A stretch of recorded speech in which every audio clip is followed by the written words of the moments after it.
Hello, hello, hello, hello, hello, check, hello, check, hello.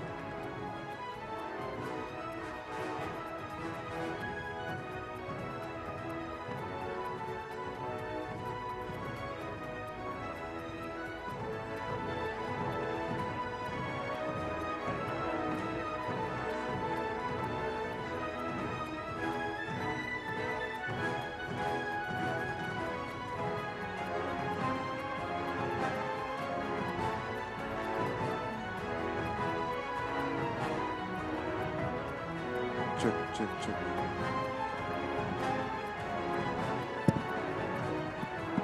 Check, check.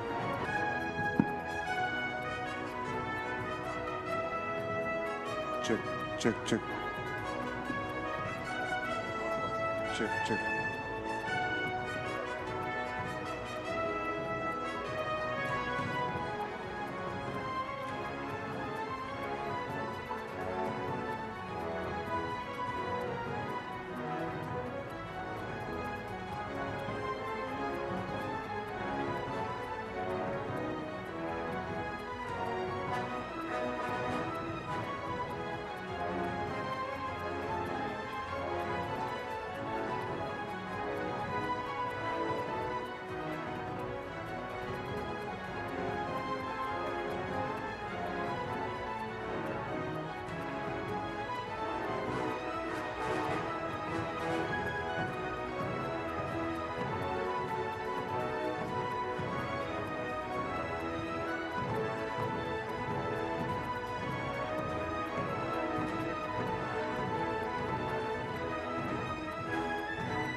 For those who have just joined us, the countdown for News9's big event is over. The News9 Global Summit about the new India that is recognized as a rising economic power and a major global player. Right on your screens, the MD and CEO, Mr. Barun Das, along with Union Minister Anurag Thakur. The theme of the summit is how India is poised for the next big leap. The What India Thinks Today Summit being organized by the TV9 group. This is the second edition, and this edition of the summit is simply unmissable because the keynote address will be delivered by none other than Prime Minister Narendra Modi himself.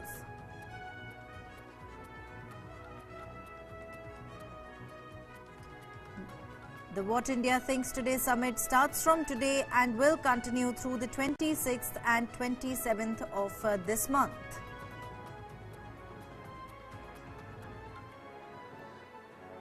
Ladies and gentlemen, requesting all of you to settle down. We will be beginning very shortly. Requesting all those walking around to please take your positions. Please find chairs to sit down. We will be beginning in just moments from now. Requesting all of you to please take your seats.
check, check, check, check, check, check.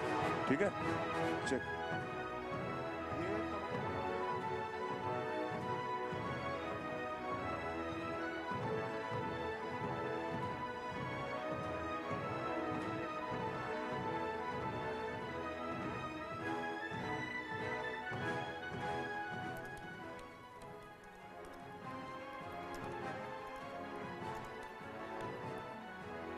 Hello. Ladies and gentlemen, just about 2 minutes or so left before we start the inaugural of TV9 What India Thinks Today. May I request you all to kindly take your seats. Unfortunately, a lot of cameras here and the view gets obstructed if people don't take their seats. So I'm humbly requesting everybody to please find chairs and sit down for clearing the camera field. Thank you so much.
The second season of TV9 Network's What India Thinks Today will begin just in a short while from now. The theme for this year is India poised for the next big leap. Several politicians, celebrities and dignitaries will be a part of this event. They will voice their opinion in this 3-day global summit. The News9 Global Summit is about the new India that is recognized as a rising economic power and a major global player.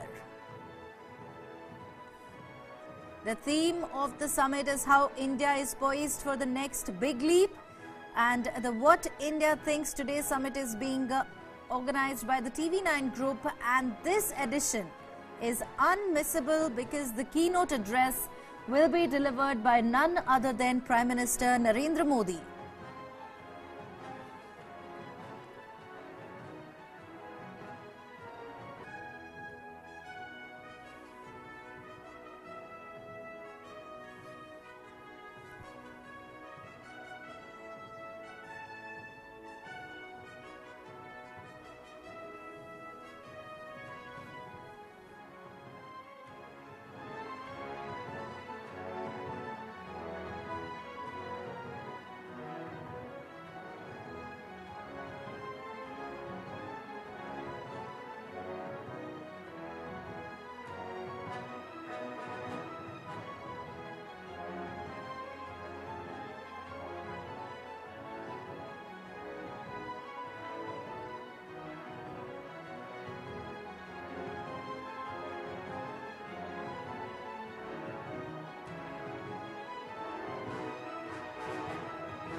And finally, ladies and gentlemen, it is time to get started with the inaugural of TV9 What India Thinks Today.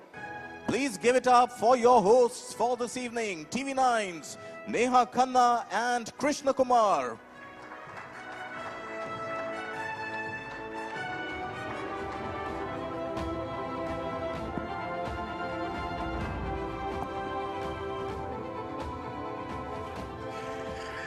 Ladies and gentlemen, a very warm welcome to the second edition of TV9 What India Thinks Today. India's mega thought fest is back indeed, and it's bigger, bolder and brighter this year, mirroring the new India story, really, isn't it, Neha? Mirroring the new India story, no doubt about that. It is going to be action-packed, I can tell you that, for the next 3 days. Yes. And of course, the one big thing that everyone is looking forward to is the keynote address, which will be delivered, ladies and gentlemen, tomorrow evening by none other than the Prime Minister of India, Shri Narendra Modi. Ladies and gentlemen, huge round of applause for that. Of course, we're all building up towards that, but let's not forget, we have some very special guests already in the house. We're going to get them on stage, get him on stage to be specific. But quickly, before we go for that, we are going to tell you what India Thinks Today is all about. What India thinks about is very important at a time like this, which is a moment of greatness for India. India is on the cusp of greatness, and it is thought platforms like this, global thought platforms, hosted by none other than the biggest news network of the country, isn't it, Neha? Absolutely, the second edition of TV9 What India Thinks Today Summit, the News9 Global Summit, that has brought together, even in the past, the best of thought leaders from all walks of life. And ladies and gentlemen, what you're going to witness over the next 3 days is going to be truly special. We're going to have newsmakers, we're going to have thought leaders, we're going to have policy makers, and like I said, the biggest name of them all, the one man everyone wants to listen to, the Honorable Prime Minister of India, Shri Narendra Modi, will be in our midst to deliver the keynote address tomorrow evening. Right, and we have, before we get to that, we have a bunch of people that we are honoring with our Nakshatra Samman Awards tonight. And today, the inaugural of What India Thinks Today, second edition, is all about India's soft power. And right now, we are counting down to those awards. We are counting down to some very interesting sessions we have in store, beginning with a big name who is going to be part of the first session. That, ladies and gentlemen, is none other than, okay, we're going to hold on and not tell you the name of the person. Let's not give it away so early, Krishna. Yes, absolutely. We have to build it up to that. We have a very special guest already amidst us who will be taking the stage in moments from now. But through the course of the evening, we will be discussing all about India's soft power, from the vibrant tapestry of Indian movies and music to India's vibrant tapestry of sporting achievements. Bear in mind, once upon a time, India was just a cricketing nation.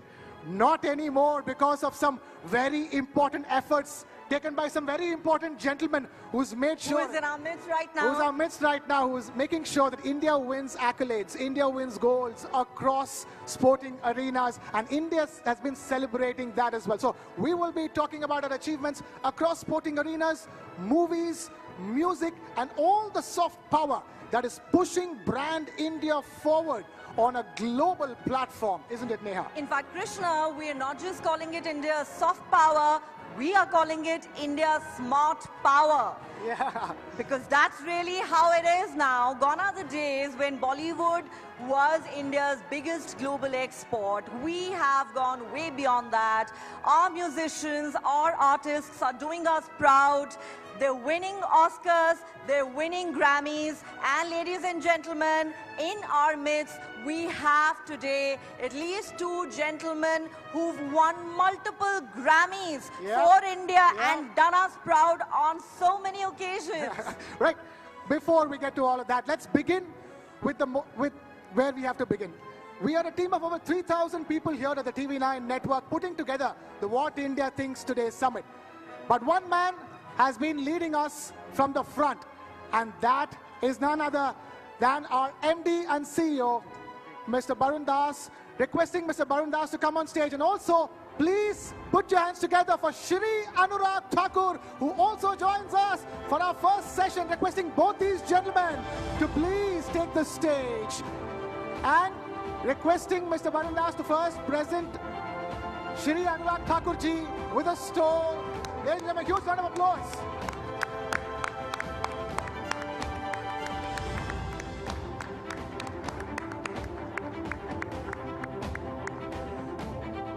Right.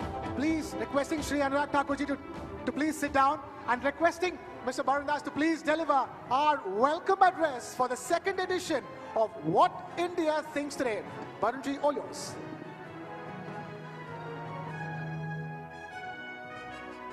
Thank you, Neha and Krishna. The Union Minister of Sports, Youth Affairs and Information and Broadcasting, Sri Anurag Thakur ji, distinguished guests, ladies and gentlemen, welcome to the inaugural. Today is the curtain raiser of the second edition of TV9 What India Thinks Today Summit.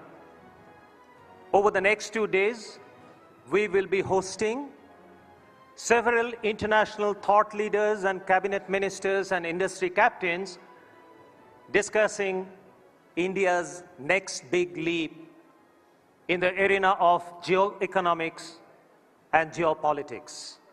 And most notably, we have the summit keynote scheduled for tomorrow evening at 8 p.m., which will be delivered by none other than the Honorable Prime Minister Shri Narendra Modi ji.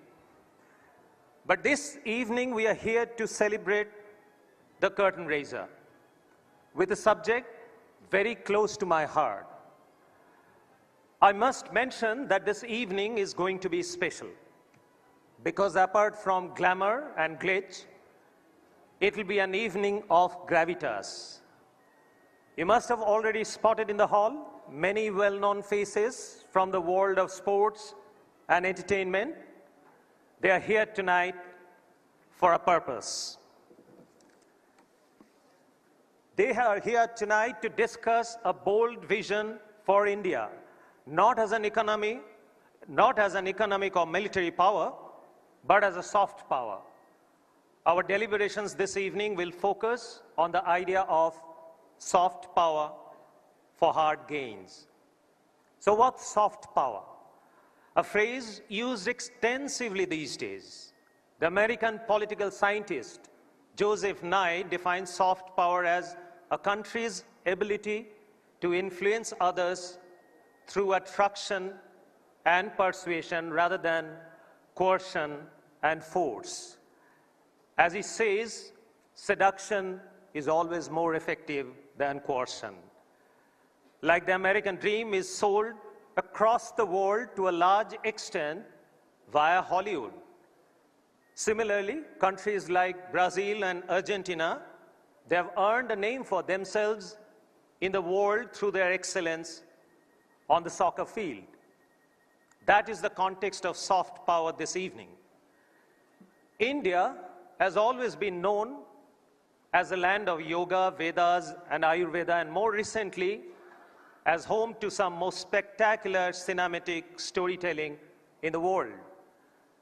The home of Bollywood, but of late also Sandalwood, Collywood, Tollywood, all hail Nattu Nattu.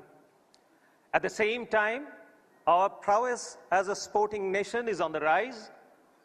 While our cricketers have been doing us proud for some decades now, there are other sports where India is making its mark in the global arena, thanks to the grit ambition and tenacity of some extraordinary sports star, and the vision of a prime minister, and of course, the able administration of a sports minister. Badminton, tennis, shooting, wrestling, boxing, athletics are some such sports. Thank you, Anurag ji. Now, as India rises in the global pecking order, earning a place for itself at the high table, there is immense opportunity for India to add to this heft through excellence in sports, movies, and music. After all, the perception of India is the sum of how the world sees us. If we as a country create more winners, like powerful cerebral content and winning champions, then we can rise faster in the world order. We can make greater hard gains, be it trade of goods or services. Let us not forget that in 2016, when Israel and Palestine agreed to give peace a chance, it was at the behest of celebrities like Roger Waters of Pink Floyd, John Bon Jovi, and Cristiano Ronaldo. The peace may not have lasted, but people-to-people goodwill remains a far better alternative to bombs and guns. This evening, over several conversations, we'll hear policymakers, celebrities, sports champions, and brand gurus develop a roadmap to further burnish brand India. Of course, no evening like this one can be complete without some celebrations. So therefore, tonight we will also be honoring a few extraordinary men and women from the world of sports and entertainment with TV9 Network's Nakshatra Samman Awards. So ladies and gentlemen, we have an exciting evening ahead of us. Let's kickstart it right away. Thank you once again for being us here. Namaskar.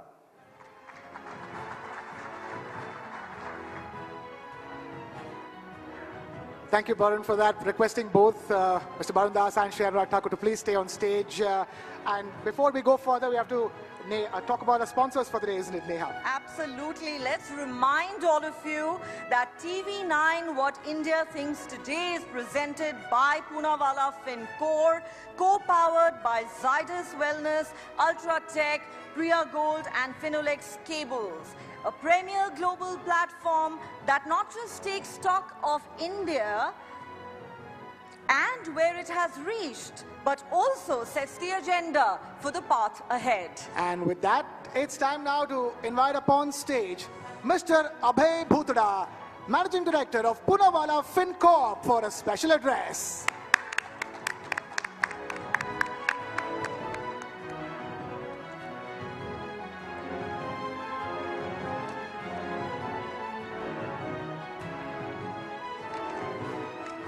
Good evening, everyone. I think what India thinks today, I cannot just share my thoughts in 2-3 minutes, but considering the time limit, we'll have to speed up, and I will try to share in as much as possible in minimum time. So I'm privileged to be here at the TV network What India Thinks Global Summit 2024. I express my gratitude to Shri Anurag Thakur ji, the Honorable Minister for Information and Broadcasting and Youth Affairs and Sports, for gracing this occasion with his esteemed presence. I also express my gratitude to Shri Barun Das ji and his entire TV9 team for organizing such a special and unique event. This is a great initiative by TV9 which brings all the visionaries, policymakers, influencers from around the globe under the one roof to have a constructive dialogue for the growth and development of our nation. Under the visionary leadership of our Honorable Prime Minister Shri Narendra Modi ji, India has undergone a profound digital transformation, creating a market for digital and tech solutions. Honorable Prime Minister's far-sighted approach has propelled India to be a global hub of innovation and technology, harnessing the power of digital solution to drive inclusive growth. India is prominently re-emerging to regain its place on global economic platform and on its way to become the third largest economy. India's digital revolution, led by path-breaking initiatives like Digital India, has transformed the nation into a digitally empowered society and knowledge economy with more human-centric approach to the development. The Atal Innovation Mission has prompted a culture of innovation and entrepreneurship, driving job creation and economic growth.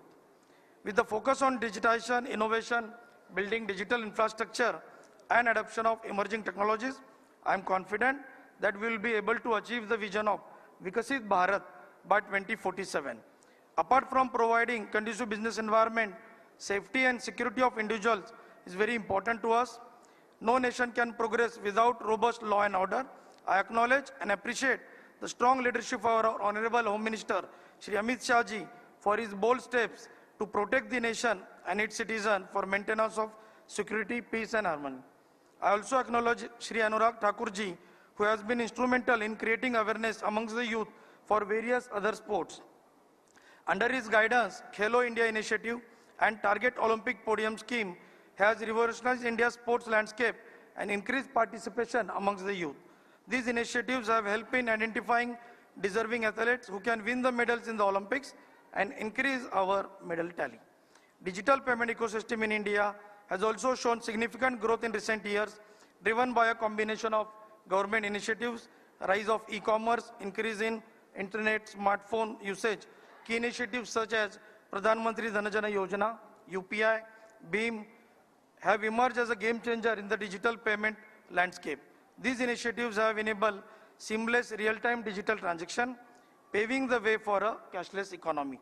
Various digital initiatives of our government are positively helping every fraction of our society to aspire, grow and fulfill their dream.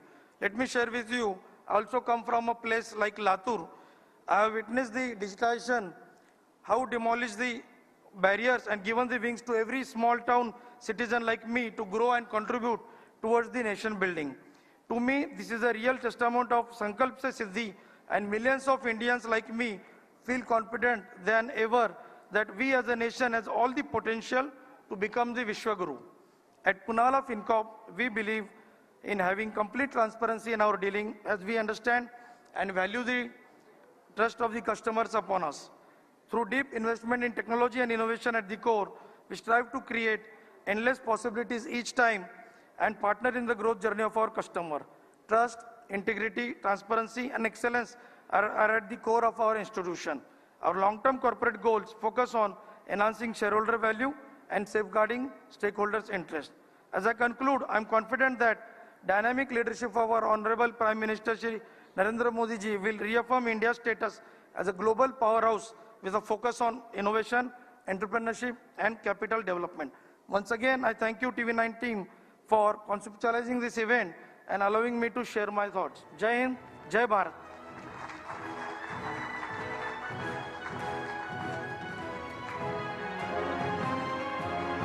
Thank you, Mr. Bhutra, for that special address. And we are all set to kick things off for today. But before that, since we're talking about kicking things off, I'm going to request a very special gentleman to take the stage and present us with a memento, requesting Mr.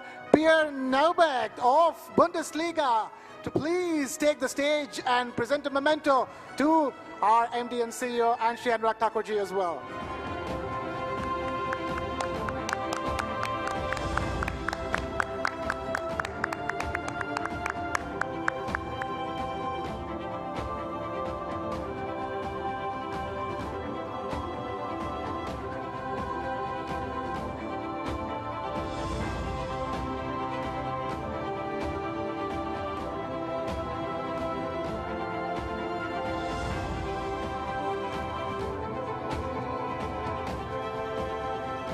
Thanks very much for that.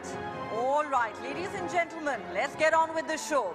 Now, today is all about India's surging soft power, India's growing global clout, powered by everything from its vibrant tapestry of movies and music to its phenomenal sporting achievements. That's right, and that's why the inaugural is called Soft Power, Hard Gains. And with that, we are officially all set after Bundesliga as well to kick things off on the inaugural. Isn't it, Neha? Haha, nice wordplay there, Krishna, with terminology from the world of sports, because our first session, ladies and gentlemen, is titled Gearing Up for Sports Ascendancy.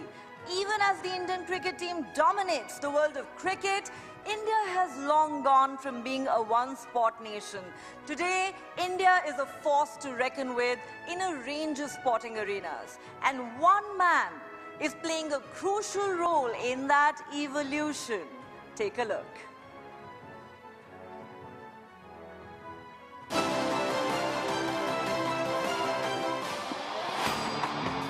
One spear can pierce through the world. One fall can...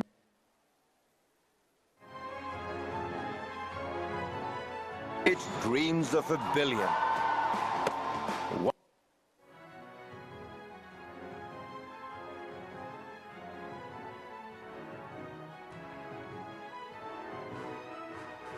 Right, we will, pretty much get on with things because we have the two gentlemen on stage already who are going to be the main gentlemen of this session who will be telling us all about it. That is Mr. Bharatvarsh Das and of course Shri Anurag Thakur. Ladies and gentlemen, once again a huge round of applause. Requesting TV9 Network's Meha Bharatvarsh and Sumaira to please take the stage and conduct this session and get the ball rolling. Ladies, all yours.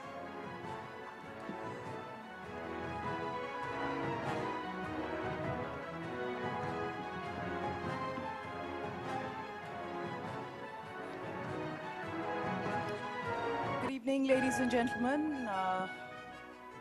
It's the first session, so it better be good because it'll set the tone for what's to come.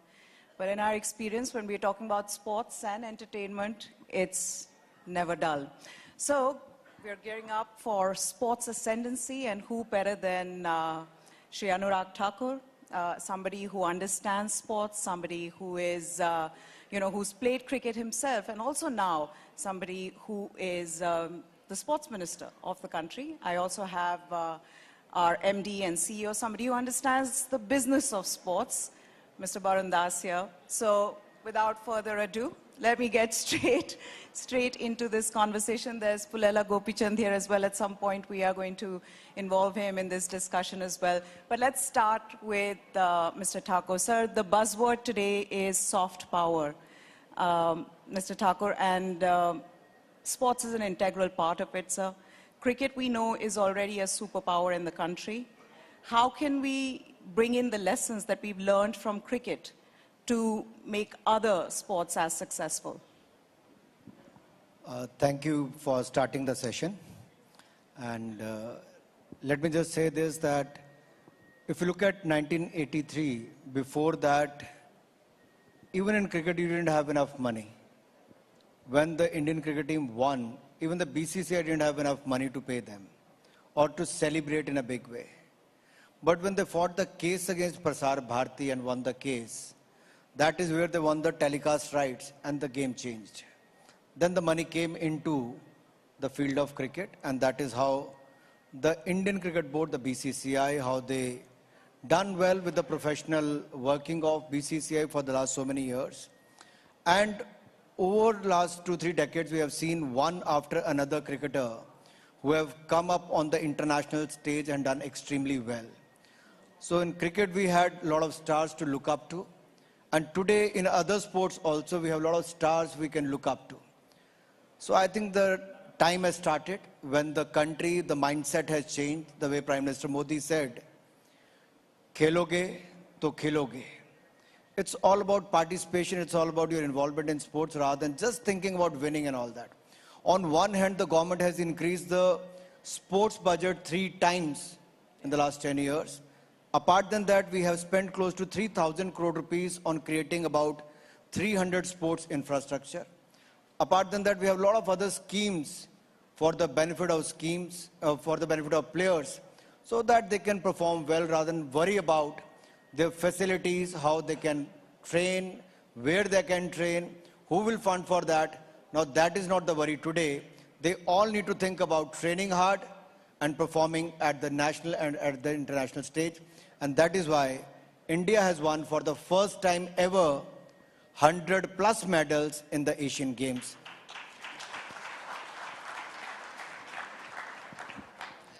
Anurag ji, क्योंकि soft power की बात हो रही है और वो buzzword है आज का, तो इसी से जुड़ा एक और सवाल ये कि हमारी भारत की जो इस समय दुनिया में जो स्थान है, जो जगह है और जहां हम पहुंच रहे हैं, जहां हम पहुंचने का लक्ष्य रखते हैं, सॉफ्ट पावर से हार्ड गेन्स संभव है? मुझे लगता है गेन के बारे में क्यों सोचते हो? मैंने एक शब्द अपने पिछले उत्तर में कहा, खेलोगे तो खेलोगे। आपको तो अपना कर्तव्य निभाना है, कर्म करने, बाकी फल की चिंता नहीं करनी है। और आज का भारत अपने कर्म कर रहा है, फल अपने आप मिल रहे हैं। कहां 10वीं लड़खड़ाती चरमराती अर्थव्यवस्था थी, आज दुनिया की 5वीं सबसे बड़ी अर्थव्यवस्था हम बनकर खड़े हो गए हैं। और जब मोदी जी तीसरी बार आएंगे तो will become the 3rd largest economy in the world. So हमें अपने एफर्ट्स में कोई कमी नहीं करनी चाहिए। इसलिए मैं कई बार खिलाड़ियों से भी कहता हूं कि आपको अपना जो पार्ट है वो प्ले करना है, मुझे अपना करना है। एक समय था जब खिलाड़ी को लगता था कि परिवार में अगर कोई रिक्शा चलाने वाला है, मान लो पिता कोई चाय बेचने वाला है, कोई सब्जी बेचने वाला है, तो उसका बच्चा यहां तक कैसे पहुंचेगा। आज मैं आप सबकी जानकारी के लिए बताना चाहता हूं, आज खेलो इंडिया अभियान के बाद, टॉप स्कीम के बाद, टारगेट ओलंपिक पोडियम स्कीम में बोर्डिंग, लॉजिंग, ट्रेनिंग सारा खर्चा भारत सरकार वहन करती है। और जो एलीट एथलीट है उसको 6 लाख रुपया साल का जेब खर्च अलग से देती है खेलने के लिए, ट्रेनिंग करने के लिए। और इसी तरह से जो डेवलपमेंट एथलीट है उसको 3 लाख जेब खर्च अलग से देती है। और बाकी सारा बोर्डिंग, लॉजिंग, ट्रेनिंग देश और विदेश का सारा खर्चा भारत सरकार करती है। फिर आता है खेलो इंडिया एक्रेडिटेड एकेडमी। मान लीजिए पुलेला गोपीचंद की एकेडमी चलती है, वहां पे किसी खिलाड़ी को जाके सिलेक्शन होकर ट्रायल दिया, खेले, तो उनको 5 लाख रुपया बोर्डिंग, लॉजिंग, ट्रेनिंग के लिए और 1,20,000 रुपया जेब खर्च के लिए अलग से मिलता है। ऐसे 3,000 खिलाड़ियों को प्राइवेट एकेडमीज में भारत सरकार फंड कर रही है ताकि पूर्व खिलाड़ी उनको अच्छी ट्रेनिंग दे सकें और भारत के लिए खेल सकें। लगभग 23 नेशनल सेंटर ऑफ एक्सीलेंस बना दिए हैं, 69 साइट ट्रेनिंग सेंटर हैं। और आजादी के जब हम 75 वर्ष मना रहे थे साल पहले, तो मैंने कहा था 750 हम खेलो इंडिया सेंटर बनाएंगे। आज मैं इस मंच पे कह रहा हूं 750 नहीं, 750 नहीं, 1075 1075 हमने पूरे कर दिए। So that is the speed, size and scale at which we are working today. अभी बहुत आगे जाना है। राज्य की सरकारें भी अगर, क्योंकि स्पोर्ट्स इज स्टेट सब्जेक्ट, अगर राज्य की सरकारें थोड़ी मदद करेंगी, थोड़ा और अच्छा करेंगी, तो भारत जैसे देश में 36 स्टेट्स और यूनियन टेरिटरीज में से अगर 20 भी अच्छा कर लें, तो मैं कह सकता हूं जो लक्ष्य मैंने 2036 के लिए रखा है कि इंडिया दुनिया की पहली 10 मेडल विनिंग कंट्रीज में से एक हो और 2047 तक हम दुनिया के पहले 5 देशों में हो जो मेडल जीतने वालों में हैं। Now, we'll talk about that bid for Olympics for 2036, sir, but let's also get Barun to talk to us about soft power. You had that in your keynote address, sir. I want to ask you, what is the role that media can play in building a brand for India when it comes to that being used as soft power? Thank you, Meha. I think fundamentally, media exists without any specific objective. Media is supposed to be a social catalyst. I mean, if you talk about news media. So we reflect the society and we act as a social catalyst. But as part of the largest news network of a country, what I see is that as far as sports and entertainment is concerned, it's an exciting time for India, like in many other spheres.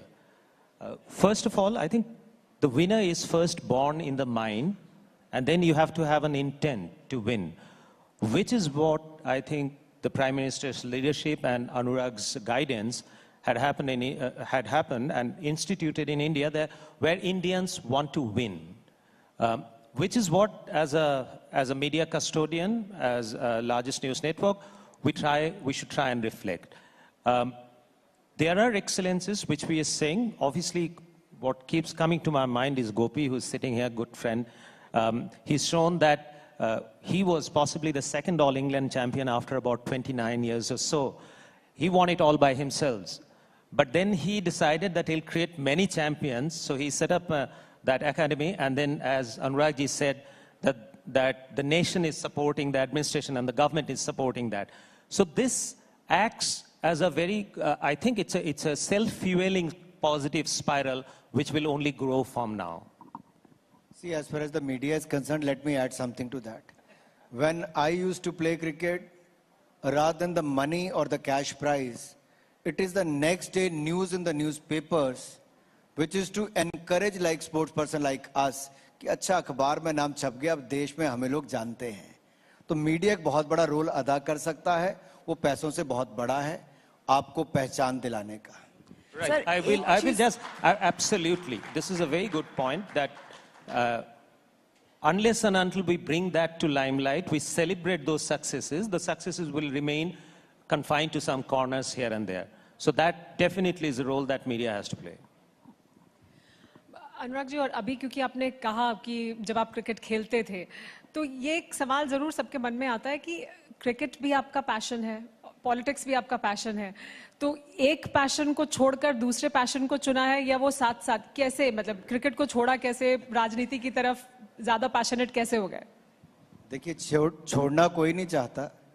मैं पंजाब की और north zone की team का captain था, all India champion रहे, under 16, under 19, north zone under 19, all India champion, under 19 camp से लेकर Ranji trophy तक सब खेले.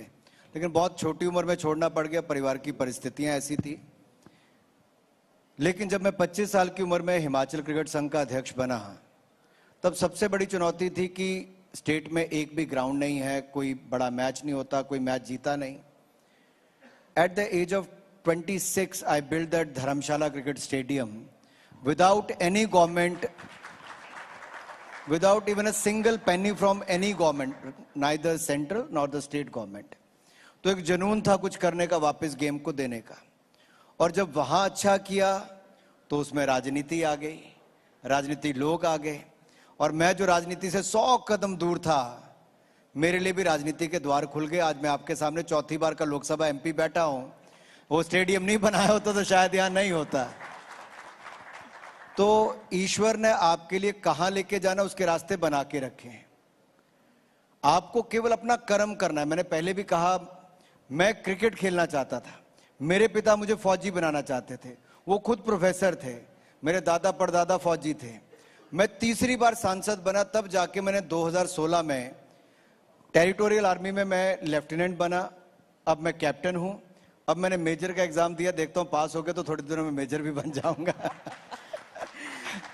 तो आप कहां जा सकते हो कोई पता नहीं चलता. तो जहां पे भी आप हो, वो आप काम अच्छे करते रहें. Sir, Paris Olympics is 5 months away. This is a headline question now. What are you expecting from our Indian athletes? Are we going to better Tokyo? If you look at Tokyo Olympics, we were facing the COVID-19 pandemic at that time. It was very hard to train the players locally or maybe overseas. But we provided them all kind of help. Look at Mirabai Chanu. She got injured in India. Within 24 hours, she was given the US visa. We sent her coach and physio with her. After that, the visa was stopped and the entry was banned into US also. So she trained in US for 6 months. Many of our athletes were training overseas in Europe. She flew directly from US to Japan in Tokyo. And the first medal won for India at Tokyo Olympic was by Mirabai Chanu. Yeah. So that is how the government of India helped her with funding her recovery and everything, and she won us the medal. So मैं यही कहता हूँ कि तब आपने सोचा नहीं था, लेकिन हमने आज तक के सबसे ज्यादा मेडल टोक्यो ओलंपिक्स में जीते. उसके बाद कॉमनवेल्थ गेम में हमने 61 मेडल जीते. उससे पहले पैरालंपिक्स में 19 मेडल जीते, डेफ ओलंपिक्स में 28 मेडल जीते. और जब हम एशियन गेम्स में जाने लगे, तब मैंने कहा था इस बार 100 पार. तो सबको लगा नेता है, नेता जैसा भाषण दे दिया, इस बार 100 पार होगा नहीं होगा. बट मुझे विश्वास था मेरे खिलाड़ियों पर, जो हमने सुविधाएं दी थी. और इस बार भारत ने 107 मेडल जीते हैं एशियन गेम्स में. और जब पैरा एशियन गेम्स में हमारी टीम गई, तब मैंने कहा एबल एथलीट्स का रिकॉर्ड तोड़ोगे, can you break the able athletes record? They said of course yes. और उनका कॉन्फिडेंस लेवल देखने वाला था. और हमारे पैरा एथलीट्स ने पैरा एशियन गेम्स में 111 मेडल जीतने का काम किया है। तो मुझे तो विश्वास है, मैं आपके दर्शकों से पूछ लेता हूं, आपको विश्वास है पेरिस ओलंपिक में टोक्यो ओलंपिक से बेहतर जीतेंगे awards? I will take the liberty, क्योंकि अनुराग जी मौजूद हैं और अनुराग जी ने कहा कि उन्होंने 100 पार का स्लोगन दे दिया था, तो क्योंकि आप यहाँ हैं तो राजनीति से भी जुड़े दो एक सवाल जरूर पूछ लूँ मैं आपसे। 400 पार का नारा भी दे दिया है अब की बार, लेकिन वो जो सामने गठबंधन है, वो जो लग रहा था कि इकट्ठा नहीं हो रहा है, इकट्ठा होता हुआ दिखाई दे रहा है। गठबंधन दिल्ली में भी हो गया है, आम आदमी पार्टी और कांग्रेस के बीच में गठबंधन, बाकी गुजरात में हो गया है, हरियाणा में हो गया है, ऐसे ही इकट्ठा होते जा रहे हैं। लग रहा है पश्चिम बंगाल में भी शायद कुछ बात बन जाएगी। तो ये इकट्ठा होने में कुछ फर्क पड़ेगा वो 400 पार के नारे पर? 0 + 0 कितना होता है?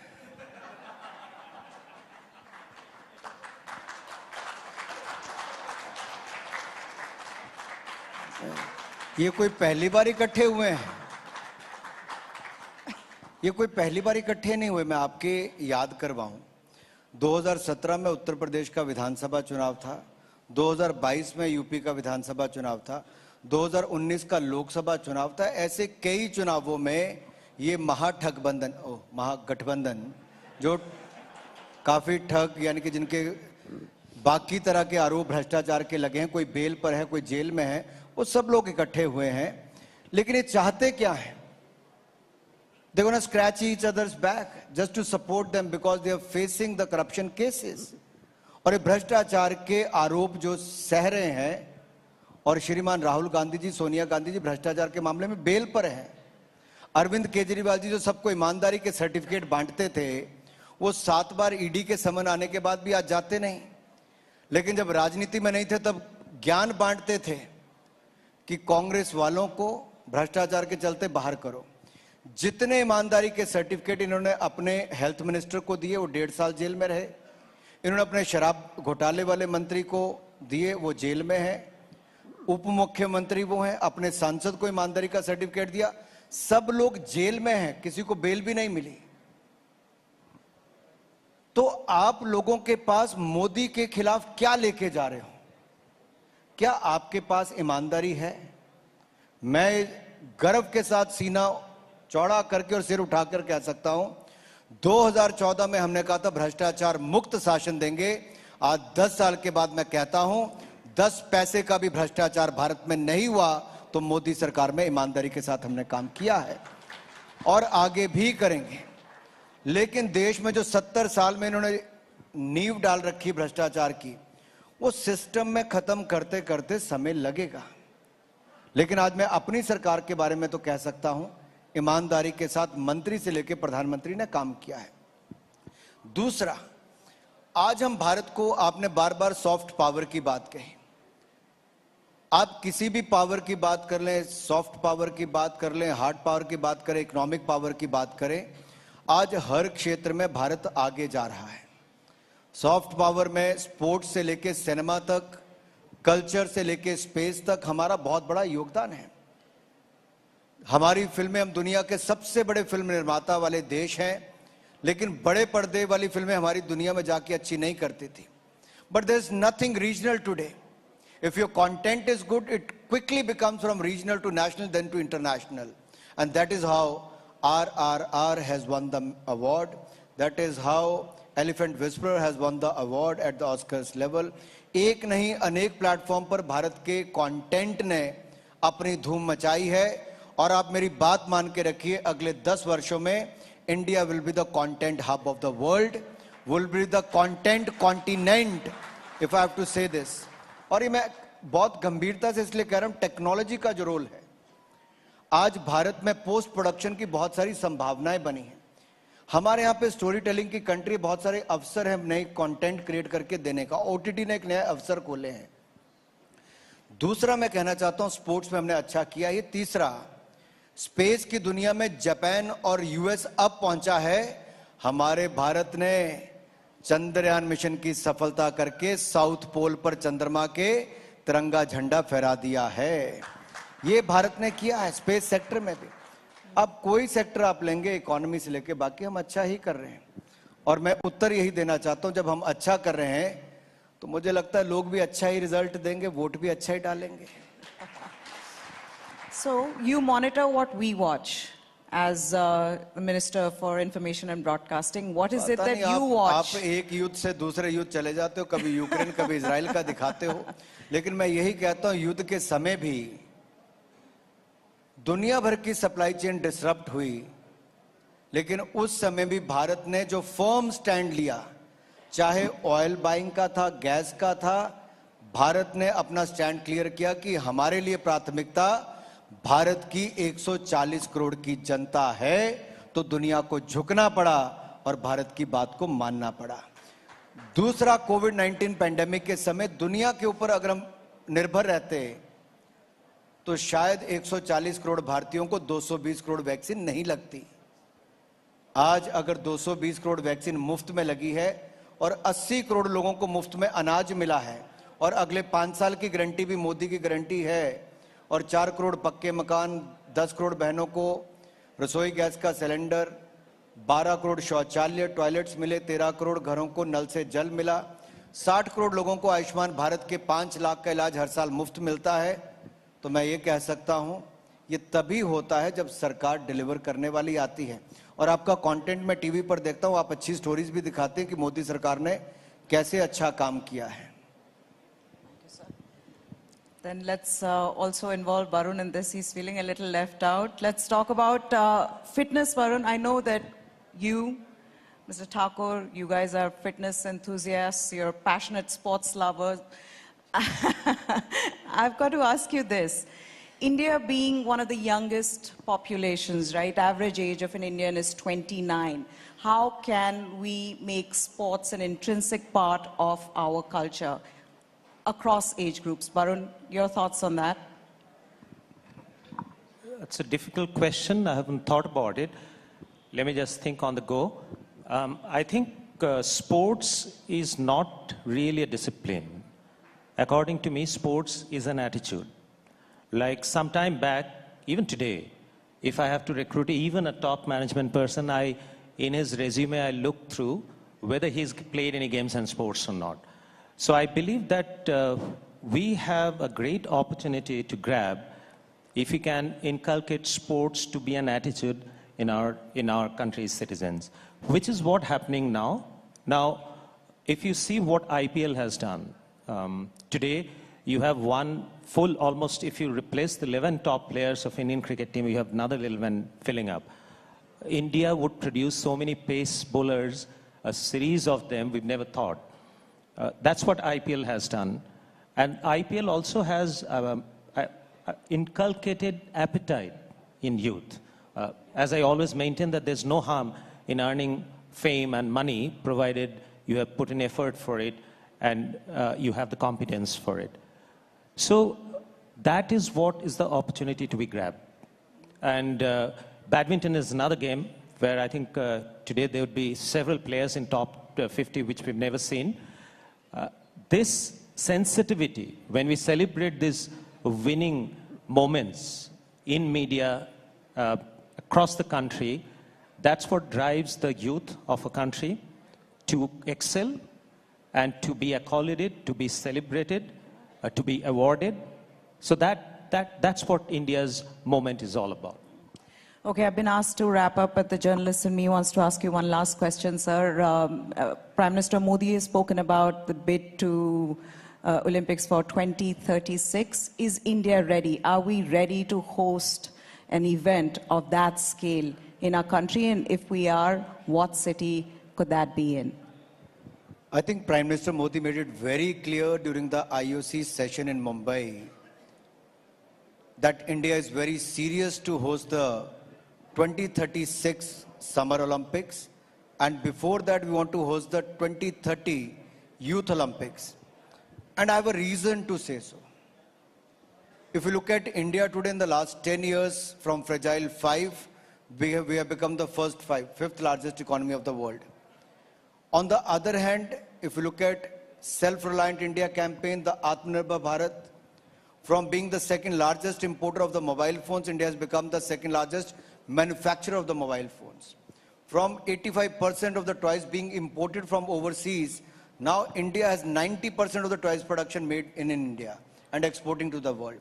From being the largest importer of the defense equipment, India has 1 lakh crore defense production last year, and which had 16,000 crore rupees export as well. So if you look at sector to sector, India is doing extremely well. Economy-wise, we are the 5th largest. In the next 5 years, we're going to be the 3rd largest. By 2036, Indian economy will be much larger. On the other hand, in India, if you look at the capex, the investment on the capital expenditure, it has gone up. Last year it was 10 lakh crore rupees. This year it is 111 crore rupees. That means 11 lakh crore plus will be spent to create infra. On the other hand, the cities are growing, the infrastructure is growing. From 74 airports, we are 150 airports today. The sports infra is also becoming better and better with each passing day. We have the 1.4 billion population, out of which 65% is below the age of 35 years. That clearly shows 1/6 of the humanity, that's 1/6 of the total population of the world lives in India. So what could be a bigger market? We have 1 billion mobile phones, smartphones. We have 1 billion internet connections. We have the largest population to see the Olympic sport last time. And this time it makes more sense for the IOC to give 2036 Olympics to none other than Bharat, our India. So that will be a very serious bid.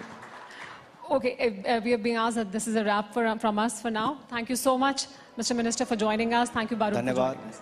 Thank you. All right, ladies and gentlemen, huge round of applause for TV9's Meha and Sammelan, and of course, requesting Shri Anurag ji and Mr. Barun Das to please stay on stage and move toward the awards section of the stage, because it is time now for our Nakshatra Samman Awards, the first set of Nakshatra Samman Awards for the night, isn't it, Neha?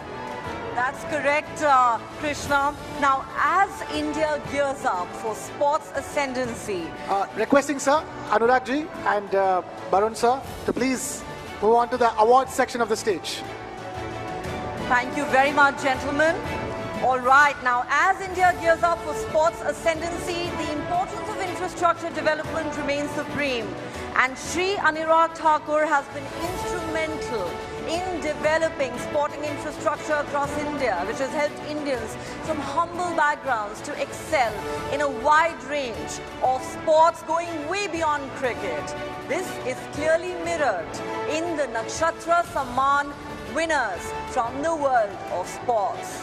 That's right. The stories of all those sporting winners of Nakshatra Samman, from an athlete, Harmilan Bains, to badminton player Anmol Kharb, to para-cricketer Amar Hussain Lone, to professional shooter Sift Kaur Samra. They are all success stories built by the creation of infrastructure in India. As they say, banega to badhega India, isn't it, Neha? Absolutely, no two ways about it. Well, we will be felicitating all the sports Nakshatra Samman winners later tonight. But for now, let's get on with our first set of Nakshatra Samman with some very special winners. Time now to celebrate an actress who has been enthralling us with her performances for decades now. From the silver screen to OTT. She is the original must girl. She was the heartthrob of the 1990s and 2000s, is once again ruling our hearts thanks to OTT. She's performed some breakout roles that thrilled the public and critics alike. She's given power-packed performances, and now she is reinventing herself for the new age entertainment space. Ladies and gentlemen, the TV9 network Nakshatra Samman goes to the ever-shining star Raveena Tandon. Ladies and gentlemen, huge round of applause for Raveena Tandon, requesting her to please come on stage to collect the award from Shri Anurag Thakur ji and Mr. Barun Das.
Thank All you right, very thank you. much, Ravina, for being here with us. All right, if we can ask her a quick question. Yeah, she has a mic. She has a mic. Okay, she has Ravina, we have a quick question to ask you. You know, just realized you've been winning an award from your first performance. You won a Best Debutante award. From then for the movies to now OTT. And now this is the Nakshatra Samman. Can you tell us what does it feel like to keep coming up on award stages like this all the time? First of all, thank you and a very good afternoon and a good evening to all of you here. I was just partially sitting there and hearing this very interesting conversation happening right now on stage, and I'm looking forward to my session as well. But nonetheless, thank you very much for this honor, and it always feels great from then, like you said. Anuragji just said that why are we relegated to only 1990s heartthrobs whereas we women now are still very relevant, You still very working, much a heartthrob even and still today, leading. Ravina. We are very much there, and we are here to stay forever and ever.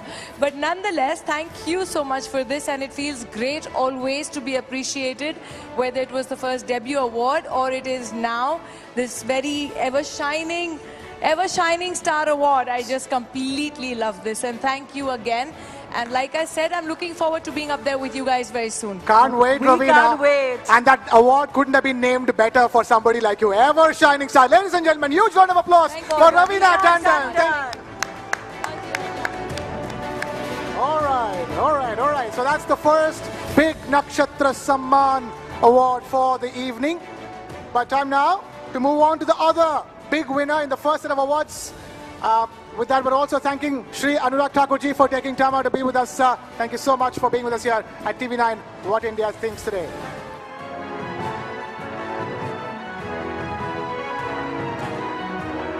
Right, thanks very much once again to Ravina Tandon, to Barun Das and to Shri Anurag Thakur for being here in our midst. Of course, everyone's looking forward to Ravina's session.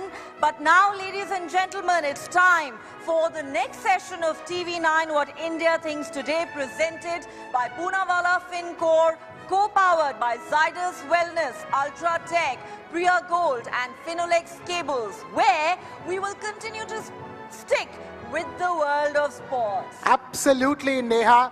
The next session is titled Sports Burnishing, an opportunity for new India. And it's all about how sport can be used as a fuel that can make brand India burn brighter in all its glory.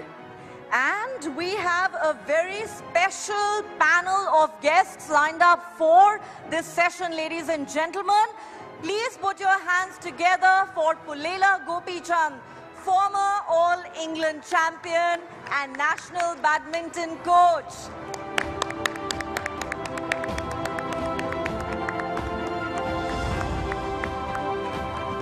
Please take a seat, sir. Up next, we have Latika Khaneja, CEO, Collage Sports Management. Ladies and gentlemen, huge round of applause for Latika Khaneja.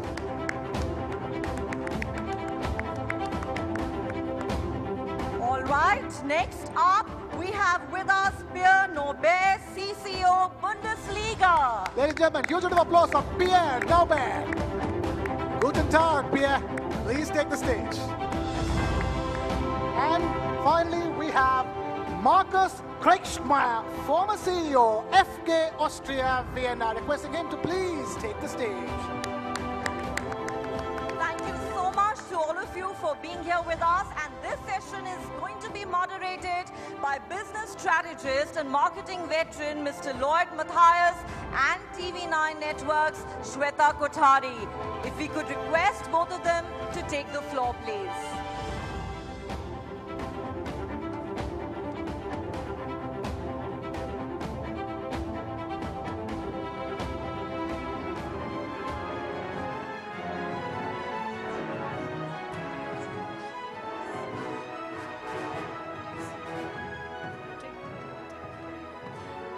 All right, I think before we begin, may I also please call on Subhranshu Singh, Chief Marketing Officer, CVBU at Tata Motors.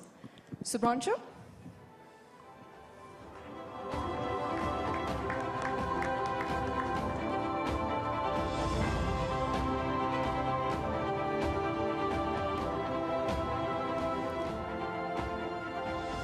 Thank you very much. Ladies and gentlemen, absolute pleasure to be here. But before I kick off on what is in the session, I am a storyteller. I'm a journalist. So I'm going to begin with a story. There's a boy I know about 300 kilometers from here who wanted to be a footballer. He decided that at the age of 16, he will move out because the city that he is in does not possibly offer a turf or sporting professionals who will help him achieve his dreams.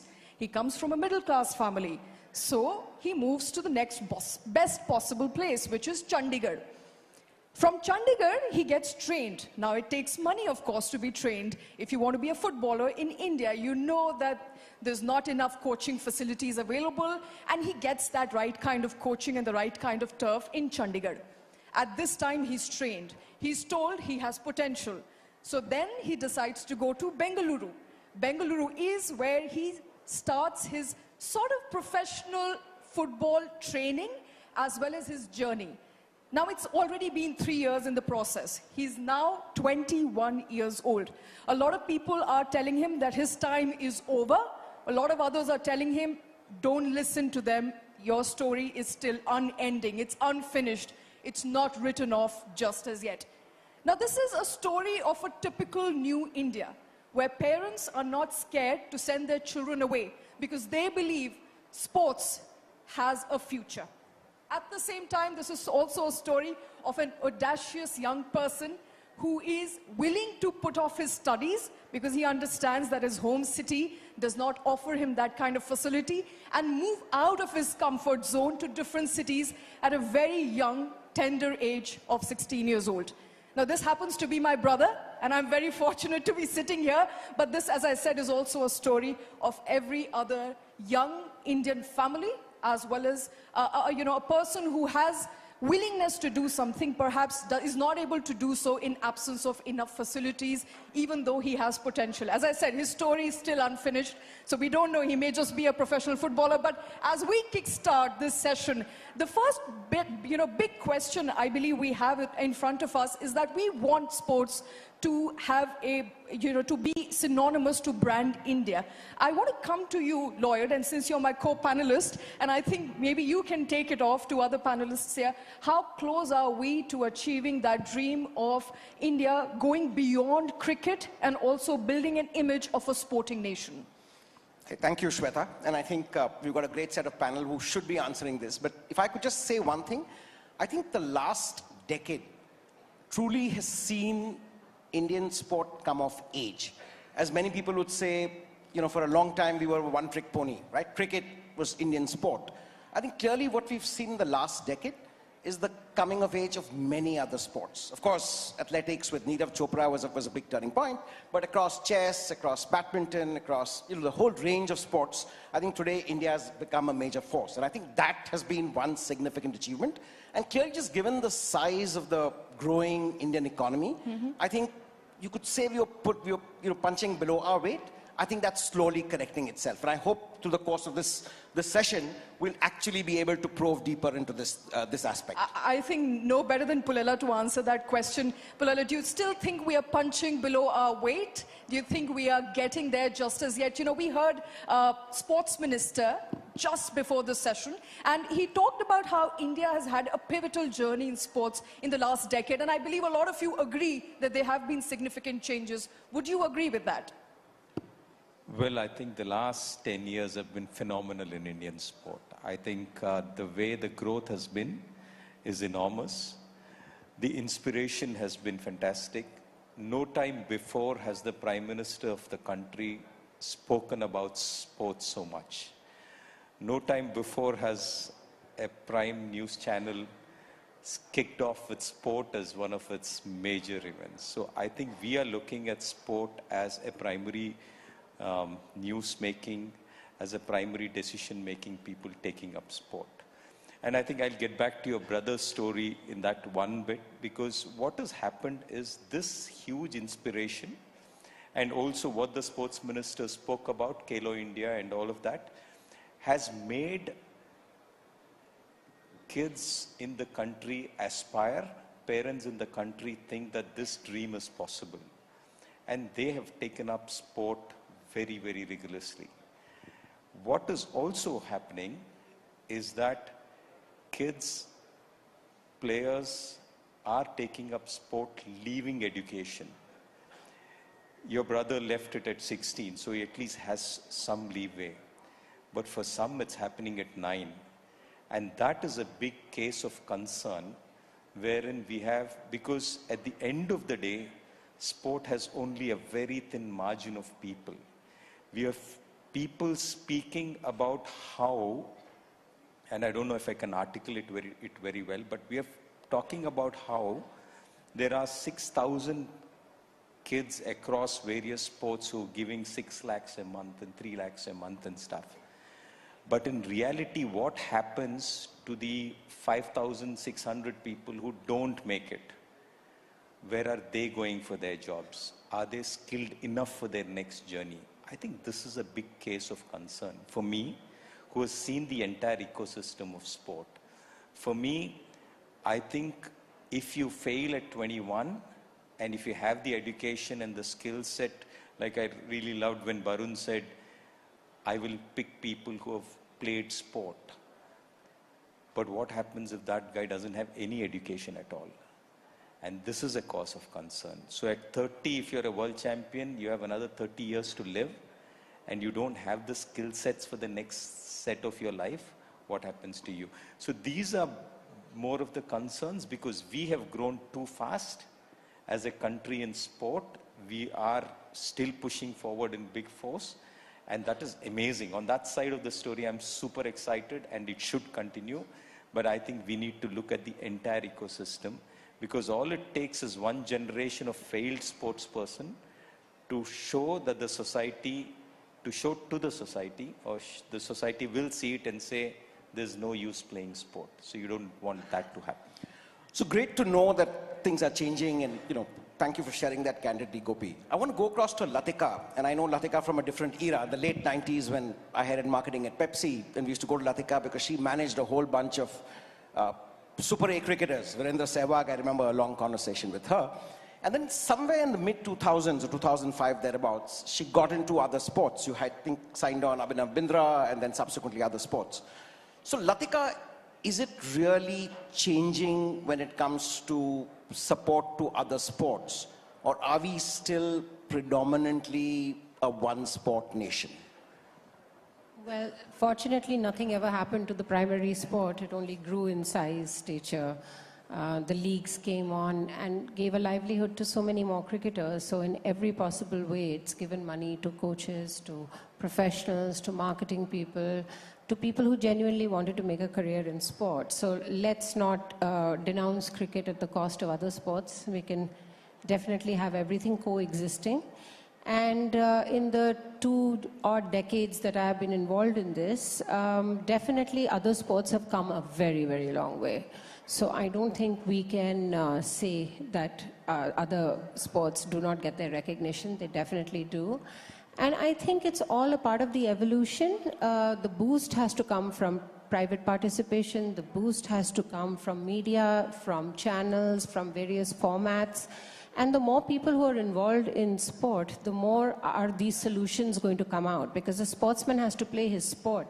For everyone else to figure out how to make a livelihood for them, that is the job of marketing, of business. And I think everyone needs to redirect their energies, and examples of that would be the ISL League, the Pro Kabaddi tournament, the various other tournaments that have come up in the country, because we are a huge population and any amount of entertainment is never going to be enough. So we need to work on that. Absolutely. Pia, thank you for coming to India. My pleasure.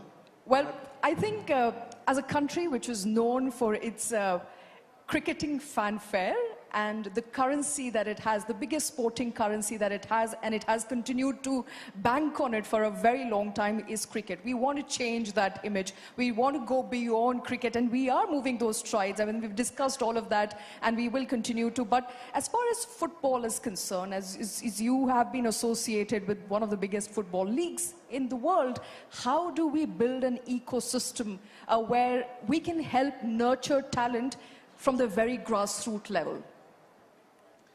So first and foremost, thanks for having me, and really impressed by this event. It's a great experience. And secondly, we should maybe touch base on your brother's career path for the future.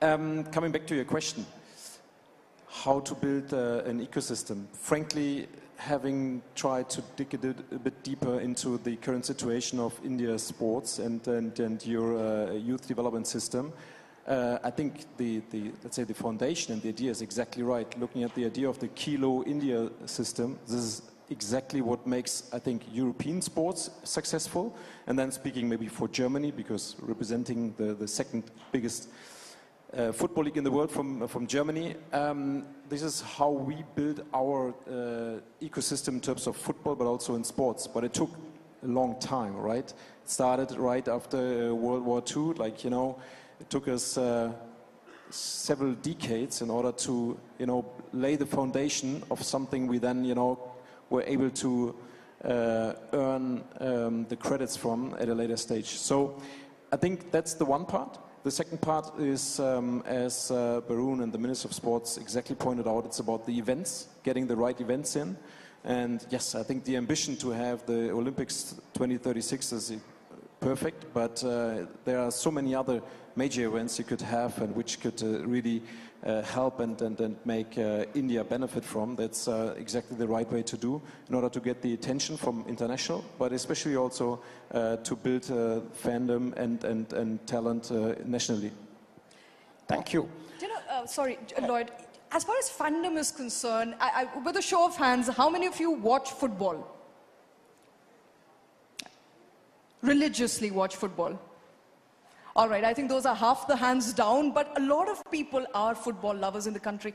Even then, for some matter, and I spoke to my, sports editor right before I got on this panel, because sporting is a self-admission, not something that I've done for a very long time. So she said that despite repeated efforts, for some reason, it just does not make enough money. So, there is the value proposition, there's the economic sense to it, which happens to be missing. And we were discussing this before, we came on the panel, that it's a classic chicken and egg situation to me. What do you do first? You pump in money, but then you also need enough reception, you also need enough revenues. But when the revenues only will come in when people are actually interested in watching. How do you break away from that conundrum?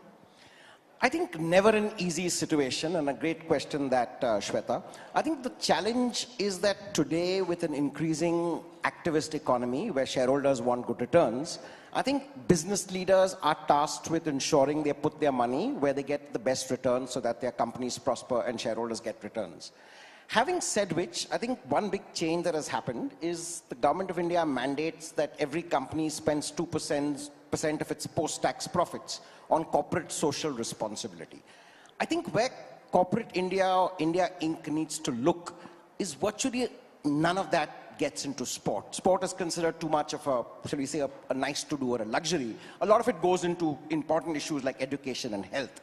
But I think the enablement of 2% of post-tax profits of a company for sports, I think is a great step in that direction. I think for that, the government needs to be applauded. Absolutely. Sorry. Maybe I would like just to add, looking at the stats we are working with, we see that almost 25% of the Indian population is interested in football, of which more than 40% are between 16 and 34, which means that, I don't know if everybody is within that target or age group, but it seems like that football is, heavily growing in the younger target groups, which is great for us. We see our ratings on Sony more or less doubling each year. So you could sense an increasing demand for football, obviously in a very cricket-dominated market.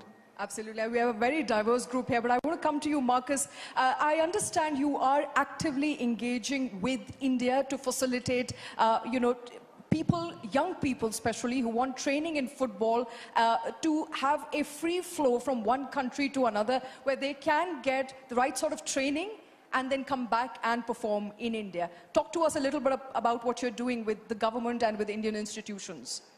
Yeah, thank you for the invitation. Great to be here. It's my first time in India and I'm really impressed. Yeah, we started in last June with one of my companies. I was for nearly 24 years CEO of an Austrian football club. We played also international. But then I started my own business and we said, okay, how can we support also other countries in this kind of soccer? And together with a friend from Switzerland and Germany, we founded a company, and we have as a project 3 issues, because the one you said, and I guess this is the key for the Indian population, is the young population, young people working on sports, training in sports in school. And what we want to provide is that regularly, not only one time, Indian kids who are selected here, who are trained here, can come for, let's say, 2 weeks to Austria, to Germany, to Switzerland, have training there, play there against youth academies, with the support like German Bundesliga, but also we talk to Austrian Bundesliga, to Swiss League, to give them a goal. And the second thing is also coach the coaches, bringing also coaches there, giving them the possibility to support. And don't forget, sports is a business, sports is an industry, so we also created programs, for example, for young doctors, for young lawyers from India who wants to work in sports. And I guess the know-how we have, especially in this region, Germany, Austria, Switzerland, within the last years with hosting the FIFA and UEFA, for example, in Switzerland, is a big possibility for young Indians, for young management people also to come there. Not only the children who want to play soccer, but also young students to come to Europe and also in the other direction. Very important. Thank you, Marcus. I want to come to my friend Subhrangshu, and he's CMO at Tata Motors. And the Tatas, as we all know, have always been invested in sport, even long before CSR and such things came in. I remember back in the 80s, the Tata Football Academy bought in Pele's Cosmos, and this was another era. But the Tatas have consciously worked closely with sports, and not just at the macro levels. But as a marketer and a business person, Subhrangshu, do you think corporate India does enough for sport? Not just in a manner of the kind of returns they get, but also in terms of what needs to be done to build sports, the whole sports ecosystem in the country? Well, purely as a marketer, I can say that the short answer is yes. Because today the media ecosystem all put together in terms of monetary value is growing at about 15 to 16%, whereas the economy has grown by 7 to 8%. So you have the answer, it's a double the clock rate. But we must realize, you mentioned CSR and other efforts to promote sports, including the trebling of the budget from the government side.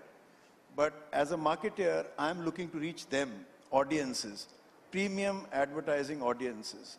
So there are 3 large trends which have shaped the sports ecosystem. One is India is getting more affluent. Even at 7%, we double the GDP every 10 years. Naturally, it leads to leisure, it leads to recreation, it leads to India pride, which is a very important thing. The second thing that's happened is digital and television have merged in many ways. Social networking became social media at the same time that television started getting more and more aggressively about premier events.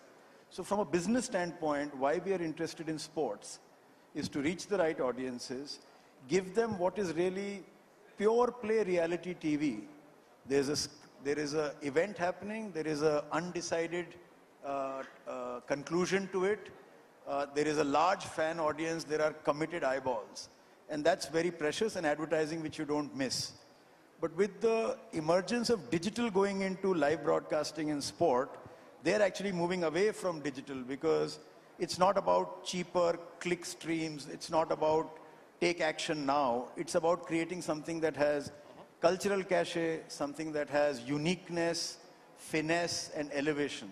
So that cultural sensibility and preciousness is incredibly important, and if a brand is meaningfully associated with a sport, it can really do magic for that brand. Terrific. I want to quickly get Gopi in, and as a sports superstar who brought us a lot of glory in a, shall we say, a less enabling atmosphere. And now as a sporting parent, your daughter Gayatri has achieved remarkably. What is your one big ask from policy makers, policy enablers, and from the corporate establishment? I mean, we've got Mr. Kant, we've got lots of big decision makers here. What do you think we need to do better to accelerate India's sporting prowess? I think from policymakers, there is one, maybe two things which I would think is important. And way back I had heard about Modi ji talking about a bridge being made. He said somebody who's making the bridge is different, somebody who owns, like the municipality owns it, the railways has to build it, the roads have to be, they're different people. So in a similar sense, for performance, there are too many people involved.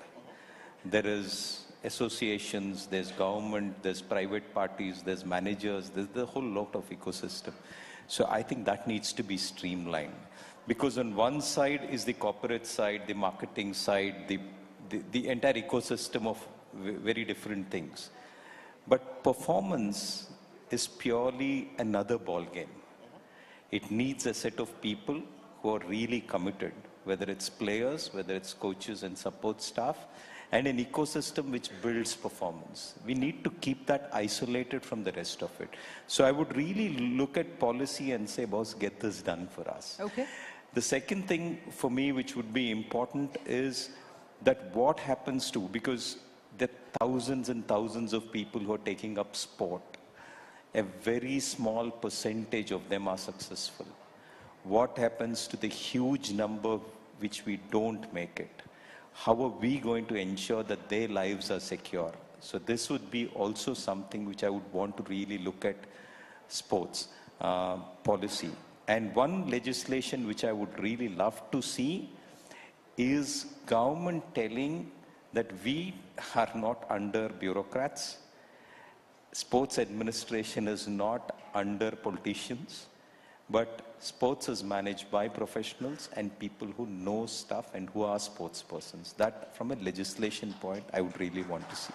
All right, fair enough. Latika, I think 2 to 3 very important points that Gopi made there. One, of course, is that sports should be managed by professionals.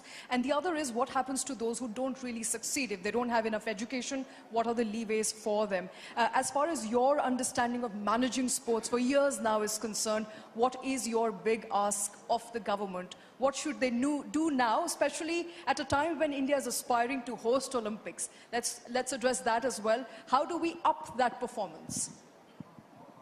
The whole question of sports marketing, and a lot of foreign universities do offer courses in sports marketing or sports management.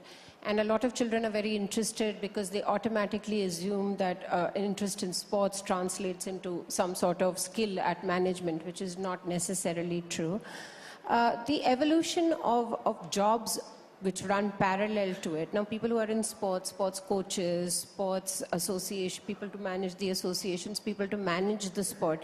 But that is primarily, I think, to start a sport with the whole intent of making a career out of it and having 3 different options is not really the way it's going to be. Sport has to be played for sport's sake. And then as opportunities come up, I mean, to have a policy where you say employ a whole lot of people and say the sports ministry and all of that is a very counterproductive thing to do. I think everyone has to play sports without the intention of turning into an elite sportsman. Play sports for the many, many psychological, physical, emotional benefits it gives you. And if from there you find that it carves out a career for you, I don't think the government can get involved in actually mapping IPL was like, okay, they were elite sportsmen, some of them made a career in IPL, and now there is 100 different leagues all over the world where they can participate. Right.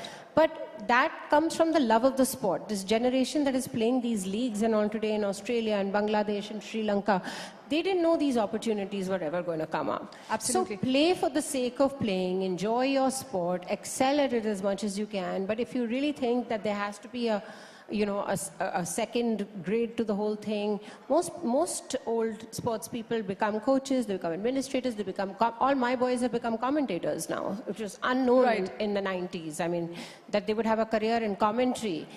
Let life take you where it goes. I mean, to make a policy and say if you don't make the League A, you'll do this, you'll do that. things will sort themselves out as they go along. Thank you very much for that. Unfortunately, we've run out of time on this session, but thank you very much, all of you, for taking time out, for being here with us today. An absolutely wonderful session on what the future of sports is looking like. It is nice, it is bright. There's a lot of work that has been done in the last 10 years, perhaps lots more to do upcoming in the next 10. Thank you very much, all of you, for being a very patient audience. Thank you. All right, requesting all the panelists to please stay on stage because we will be presenting them with a stole and a gift from Sammelan. Requesting all the panelists to please stay on stage. And of course, ladies and gentlemen, a huge round of applause for all the panelists on stage. And of course, Mr. Lloyd Matthias and TV9's Shweta as well, for all of them. Requesting the presentation of a stole and Sammelan right away, please. We can click photographs until then, please. Could we request all the guests, the speakers, to come forward for a photo op?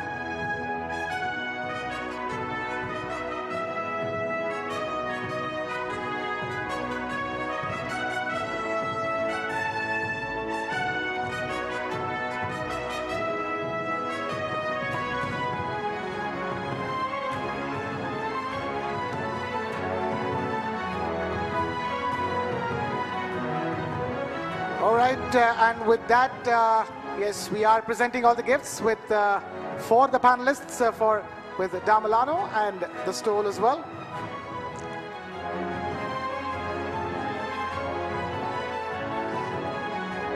A little something for all our speakers to remember this evening by. Yes, of course.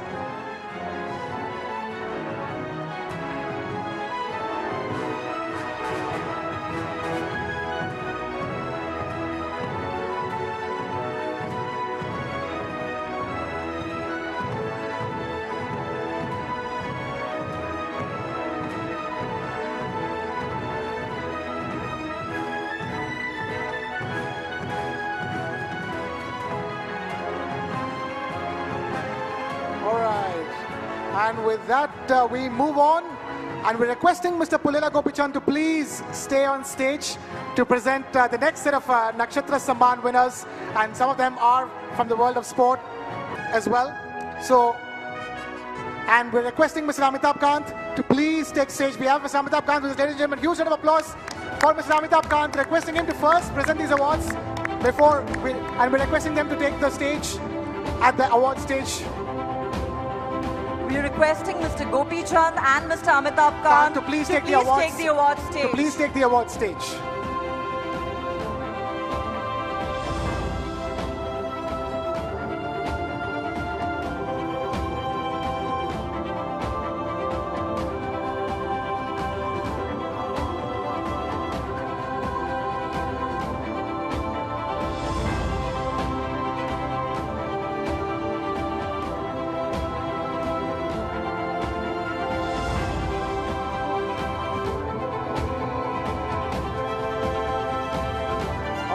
The first Nakshatra Samman winner in this set, since we have Mr. Pullela Gopichand on stage, is somebody from the world of badminton. India's next smash hit prodigy is making her opponents sweat.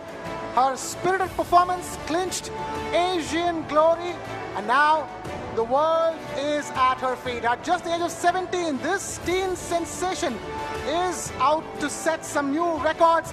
Ladies and gentlemen, please put your hands together for Anmol Karb.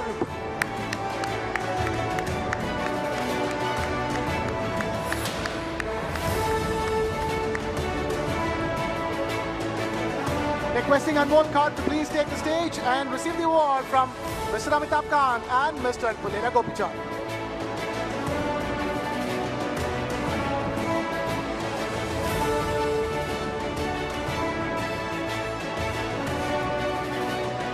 Ladies and gentlemen, huge round of applause for Anmol Karb.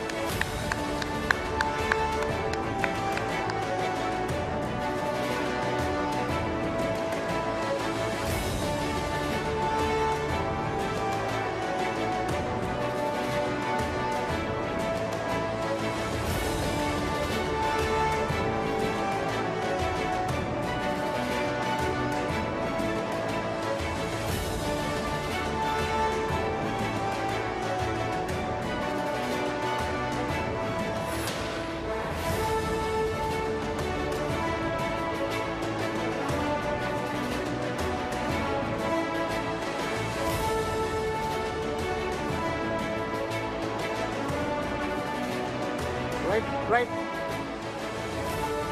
Anmol, please don't leave the stage. We have a question for you. The mic is being passed on to you. I have a very simple question to ask. From the time you picked up that badminton racket, today, Mr. Pulela Gopishant, no less, is presenting you the Nakshatra Samman Award. What does that feel like? I'm feeling very happy and I'm feeling very proud that I'm standing here and receiving a award from him. It's like a very big thing for me because he's like the god for Indian badminton, so I'm very happy. The god of Indian badminton himself presenting the award to Anmol Kharab. Who could be the future goddess? Anmol, thank you so much for being with us tonight. Time now for the next award. Neha, we have a very special flautist Grammy Award winner, don't we? Absolutely. His melodies speak to the soul. A bouncery maestro, ladies and gentlemen, who knows how to keep his audience spellbound, transcending boundaries, touching hearts with his ethereal music. His brilliance shines even brighter on the world stage. The TV9 network Nakshatra Samman goes to the global star Rakesh Chaurasia. Ladies and gentlemen, huge round of applause for Mr. Rakesh Chaurasia.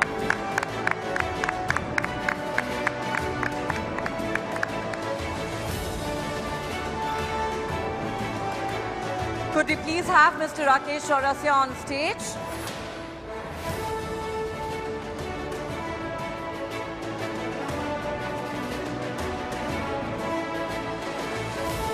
All right. We will be passing on the award to Mr. Rakesh Chaurasia, but we have one more Nakshatra Samman Award to be given, requesting Mr. Pulela Gopishant and Mr. Amitabh Kant to stay with us. And that is, again, from the world of sport, a very, very, very special sporting person, somebody who surmounted all odds to play the game of cricket and play it like a champion. India's para-cricketing champion, Jammu and Kashmir's para-cricket team captain. Our next Nakshatra Samman goes to Amir Hussain Lone. Huge round of applause for Mr. Amir Hussain Lone.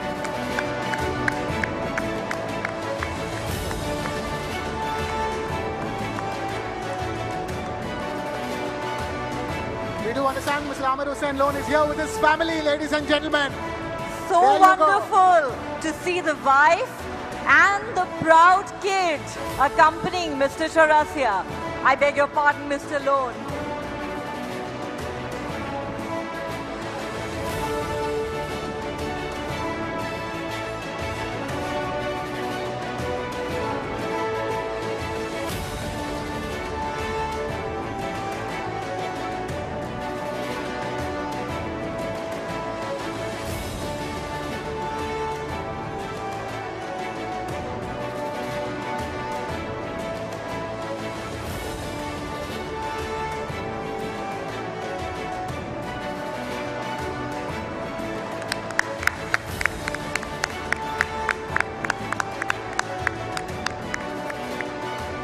That's a great family picture and indeed a very, very special moment.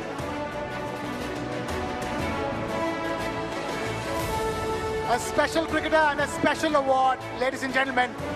Even as India is dominating England in the Test cricket, there you go. India is making new strides in the world of para-cricket with the likes of Amir Hussain Lone.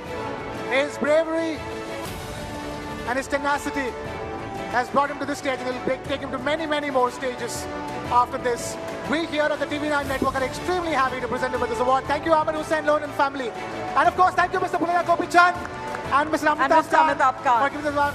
Requesting Mr. Amitabh Kant to not quickly leave us. He has just joined us. Mr. Amitabh Kant, please stay with us. We will be bringing you on stage for that fascinating discussion we're going to be having with you. Absolutely. Well, ladies and gentlemen, after that award ceremony, it's time for our next session on TV9, What India Thinks Today, presented by Poonawalla FinCorp, special partner, Servacon. It's called Brand India, Leveraging Soft Power. Right. And talking about branding, Neha, taglines are crucial for branding. And around 35 years ago, a very famous tagline was born. It was meant to promote the state of Kerala's tourism initiative. It was called God's Own Country. I can't help but think how apt it still is. And it can be used for not just one state in India, but for brand India as a whole, isn't it, Neha? I couldn't agree more with you, Krishna. And we have the man who was instrumental in the creation of that iconic tagline right in our midst this evening, ladies and gentlemen. India's might as a nation is not only in terms of its hard power, that's economic prowess or its strong government, it goes far beyond that. And who better to talk about leveraging India's soft power than our next guest? That's right, ladies and gentlemen. Please put your hands together for Mr. Amitabh Kant. India's G20 Sherpa, Mr. Amitabh Kant. Requesting you to please have you on stage, sir, for the next session. And to conduct this session, let's invite on stage TV9 Network's Karthik Malhotra and Karthikeya Sharma. All right, gentlemen, all yours.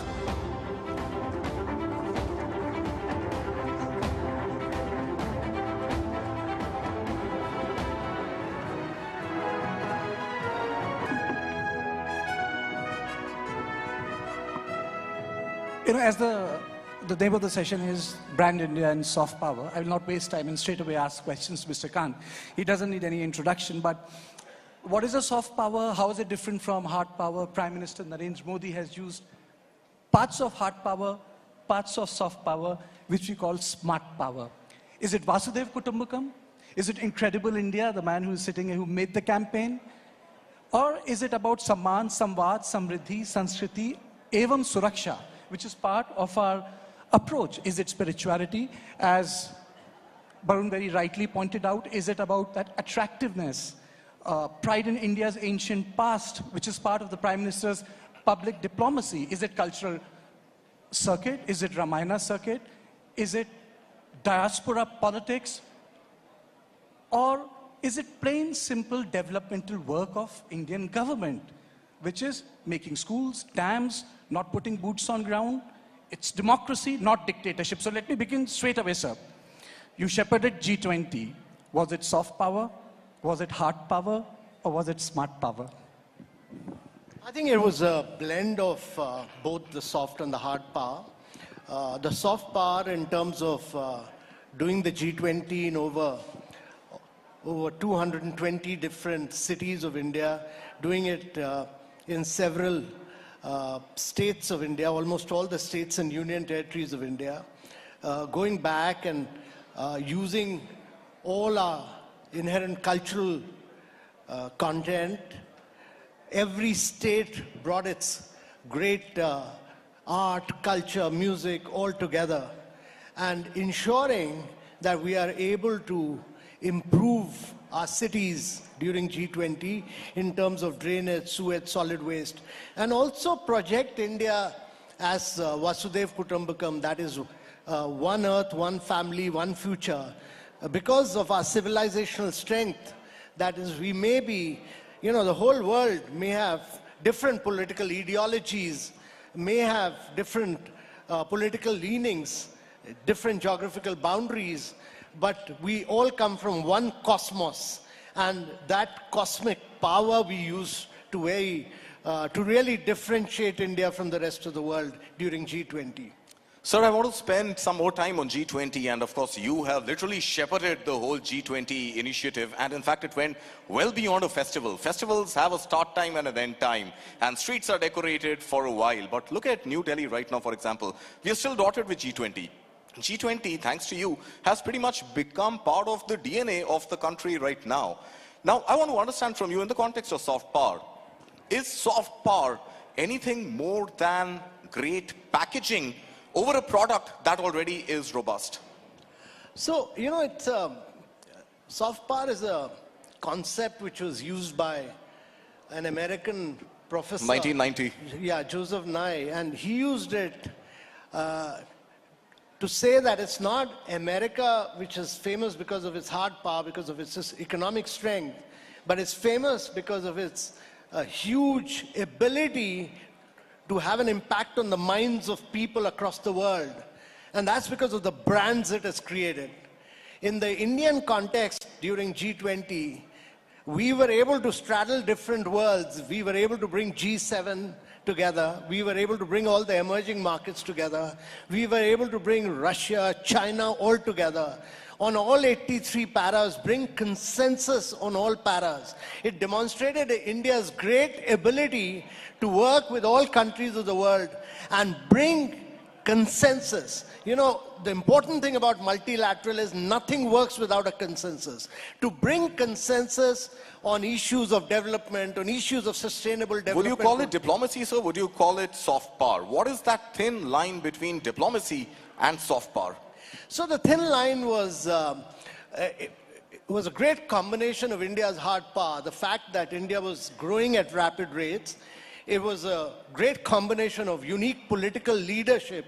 If it wasn't for the stature and the great standing of the Prime Minister, it would have been very difficult to get consensus in the Russia-Ukraine para.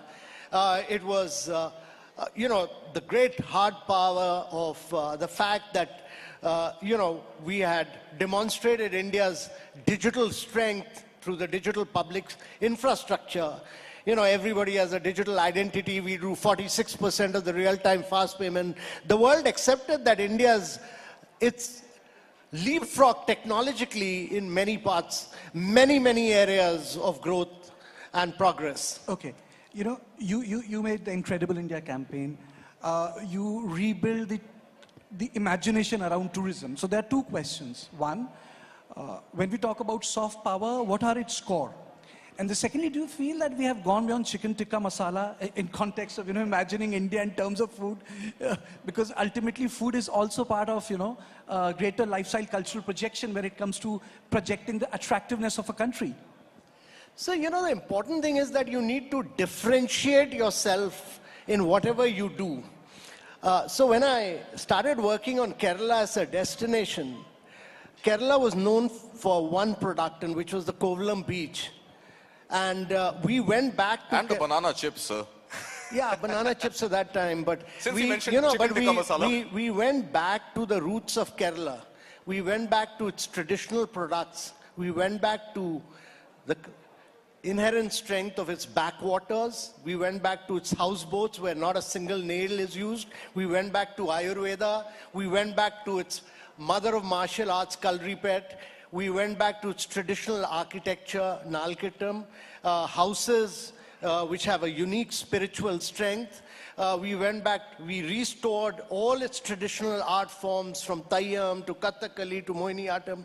And later when I came here and did the Incredible India brand, we went back to Ayurveda, we went back to yoga, we went back to meditation. So you need to there are 250 destinations competing with each other in the tourism marketplace. How do you differentiate yourself from the rest? You can never do it by aping the West. Sir, but in the context of India, sorry to cut you short, is that an opportunity or a challenge that we are so diverse? Is it easy, or, I mean, I'm sure it's not easy, but is it even plausible to create a unique identity for brand India given the diversity? Yeah, so the challenge is that India is bigger than 24 countries of Europe, plus another Yeah, so is it a challenge or an opportunity? So the challenge is that actually every state of India, every single state of India and the union territories of India have a unique opportunity to create their own brands in the global market space. And tourism can grow and prosper much like what Rajasthan has done, much like what Kashmir has done, much like what Kerala has done. If every state of India becomes a global tourism brand, India's tourism will grow by 10x simply by doing that. So, you know, tourism is the biggest job creator. Its multiplier impact is enormous. And every state of India must take this opportunity of really driving travel and tourism. So ODOP, should that now progress from one district, one product to one district, one tourism? Is there merit in considering a services-based argument for ODOP? So I don't think there's merit in one district, one tourism, but there's definitely merit in one state, one tourism, because tourism is a private sector play. So, you know, from the time you arrive to the time you depart, you get in touch with a number of private sector players. So you need to work in cohesion with all of them, and therefore you need to create state brands. And these are very large states. I mean, look at Uttar Pradesh. If it was a country, it would be the 5th largest country in the world. So, you know, you have enormous strengths of, I mean, Bihar, for instance, can be a great Buddhism destination. UP can be a great Ramayan circuit. Even Chhattisgarh, Jharkhand have tremendous potential. Mr. Kant, can you take us through the distinct effort made by Prime Minister Modi? A lot of prime ministers have addressed the issue of diaspora. There are two types of diaspora: economic opportunity diaspora, and one diaspora is a result of colonialism, indentured labor, Mauritius, Suriname, even Myanmar. These are the places where people remember what it meant to be an Indian in India, in Bharat. So when we look for the Bharatiyata, and I'm not using the word Indian, Bharatiyata, Prime Minister Modi made a special effort in the last 9.5 years of his tenure to marshal that diaspora. How has that worked for creating a new brand Bharat and for marshalling those resources for betterment of Bharat? So one, you know, let me first say that there's been an enormous, huge effort by the Prime Minister on his every single trip to mobilize, to actually communicate one-to-one with India's diaspora and create a sense of pride, great sense of honor, a great sense of giving them the feeling that what India has achieved in the last 9 years. And it's important to convey to them what India has achieved. You know, that we've done, you know, it's important to understand what India has done in terms of size and scale. We've done 40 million houses in the last 8 years, which is like making one Australia. We've done 110 million toilets, which is like making one Germany. We've done 253 million piped water connection, which is like providing a piped water connection to everyone in Brazil. We've done 80,000 kilometers of road. That's 3 times the diameter of the earth. And we do 46% of the real-time fast payments in the world. You know, we did last year, we did 126 billion real-time fast payment on the mobile, on the go. You know, without going to a bank or without using an ATM machine. China was next with 26 billion. That was the difference. The difference was 105 billion between India and China. Now, how do you convey this? The Prime Minister's used this opportunity to actually communicate directly with Indian diaspora, and they've now understood how India has grown and prospered. And that is why the Bank of International Settlement said that what India has achieved in the last 8 years would have actually taken India 50 years to achieve. Now, you've conveyed that to the Indian diaspora through this communication, direct communication between the Prime Minister and the non-resident Indians. So is that soft power? I want to come back to the subject. Does soft power have the potential to exist minus hard power? And that brings me back to the packaging analogy that I had given you earlier. You've got to have a solid product that you can package and you can communicate. So is the role of soft power limited to communicating the story of our achievements? So the important thing to understand is what the Prime Minister is saying, that we need to grow rapidly into a $10 trillion economy by 2035, become a $35 trillion economy by 2047. This is important. That's right. You know, that is, economic growth is critical. Economic growth is critical because you need to raise the per capita income of every individual. When you do that, automatically your hard power grows. Soft power is critical because you need to converge and integrate your hard power with your culture, your civilization, your music. I mean, look at what has happened in the Grammy Award. You had 5 Grammy Awards this year. Look at what Ricky Cage has done to India. Zakir won 3 awards. Ricky Cage has been winning Grammy Awards. So these are the people who add to India's soft power. They are really the brand ambassadors of India. You know, Prime Minister has also defined, I want you to take us through that, because the Prime Minister's understanding of soft power is also around India being a civilizational state, a young country and an old nation. It also centers around great pride in our ancient values. It's about Bharatiyata. Can you take us through that journey? You have been part of the Incredible India Project, Startup India Project, Make in India Project. It rests on one simple word, Bharatiyata. So there are two dimensions to it. First of all, we must understand that we are a very young India. You know, the demographics of India are in our favor. That's our average age of the population is 28 right now. Even when we are 147, the average age will be about 34, 35. Even then, we'll be the youngest nation in the world. Second is that there is a huge civilizational strength to India. I mean, when India got colonized in 1700, India's contribution to global GDP was 24%.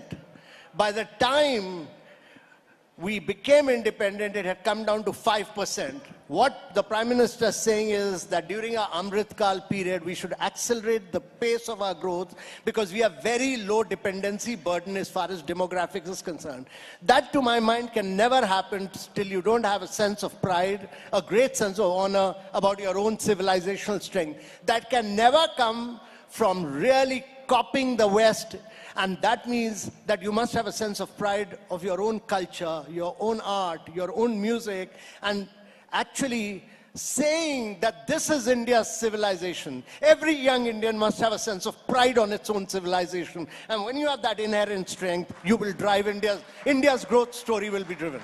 Sir, is pride enough? And I know that there is, of course, the $35 trillion target by 2047. You also just refer to that. And you're saying that you need better growth, faster growth to translate to better per capita income.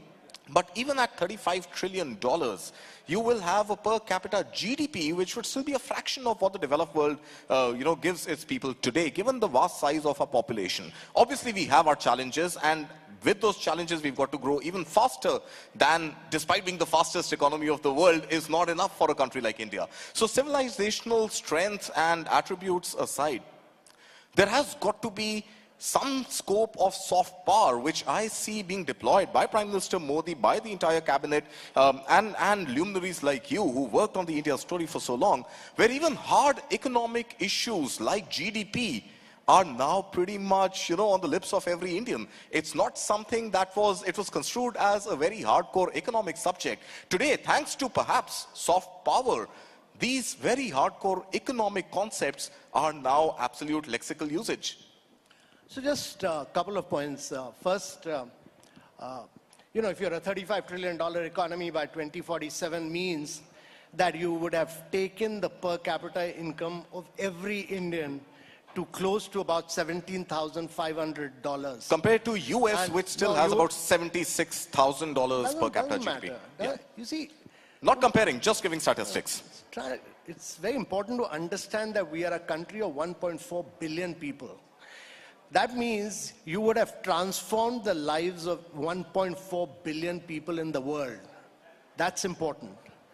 Second is that India's got into a lot of sunrise areas of growth. This has never happened historically. If you look at it, it's never happened in India's history that you've started looking at electric mobility, you've started looking at battery storage, you're looking at semiconductors, you're doing mobile manufacturing. Apple and Samsung, I think they're producing a lot more in India than China. All these new areas of growth. And the third very critical thing is that if you look at the last 2 decades, all technological innovations that come from the western part of the world, whether it was Apple, Google, Meta, Amazon, and in China from Tencent and Alibaba. What India did was to create this open source, open API, globally interoperable model by which everybody can do a digital transaction. The private sector competes with global players. PhonePe competes with Google Pay here. And you have a number of unicorns. You have over 120 unicorns now giving you, what are they doing? They're giving you wealth creation. 35% of your stock market is being created by Zerodha, Gross, Upstock. You have young startups like GoDigit and Acco who are giving you insurance in 1 minute. So what has happened is that in India, on the mobile, on the go, you can do fast payment, you can do wealth creation, you can do credit, you can do insurance, all in 30 seconds to 1 minute. This doesn't happen anywhere in the world. Nowhere in the world does this happen. Okay. And nowhere in the world has any country lifted, what has India done? it has lifted 25 million people above the poverty line in the last 9 years. Nowhere else in the world has this happened. Yeah. Absolutely. Yeah. Two quick questions. One I have wrestled with. Is soft power a process or a product? And the second thing is, so if you look at the soft power approach of India, often we have seen that the soft power, because we have looked into the potentials of soft power in terms of branding. Second question is also about the challenges. It fails to change the behavior of the neighboring state because of political instability. Look at Afghanistan. We built schools, we built Salma Dam. The behavior did not change. Prime Minister Atal Bihari Vajpayee's initiative of Kashmiriyat, free trade, movement of people, it didn't really change the sentiment of the Pakistani army. Or the Act East Asia policy from Narasimha Rao to Act East Asia of Prime Minister Modi. Now there's a fence coming up because the state is collapsing. So two questions. Is soft power product or a process? And secondly, how do we deal in this context of soft power that just doesn't change the behavior of our neighboring countries? So first of all, without getting into theoretical proposition, let me say that soft power is both a process, because it's evolutionary in nature. To build a brand is a time-taking process. And it eventually becomes a product. So India needs to build a lot of global brands. India's private sector needs to build a huge number of global brands so that they will add value to India's soft power in the long run. And the second, my response to your question is that we should continue to work very hard. We are living in a very complex neighborhood. No other country in the world has the neighborhood which India has in terms of Afghanistan, Pakistan, China. We should continue our efforts in good neighborly relations with everyone. And that is a process which will take time. And you will have political turmoil in neighborhoods all the time. Irrespective of this, we should continue to build person-to-person relationship. Before the session was starting, both me, he's Karthik and I'm Karthike. We were talking about the investment which Prime Minister makes in context of tourism. Today he went for a deep sea dive at Beth Dwarka, Sudarshan Setu. Prime Minister's investment in tourism is path-breaking. He makes it a point. Can you take us through what are the reasons why he's making such a personal investment when it comes to our own country? And if I can just add one little 2 cents to that question. Are we likely to see tourism don the flavor of nationalism, #Lakshadweep, or temple tourism, #Ayodhya? So firstly, I don't think I've come across any speech of the Prime Minister where he hasn't dwelt at length on the tourism aspect and the immense potential of tourism. And that is simply because he believes that the cultural strength, the civilizational impact, the tourism products which India has, no other country in the world has. And he believes that this can be the biggest driver of India's growth. It can be the biggest employment creator. For every direct job that you create in tourism, you create 7 indirect jobs. So every state, and I repeat that, it's a biggest opportunity for job creation. India can create 25 million jobs in the next 5 years through travel and tourism sector. This is a potential which Prime Minister believes in, and he's driving the states to push for tourism. And that is why, wherever he goes, his first focus is on travel and tourism. Sir, can't refrain from asking, what is it going to take to literally build Lakshadweep, connectivity to Lakshadweep, the entire infrastructure in Lakshadweep, and really make it a real threatening challenge to a country like Maldives? So first and foremost, Lakshadweep is very, very fragile. It can't be mass tourism. The islands have very limited capacity. So you need to do carrying capacity of the islands, which Lakshadweep Island has done. It has bid out certain islands, defining the carrying capacity of these islands. We cannot make the mistakes which Maldives has made, which Mauritius has made. Right. Our tourism there has to be very, very carrying capacity based. It has to be very high value, low mass destination in these islands. It has to be based around sustainability. And sustainability has very, very high value in today's world. Mr. Khan, we are talking about soft power, and not to talk about cinema would be a crime. Absolutely. It would be a crime not to talk about cinema. So when we talk about soft power, what's the tip of the spear? Is it culture, yoga, Hollywood, food, tourism? How would you rate them, sir?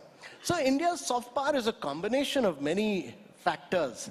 It's cricket. It's India's unique culture. It's Bollywood. It's Tollywood. It's all your great cinema from southern part of India, which is extremely creative and is brilliant. Some of the most outstanding producers, directors, all come from southern part of India, in addition to Bollywood, which is totally astounding. But all this, India's traditional art forms, India's culture, all this combined together makes a very, very powerful soft power of India. All of this put together.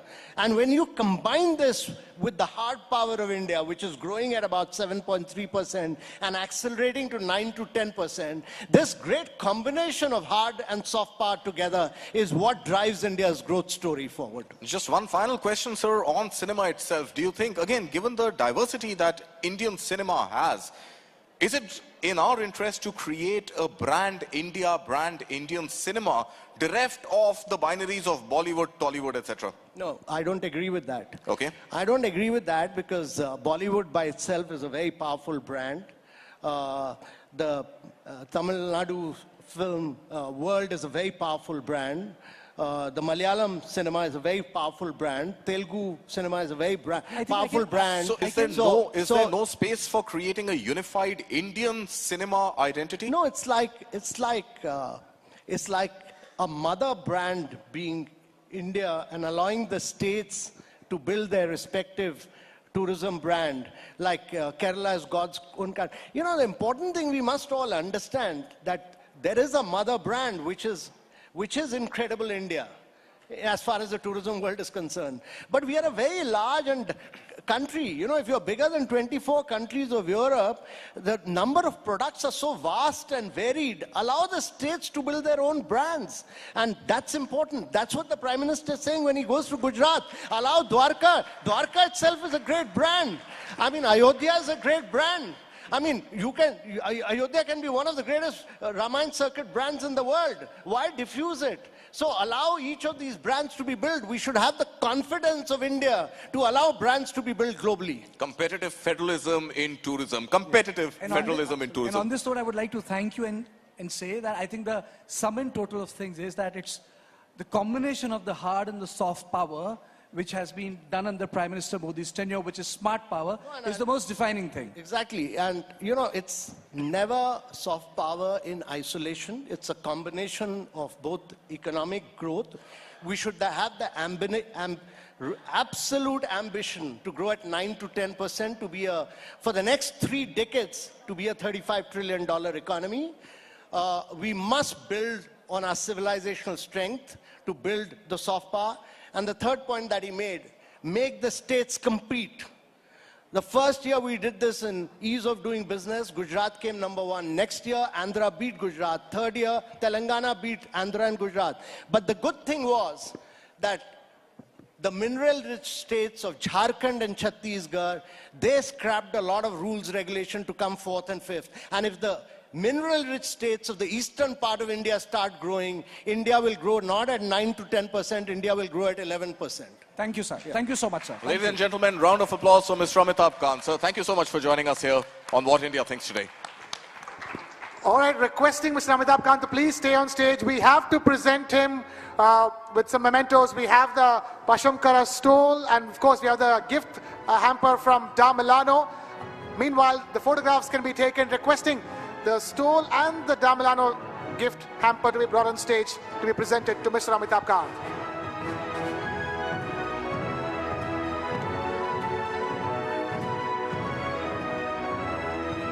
Mr. Amitabh Kant, thank you so much for taking time out to be with us here on TV9. What India Thinks Today. Ladies and gentlemen, huge round of applause for Mr. Amitabh Kant.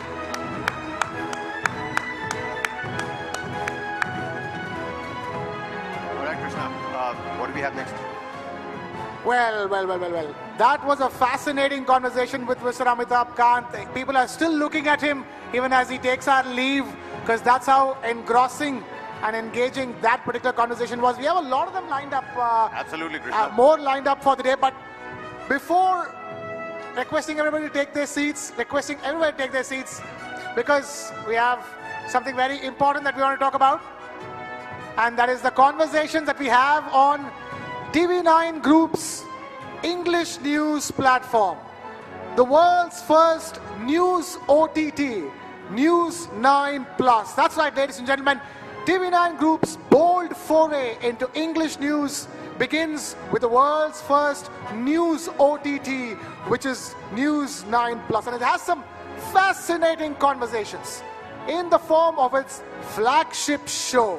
The flagship show, ladies and gentlemen, on News9 Plus is Duologue.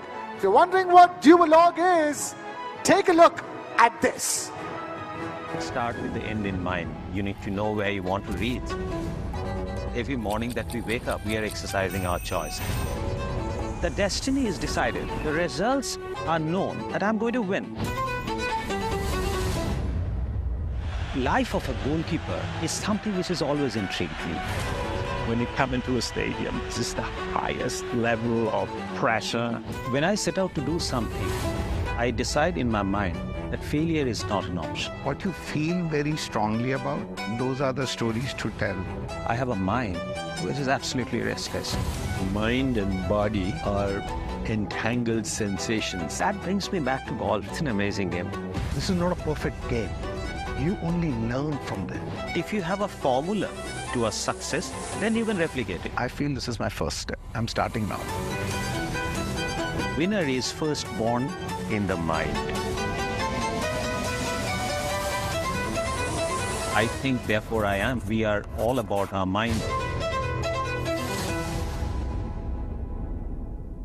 Ladies and gentlemen, a huge round of applause for Duologue. We were all about our mind, the most cerebral talk show. As you can see, we here at TV9 are fantastic at creating conversations, and those conversations on Duologue Season 2 are fascinating. They've just dropped on India and the world's first news OTT, which is News9 Plus. So clearly, Mr. Varun Das is not just driving the network forward, he's driving the downloads forward as well with the flagship show, Duologue. Some amazing guests, as you've seen, Jeev Milkha Singh, Oliver Kahn, Dr. Deepak Chopra. We're talking about filmmaker Rakesh Oprakash Mehra and a star like Allu Arjun. All of them on Season 2 of Duologue, which you will get to see only on News9 Plus. So make sure you download News9 Plus and catch India's most cerebral talk show, award-winning one of that. And with that, it's time now to move on to our next session. That's right, Krishna. I mean, we've been talking about soft power. What a great conversation there with India's G20 Sherpa as well. But this next session, ladies and gentlemen, is all about women power. There are nearly 70 crore women in India. That's right, 70 crore. Nearly half of the 140-odd crore population, Kabir. Now, when we as a nation are so keen on leveraging all different kinds of power, soft power, hard power, smart power, all of these at our disposal, how can we not talk about our biggest superpower, our Nari Shakti? Take a look at that.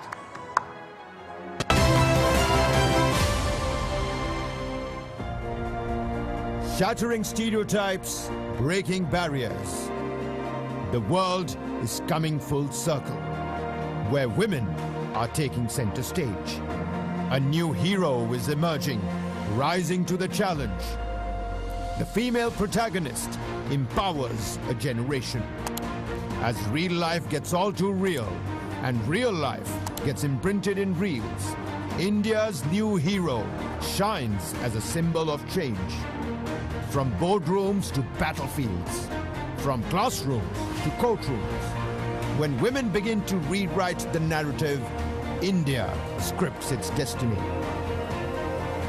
Let's salute the female protagonist, the new hero. Yes, ladies and gentlemen, this session is called Female Protagonist, the New Hero, and And there are 2 parts to this session. That's right? That's right, Kabir. There are 2 parts to this session. And strangely, it's called Female Protagonist, the new hero, and 2 men are introducing it, the irony of it all. And the first part of this session involves a very special woman.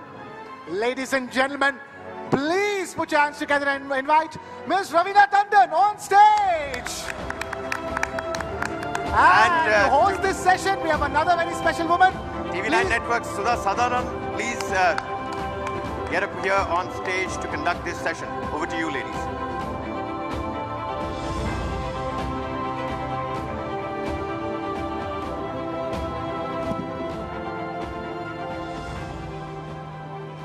Of mine, can you hear me? These colleagues of mine, Krishna and Kabir, the 2 Ks, actually stole my line. I was going to say hard pa, soft pa, but woman's pa, it's incomparable. Won't you agree? And considering we teach you your first word as women to say ma, or amma, you need to owe it to us. Ladies and gentlemen, big round of applause for women's pa.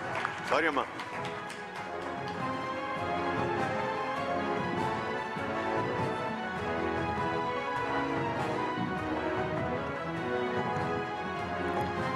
All right. Many congratulations, Raveena, for the Nakshatra Award. And I don't think I would like to slot you in any era. I think you are eternal as an artist. And artists really don't have any kind of from this to this.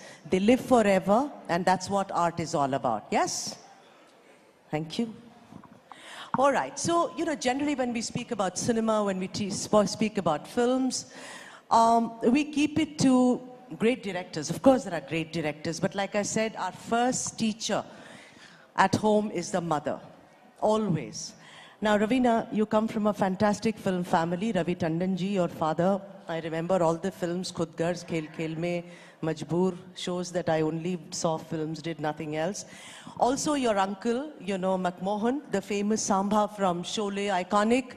Who doesn't know him? But I have read an interview by Ravi ji where he said, all that is fine, she had talent, बहुत talented लड़की थी. Lekin it was the mother, Veena ji, which I do not think many people know about this. These are little nuggets that one needs to know. Isn't that right, Raveena? I think I agree with you because you are right. My dad would never refrain from mentioning my mother every time when it came to giving her due credit for the upbringing, because ultimately and honestly, especially being experienced, I have 2 grown-up children now. I have 2 adoptive and I have 2 biological children as well. And I do think that the upbringing, the major part contributing towards any child's nourishment, nurturing, and their upbringing is the mother. And same way, I think it was my mum who played a very integral part as far as I'm concerned. And like you yourself did quote my father. Yeah. पापा ने यही कहा था शायद interview में जो आपने मुझे बताया कि it was all in the genes. And that's because of dancing. Talk a little about that. Was she a trained dancer? How did that happen? Did it come to you genetically? Or did she actually teach you and you didn't even realize कि ये बात के लिए हो रहा है? I think it was genetics because कहीं ना कहीं मम्मी ने तो 15 साल किया हुआ था बिरजू महाराज के अंडर कथक, तो उनमें always एक artistic था ही trait, and वो कहीं ना कहीं शायद हमारे खून में भी आ गया very naturally. So I think it was genetics, क्योंकि जब मैंने अपना करियर का शुरुआत किया तो बिल्कुल ऐसे नहीं था कि ट्रेनिंग ली और मम्मी ने ट्रेनिंग दिया, इन्होंने ट्रेनिंग दिया, कुछ एक्चुअली अनहर्ड था कि मैं फिल्म ज्वाइन करूंगी, बिकॉज किसी के जहन में आया भी नहीं था कि I am going to join the movies one day, and it just kind of just happened for me. So that is how it was. Lovely. So you see, there is one, these days the most popular thing is Nepo kids, we keep hearing it. But the point is that here is somebody who's from a film family and well spun, bilkul घुस जाओ film में, उस type की family.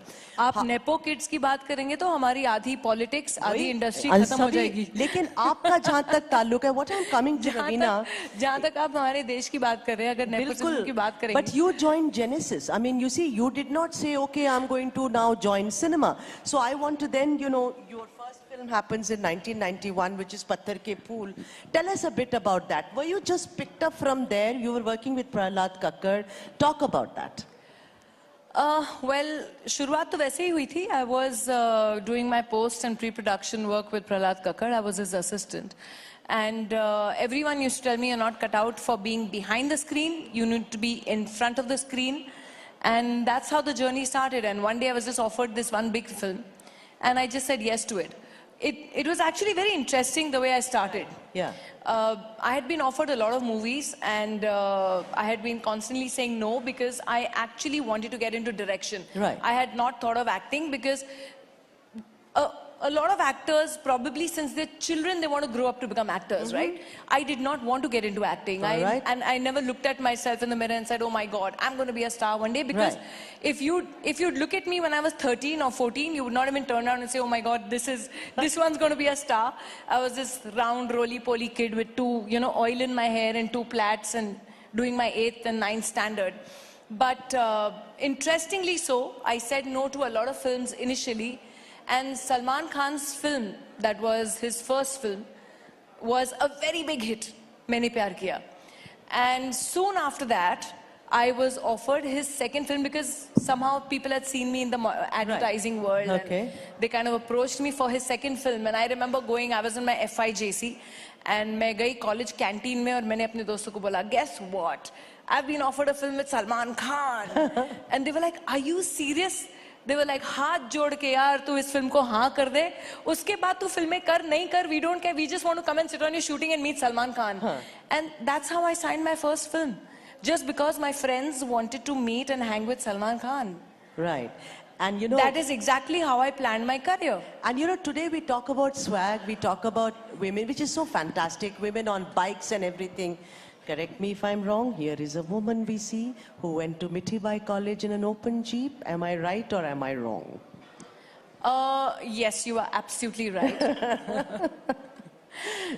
I also do believe that how much ever I do contribute, to be fair to all the fantastic men sitting here in our audience, that even though I contribute a 70% of upbringing to my mum and to all the mothers that are there who nurture and nourish their kids, I do believe that behind every strong daughter is an doting and a strong father. Love. I totally believe, and this is for all the men out here, because it was my dad who taught me literally how to change car tires, to drive, to ride a bike, and I was absolutely allowed to do everything that my brother did. In every way. If he's learning to change this tire and he's going to wash the cars on Sunday, you're going to wash the cars as well. And you're not going to drive a car till you don't know, what is under the hood in that car. Right. Because tomorrow you're stranded anywhere, you're stuck anywhere. I don't want you calling anyone for help. You need to be standing on your own feet or literally, sitting down and changing that tire yourself. You're not going to call anyone. You are going to be there dependent on yourself to do whatever you have to do on your own. Fantastic. And that's how he brought me up. Let's talk about the transition in your craft. So we know, from Mohra, we know Sheher Ki Ladki, we know Andaz Apna Apna, people laughed with you, sat there, Then the transition happened and we saw you in Shool, the wife of a cop. And I can never forget the scene when Manoj Bajpayee, the door opens and you faces him after he's lost your child, lost as in lost forever. Then there is of course Daman, there is of course Ghulam-e Mustafa, there is Aks. Tell us about that. Did you make a conscious decision, Raveena, that this is, now I'm getting all these female-oriented films where I can be somebody else in every film and I'm going to do it? How did this transition happen? I think in every actor's life, or I think in every artist's life, you evolve along the way. And that's exactly what happened to me. There was a point, yes, where I was playing the young, rich, spoiled brat. And all I changed was not my dialogues, but just my costumes for the next film. So it was literally doing the same role in every second film. Nonetheless, there came a point where I said, yes, now it's the time where I want to do something more substantial. I want to do something that challenges me as an actor, that challenges me as what my craft is. And I'll tell you another very interesting thing. I consciously did it at the peak of my career where I had commercial success. Yeah. And even keeping that in mind, where people thought, oh, if you're, you know, in those days there was the art cinema, realistic cinema, and then commercial cinema. Yes. So in those days it was, oh, if you leaned towards, you know, leaned a little more towards art cinema, you were the arty-farty types, you know, and Yeah. oh, you're giving up on your commercial success. Right. So for me, it was a conscious effort to do that quite in the beginning of my career. And honestly, in the 90s, or a little before the 90s, in the 80s probably, that was, I think, when I was also too young, but one would hear, the generation before me, the heroines and the actresses, they mostly had to hang up their boots, या तो वो retire कर जाते थे जब उनकी शादियां हो जाती थी, क्योंकि हमारी audiences शायद शादीशुदा औरतें accept नहीं करती थी. Right. और जब हमारे heroes जो साथी कलाकार थे, वो उनको वो समय मिल जाता था by the time they were in their middle ages to hone their skills, to become fantastic actors, to Right. master their craft. You know, they got that time to evolve. Right. Whereas when the time came for our women in the industry to be great at their work, to be masters of their craft, they were told to retire. Right. You know, that is something which I never understood. Which now we have the strength, we have the independence, and we have different various platforms. So Ravina, you have, are you saying in cinema or in OTT where you've really done very well? We've seen, you know, Karma Calling is one. I've seen promos of that. I'm really waiting. It's coming sometime in March, if I'm not wrong. But you know, what about, you've done a lot of other OTTs as well. Do you think it's OTT or cinema? Both give you the opportunity I think now. both. Yeah. I think the basic viewpoint or the awareness that is there in our audience Right. today, एक तो exposure इतना हुआ है हमारे audiences को global cinema में through via OTT, via various festivals कि अब हर तरीके के cultures, हर तरीके के फिल्में हमारी audiences देखती हैं, तो accepting ज़्यादा है. I'm sure a lot of my colleagues in this room and ex-colleagues who are now, you know, strong political leaders here, my friend Khushbu is here in the audience, whom I completely love.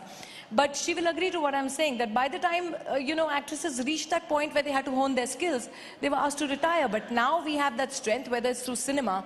I did a film called KGF 2. Yes, which today is the 4th highest you know, grossing film in the Indian history of films. Right. So that was a huge hit. Yeah. So whether it is cinema that gave me a role like something what I could do in KGF 2, or there was an Aranyak, or now there is Karma Calling, soon there will be a Patna Shukla. I've just, you know, going ahead with another couple of films now. I've done a Gurchari with Sanju. I'm doing with Sanju, Sunil Shetty and Akshay, I'm doing Welcome 3. So it's all these, you know, this time where I think women have actually come onto their own in our industry as well. Yes. And we have actually stood our ground and said, hello, we ain't retiring. We ain't retiring. I think we need a round of applause. And from all the men, more than the women here, that, you know, we ain't retiring, we ain't going anywhere, we're staying right here. You know, let's talk about tropes now, you know, stereotypes. And go back to the time, Khushbu, I mean, it all happened in our, you know, where you had either a Devi or a Dayan. There was nothing in between. So a Devi would be this, you know, a woman clad in a sari and not knowing that we can be very wicked. But then, you know, also the stereotypical thing that you can't take such a woman home, you know. Don't you think at least that thing has been blurred, Ravina? You know, I'll actually little cut you midway in this, because I think I broke that stereotype with a film called Daman. Yes. For which I won the national award. Kalpana Lajmi. Yes. Kalpana Lajmi. Yes. And Yes. at a time when you rightfully said, when our films were depicting ke bhala hai, bura hai, jaisa bhi hai, mera pati, mera devta hai, you know, we were depicting that. And even though the villain was the worst person that you saw on screen, but the hero's बहन would always stand in front and said, "Goli, पहले मुझे लगेगी फिर मेरे सुहाग को," you know. Whereas I probably would have stepped and said, "Go get him, dude." It's like, but nonetheless, jokes apart, we did make a film called Daman in the year 2000, which spoke about marital rape and domestic violence, which till date is being debated in the Supreme Court. That's right, marital rape, yes. And we still haven't passed that law, which I'm hoping that we do soon, because there are a lot of stereotypes to be broken. Because earlier on, everyone was कि ठीक है, whatever the जो भी झगड़े हैं, जो भी violence है, वो घर की चार दीवारी से बाहर नहीं जाए. And women were victimized throughout. And that is exactly what that woman, the movie Daman spoke about in the year in 2000. Right. And we are in 2024. Right. Yes. 24 years down the line, I still feel that that topic is still so relevant, that we are still talking about women not being able to come out and are constantly quiet on being victimized, whether it is domestic violence or it is rape or it is every horrific form of abuse. All right, so, India poised for the next big leap. We have shining examples of women. I mean, if I name all of them, it's going to take at least 15 minutes. But I'm going to take two names. Indra Nooyi is one, and the other is Meera Nair, and comes from your field. Great filmmaker, started way back. Salam Bombay was what, like 35 years ago, right? I want to ask you that, what does it take? I mean, we are one nation which makes the largest number of films and fantastic cinema. Look at where our cinema has gone. What do you think will take? How do you look at the future for our cinema to be right on top, doing even better than this? Because sky is the limit, Raveena Tandon. I definitely feel that as far as our Indian cinema is concerned, where I do see that I do see in today's day and age a very united front. Right. So we have strong films coming from every part of our country, north, south, east, west. And it is pretty incomparable. Actually, I cannot even say that we can compare to anyone else or any other industry, because actually today, if you see, we are the greatest industry that is there globally. Yes, true. The amount of films per annual that we come out with, the production value, the costing of the films that we make.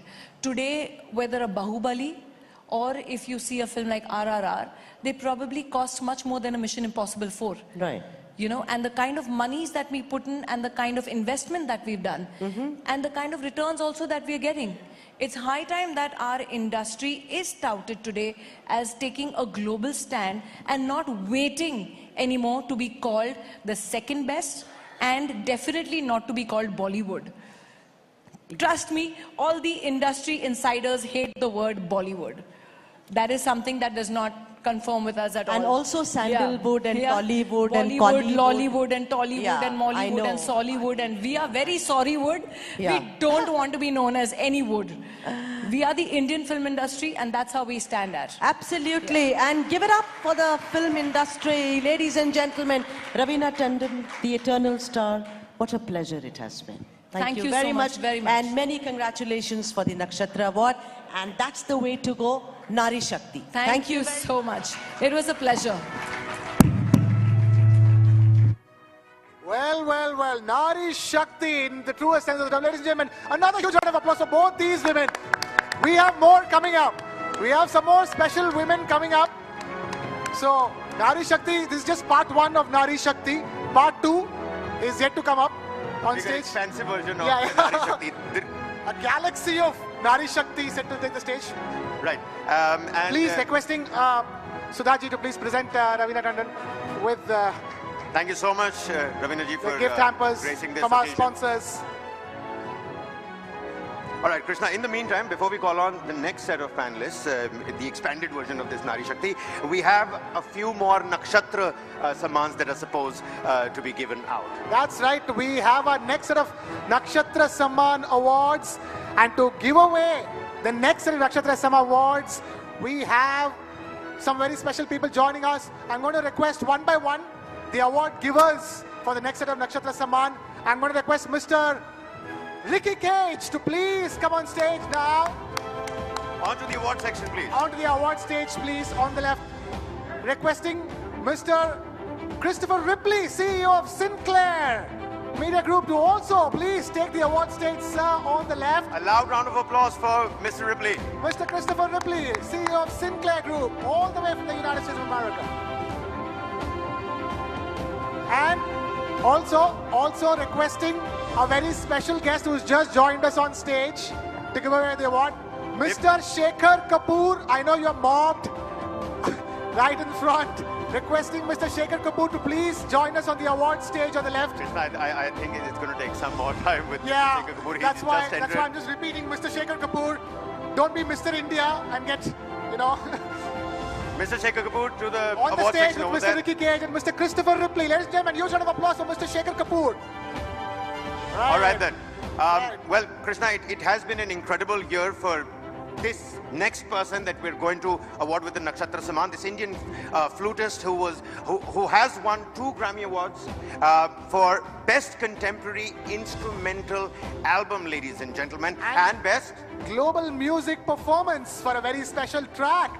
Not 1, 2 Grammys in 1 Grammy Award session.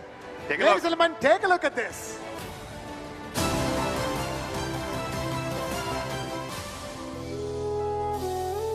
His melodies speak to the soul.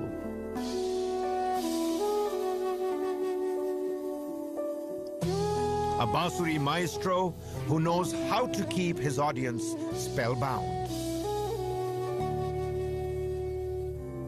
Transcending boundaries, touching hearts with his ethereal music. His brilliance shines even brighter on the world stage. TV9 Network Nakshatra Samman goes to the global star, Rakesh Chaurasia. Ladies and gentlemen, global star Rakesh Chaurasia requesting him to please come on stage and take the Nakshatra Samman from Ricky Cage, another global star, music himself, and of course, Mr. Shekhar Kapoor and Mr. Christopher Ripley.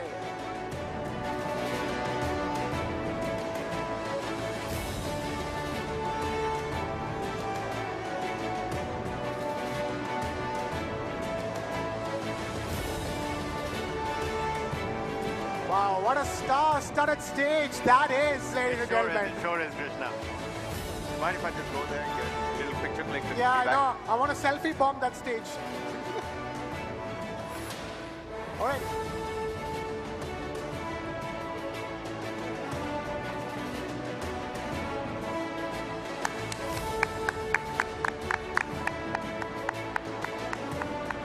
What a year it has been for Mr. Rakesh Chaurasia, ladies and gentlemen. What For a Indian year. music. For Indian music. What a year for Indian music. And Mr. Chaurasia, please don't go. We do have a couple of questions for you as well. May please make sure the mic lands up in the award section. Of course, he's been presented with the Pashamkara stole and the Da Milano gift hamper as well.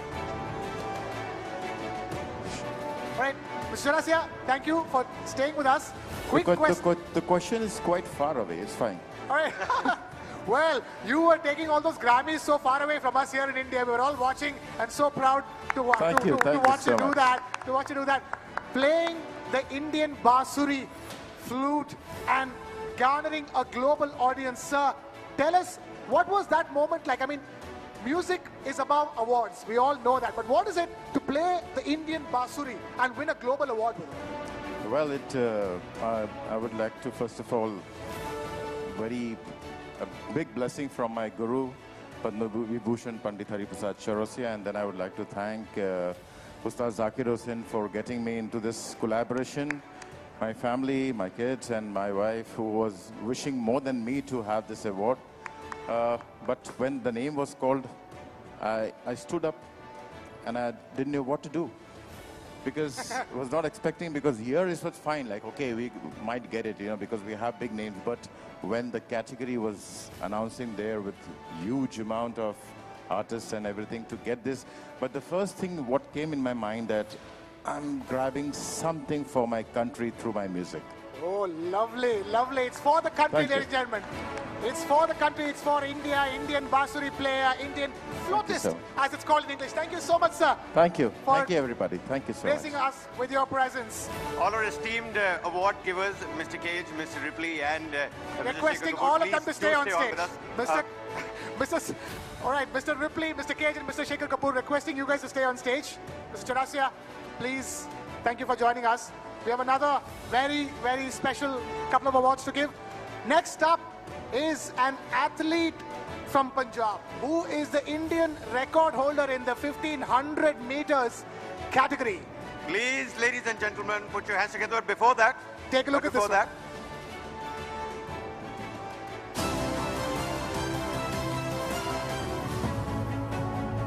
She is setting the track and podium on fire. India's Gen Z athletic queen is on a record-breaking spree. With rich sporting genes, she is born to run with the wind. Aiming to shine at the biggest stage, India hopes to fet a new Olympic hero. TV9 network Nakshatra Samman goes to the rising star, Harmilan Benz. Ladies and gentlemen, please put your hands together for Harmilan Benz. Well, there she is. More Nari Shakti to India. Rising star, Harmilan Benz.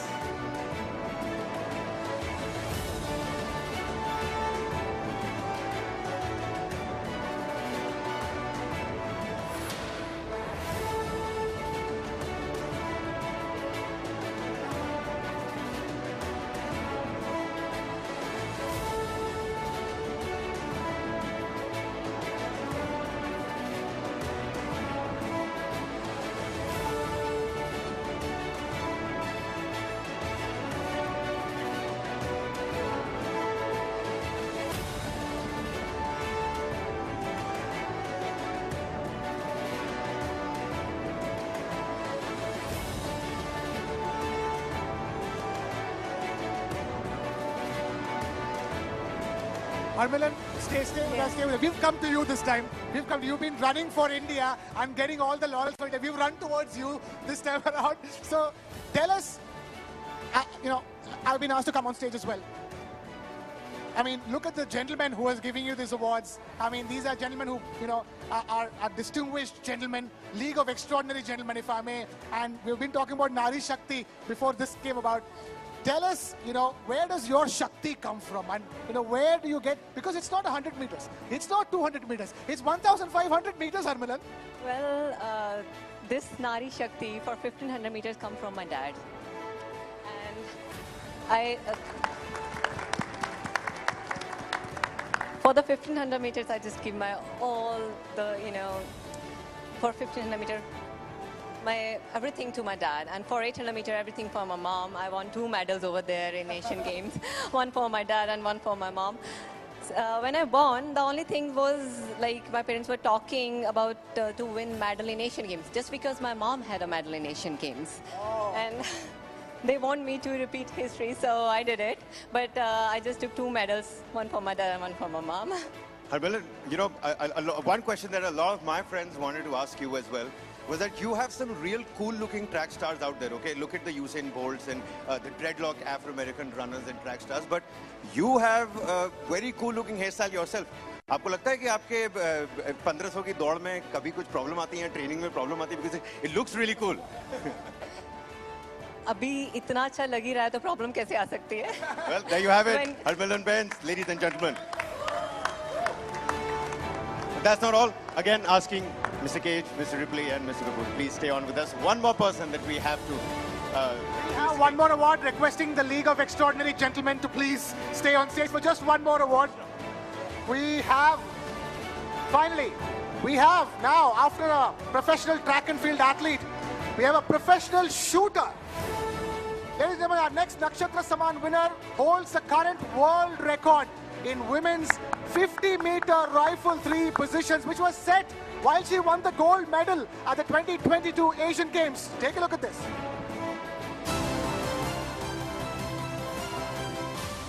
An accidental shooter, her marksmanship has left the world awestruck.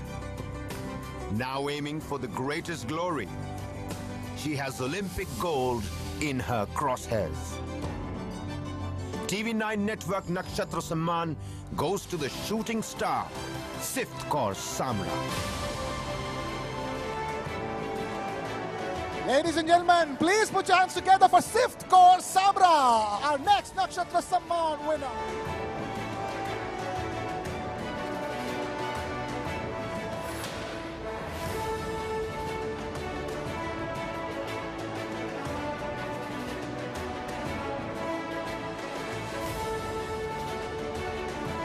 Ladies and gentlemen, keep the applause rolling, please. Fifth Kaur Samra.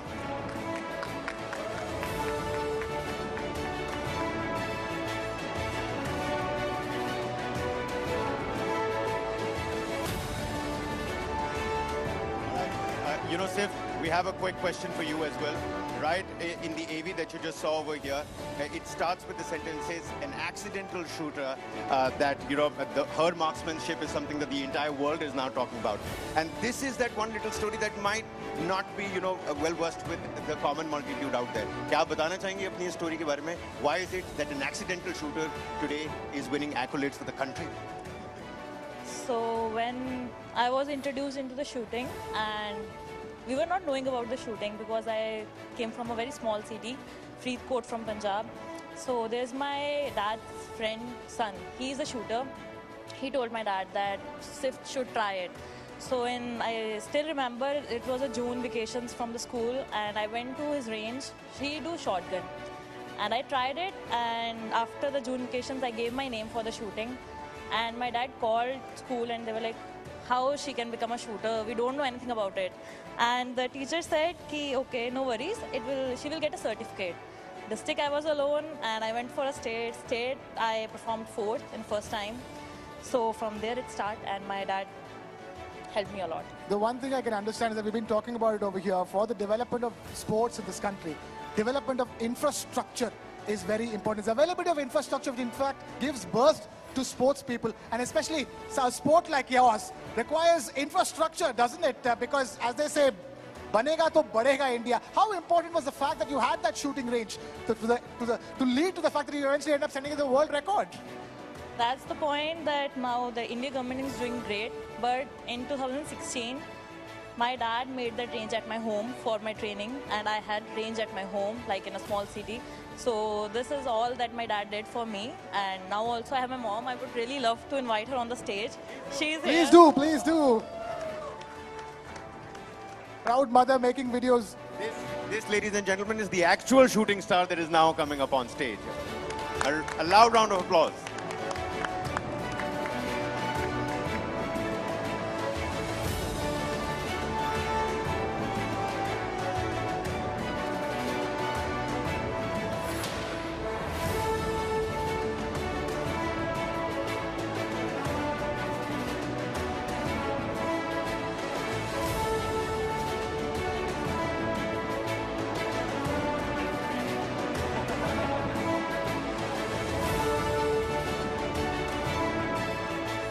Well. This award session is quite the sporting activity for me and Kabir. Right, requesting all the gentlemen now to please, you can take Thank you so much for that. Please, you can take leave from the stage and take your seats. We will be calling you guys back very soon for a panel. Ricky,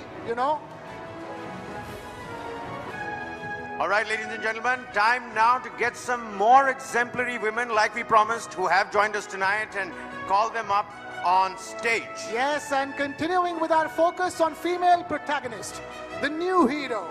Please put your hands together for none other than Khushbu Sundar, member, National Commission for Women.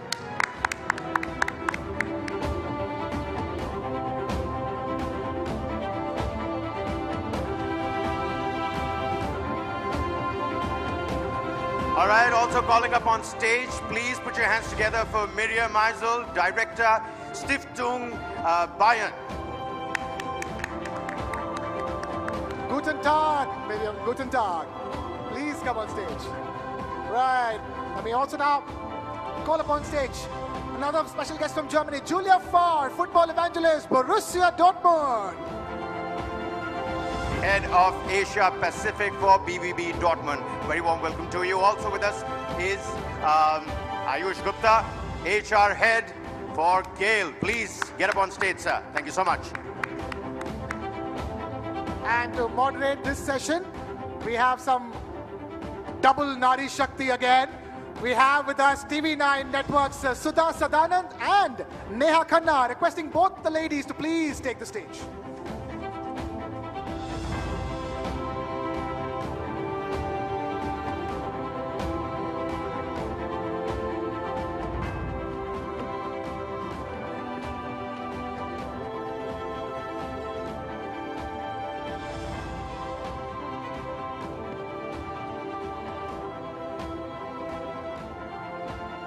All right, so some for more women's power, and I don't think that a panel can look this beautiful, really.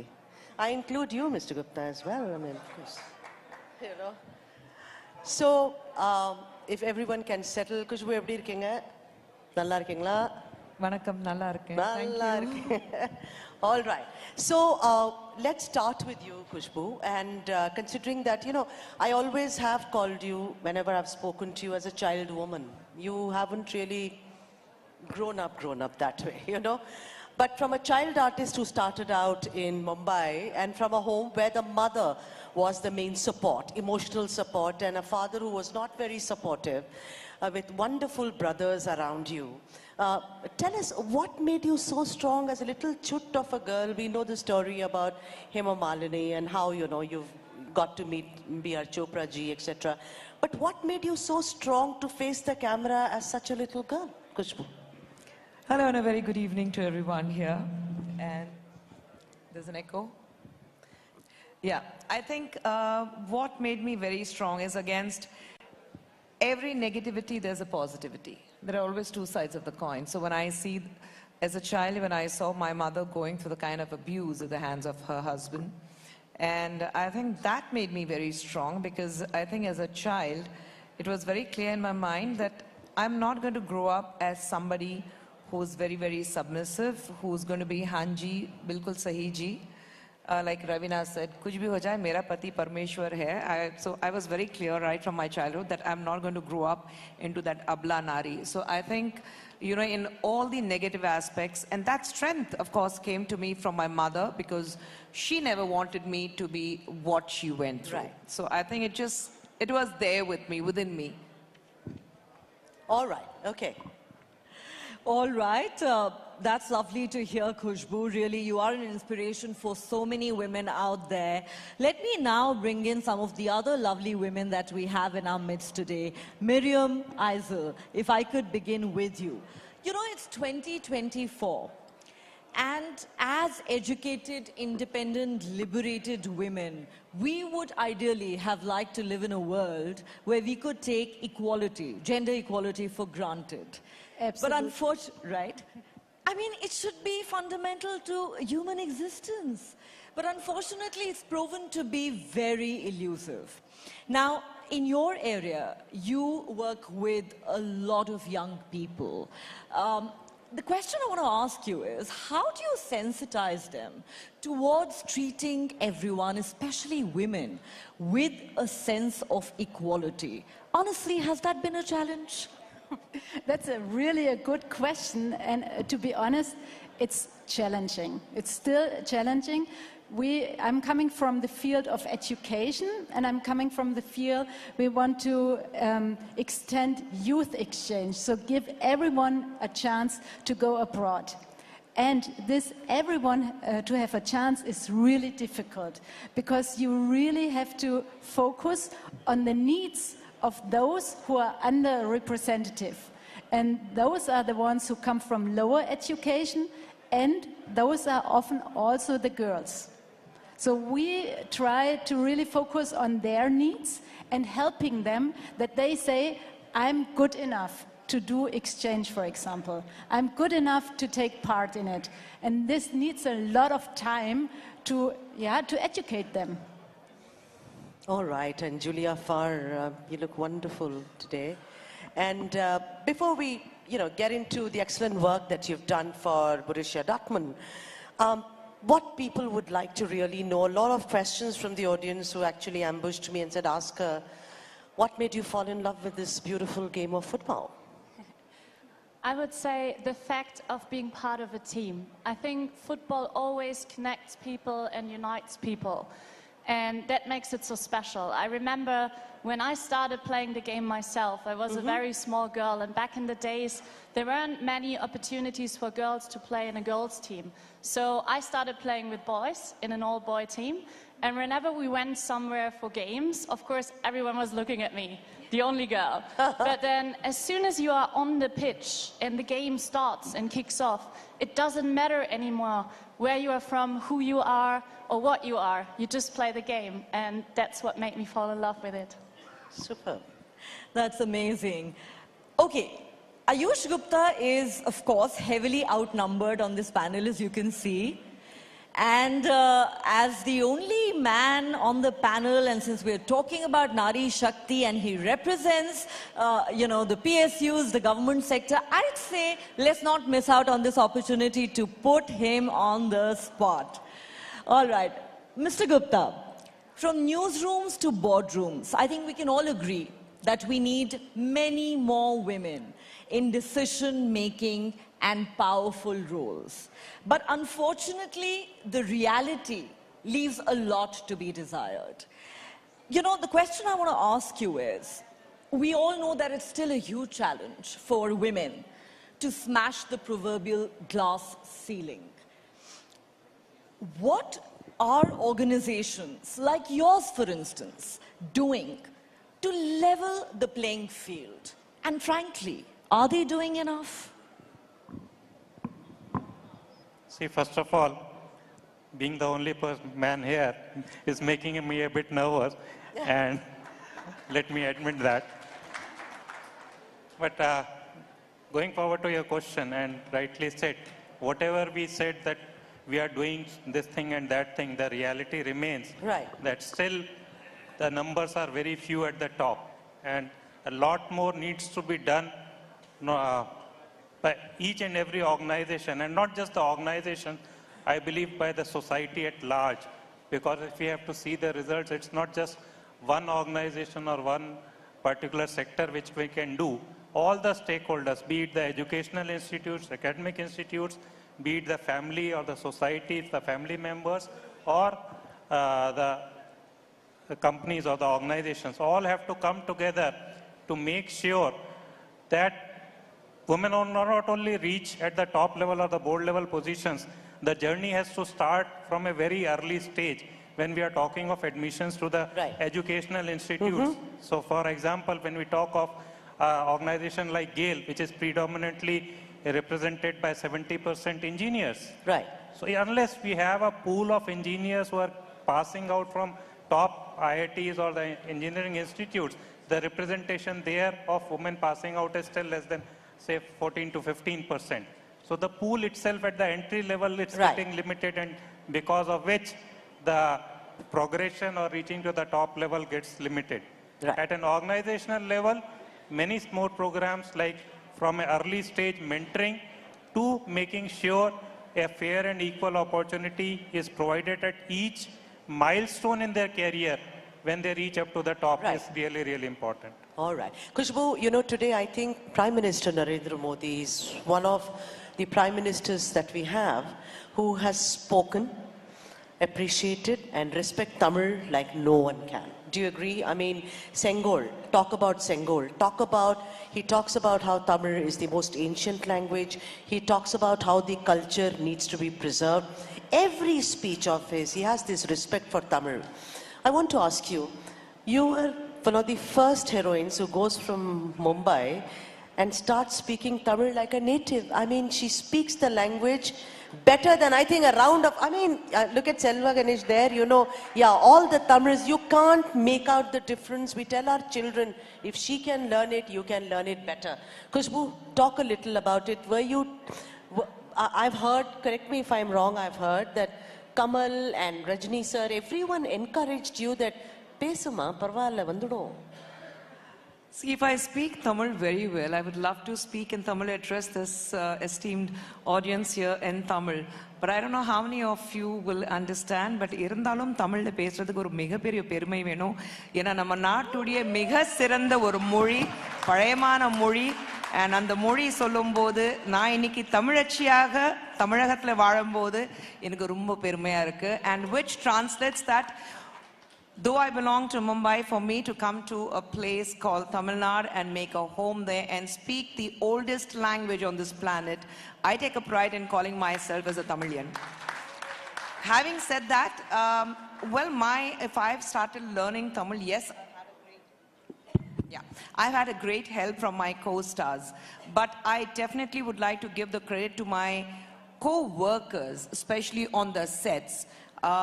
you know, my light men, my production boys, my dancers, my fight choreographers and the fighters, you know, because they are the ones I used to basically converse with in Tamil, and they gave me the encouragement that speak.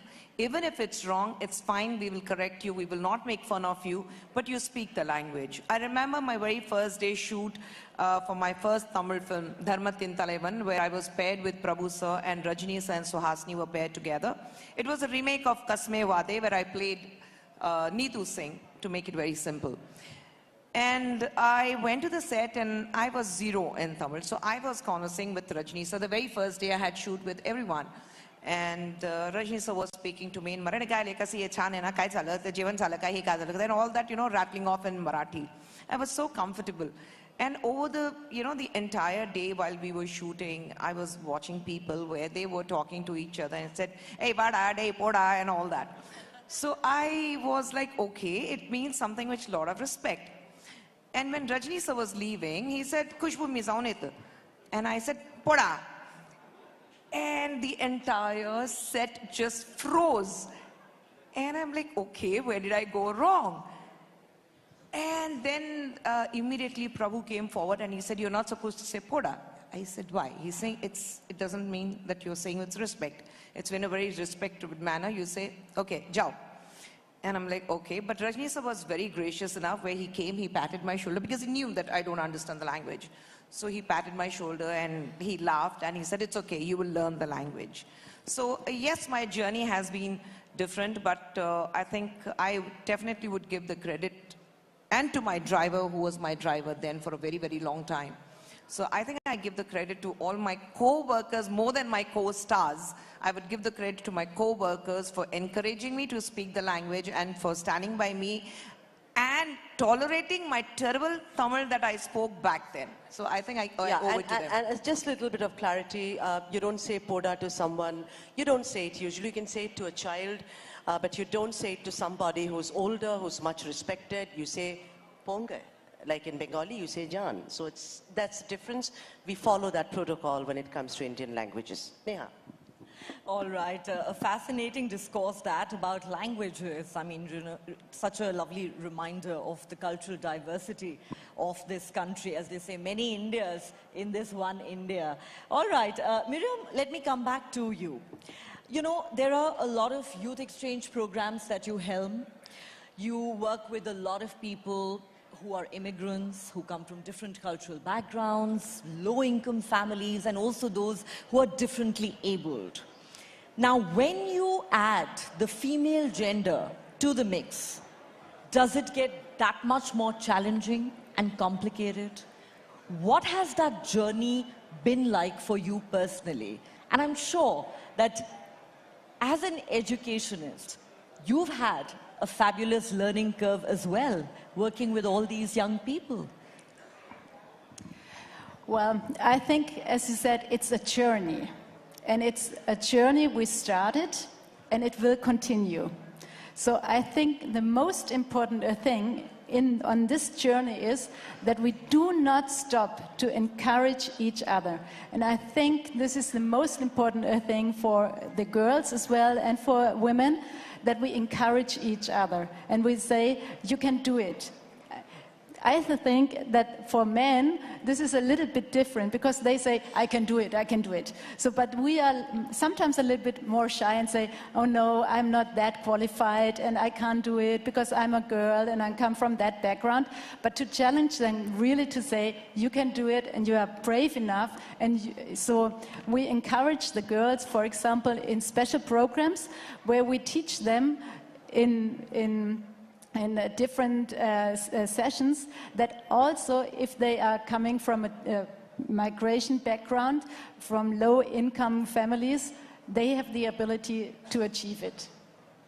All right, Julia, you know, talking about football and how BVB Frauen became such a household name, the transition of the journey, as it were. We remember in 2019, you know, a banner, which no one can forget, is football is for everyone, women's team now.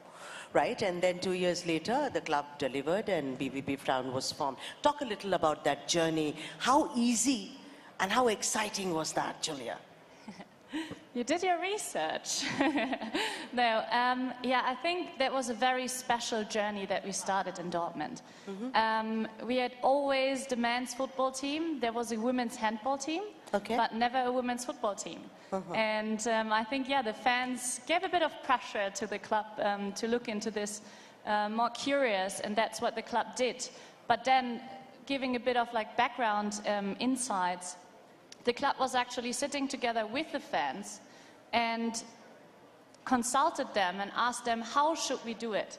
We had the chance, or we had the option to just buy another club that's already existing, that already has a structure, and just play and take over their players, their league, and everything. Or we could have bought a license to start a little higher. But then the fans said to us as well, well, we are Dortmund, we are Borussia Dortmund. We come from a region which is a working class region. Right. So it wouldn't be authentic if we go out and just start somewhere in the second Bundesliga or first Bundesliga already. So the fans decided with the club together that we go on a journey. We start from the lowest league. We start from the bottom and work our way up.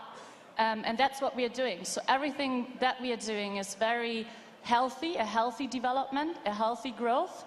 And the fans are fully behind it. And that's what we wanted, to bring everyone together. Fabulous. All right. Mr. Gupta, if you could just indulge me for a moment. Before I come to you with my next question, I'd love to actually put a question to Khushbu, one of my favorites in this room. You know, Khushbu, we've talked, of course, about how language has never been a barrier for you. But I want you to focus for a moment on sexism in the film industry and misogyny in celluloid. You know, we'd like to believe we've come a long way. We have a lot of women-oriented movies being made. OTT platforms have revolutionized the entertainment industry, opened up a lot of doors. You know, Ravina was here some time back talking about how you know, she's in a way started her second innings and is getting to play some wonderful roles. But, you know, just when you think that we've made progress, we've come a long way, along comes a film like Animal. And it reignites this whole debate about how we project women on the big screen. Now, I don't know what your personal view on that movie are. I have very strong views, which I will keep to myself for now. You're also a member of the National Commission for Women. So when we talk about domestic violence, when we talk about misogyny that's projected in celluloid, how do you see it? Have things changed? All right. First thing I would like to tell in this room that I haven't watched the film Animal because that's not my kind of a film. So I haven't watched that film. That makes two of us. Okay, great. Well, yes, as a member of National Commission for Women, it becomes very difficult when we have the cases which talks about dowry, harassment. We still have cases about, though triple talaq is abolished, we still have a lot of cases which keeps coming in about triple talaq. The talaq being announced over a phone or through a letter or just by words at home. We do come across a lot of problems about like what Ravina was also discussing earlier about marital rape and any kind of abuse, whether verbally or sexually. And I think, you know, we talk about moving forward. Our Prime Minister has been talking about Beti Bachao and Beti Badhao, where the Prime Minister keeps talking about from women empowerment to women-led empowerment. It's very saddening to see that in many areas of our country, in especially a little lower states, we get a lot of complaints which talks about the basic problem of women. And this is something which we need to address. Fortunately, we at National Commission of Women, we have been given a free hand where we have been taking up cases very, very aggressively, and we have been working on it.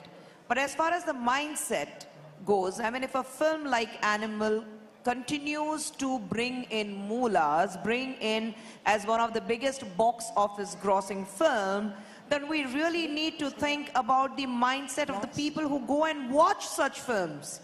What about them? More, because these movies are blockbusters. Yes, and they are blockbusters.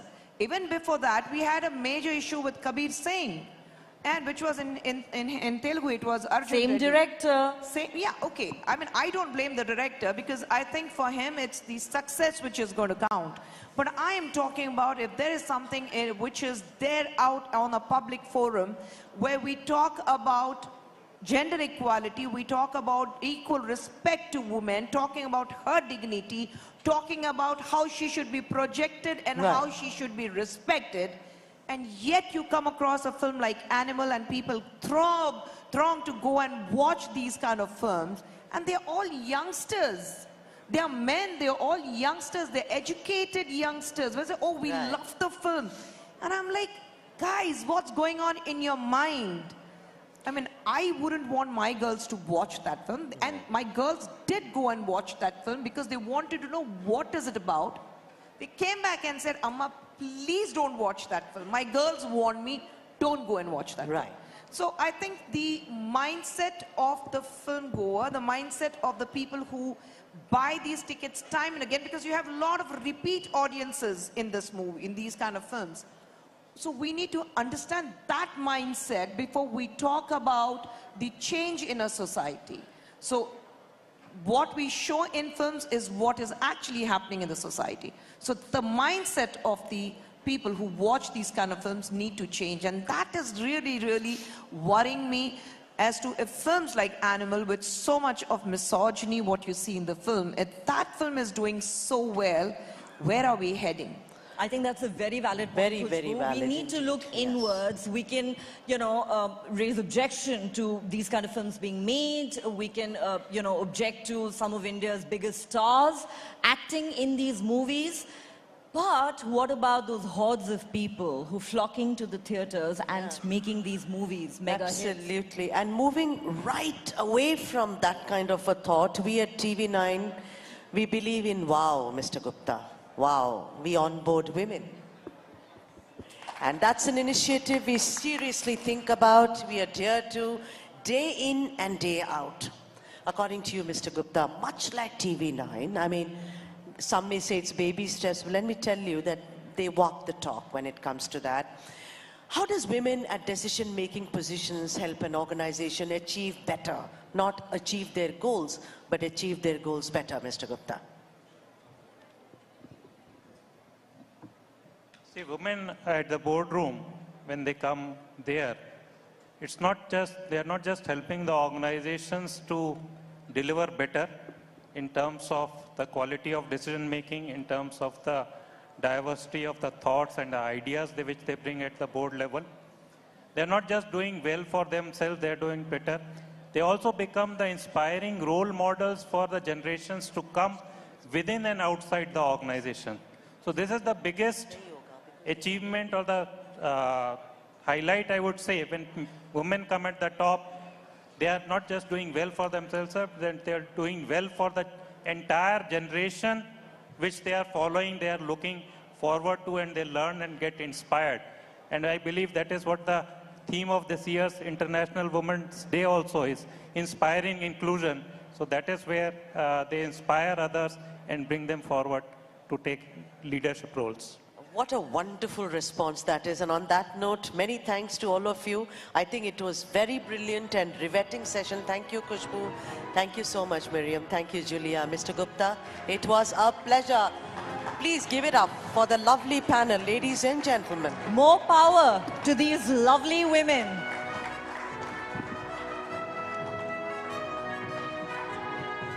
Thank you so much to our panelists. Thank you so much, Sudhaji. Thank you so much, Neha. A little bit of a photo ops, maybe that can take place. What a riveting session, ladies and gentlemen. Talking about, well, movies, soft power, football, all encompassing what women bring to the table. Nari Shakti over there. All right, a round lot of applause. And with that, folks, that's a wrap on our session on female protagonist, the new hero. But it is now time to also put the spotlight on our presenting sponsor, because we must do that. TV9 What India Thinks Today Summit, Poonawalla FinCorp, ladies and gentlemen. Here's a short snippet. Take a look at that.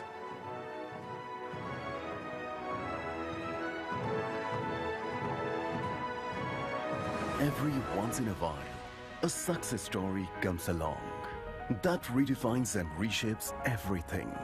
Welcome to the world of Poonawalla FinCorp, where upwards is the only way to go. We operate on a simple philosophy and vision to be the most trusted financial services brand and to help individuals and businesses to achieve more by offering the best-in-class customer-centric products and solutions. In short, to be a pillar of support to people from different walks of life with a focus on ethical, transparent and end-to-end digital lending. Our products, service and philosophy resonated with the customers, allowing us to script a historic business story. With a record-breaking turnaround time in the history of financial sectors in India, the current valuation of the company stands at over $4 billion. 2023 has witnessed an exponential rise in our business valuation. In just 2 years, Poonawalla FinCorp has managed to race ahead faster than any other player in the finance sector. Behind this phenomenal growth story is a hard-working team, led by leaders with a razor-sharp vision, who are bound by our values of credit. Every team member involved in this success is valued at Poonawalla FinCorp. Through everything we do, our values and culture shine through. With a relentless passion for excellence, we are on our way to enabling dreams for millions of Indians. Poonawalla FinCorp, enabling dreams. Well, all right, ladies and gentlemen, a big round of applause for Poonawalla FinCorp as well. And before we move on to our final panel session discussion of the day, we are again breaking that up with another set of Nakshatra Samman, ladies and gentlemen. Our next Nakshatra Samman winner is a world-renowned percussionist, a film music composer, and also a Grammy winner. Take a look.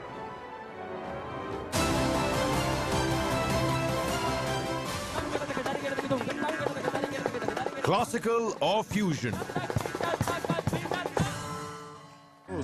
He can hit a high note in both worlds. The virtuoso's artistry knows no limits. Beats, rhythm, jugalbandi. He isn't just a percussionist. He is a storyteller who speaks through the universal language of music. TV9 Network Nakshatra Samman goes to the global star, V. Selva Ganesh. That's right, ladies and gentlemen. To present the award, let me please call on stage whole-time director, TV9 Network, Mr. Hemant Sharma. Please, would you please grace the occasion and the award section over there. Also joining him, can I please request Pierre Nobert, the CMO for Bundesliga International, to please come on stage onto the award section over there to hand over the award to our well, Kanjira King, V. Selva Ganesh, right here present amongst us. Ladies and gentlemen, put your hands together for V. Selva Ganesh, our next Nakshatra Award winner.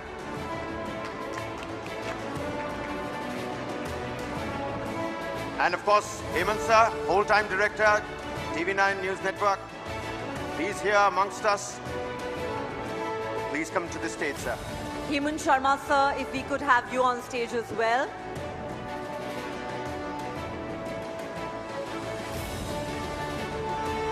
Well, all right.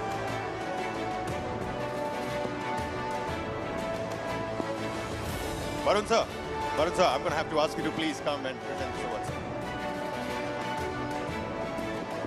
Ladies and gentlemen, Varun Das, MD, CEO, TV9 Network. V. Selva Ganesh, ladies and gentlemen.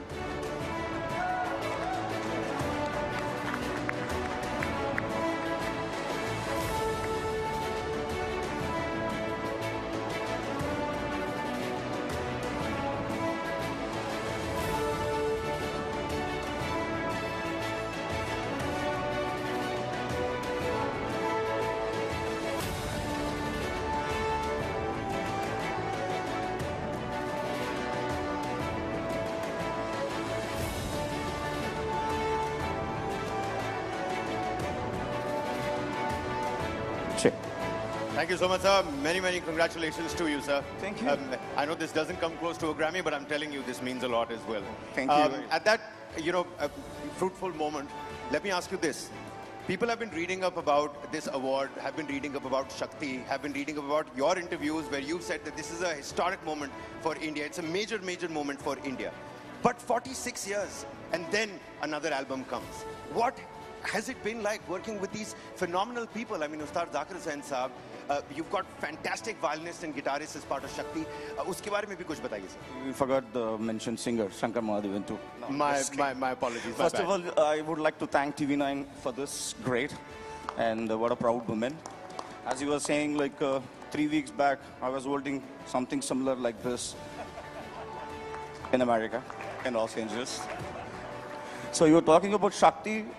Like recently, I mean, if you see it, that was the Shakti, woman power. So similarly, like, Shakti is like a power. This band, like, it's 50 years. So they started in 70s when I was like a 3-4 year kid. The first music which I heard, that was Shakti, because my dad was part of that band. Wow. So original member. So getting on the stage to play with them, it's itself a biggest task for me. And it's all a learning process. Each and every moment I learn from John McLaughlin ji, Zakir Bhai, or Madeline Yushinivas was part of it too. And Shankar Mahadevan and everyone. Like so this was like my family. So Shakti is like my family. Thank you. That's a great, a synonym for family as well. That is Shakti. Many thanks, sir. Thank you so much for gracing us at this event and the occasion. Congratulations on the Nakshatra Samman as well.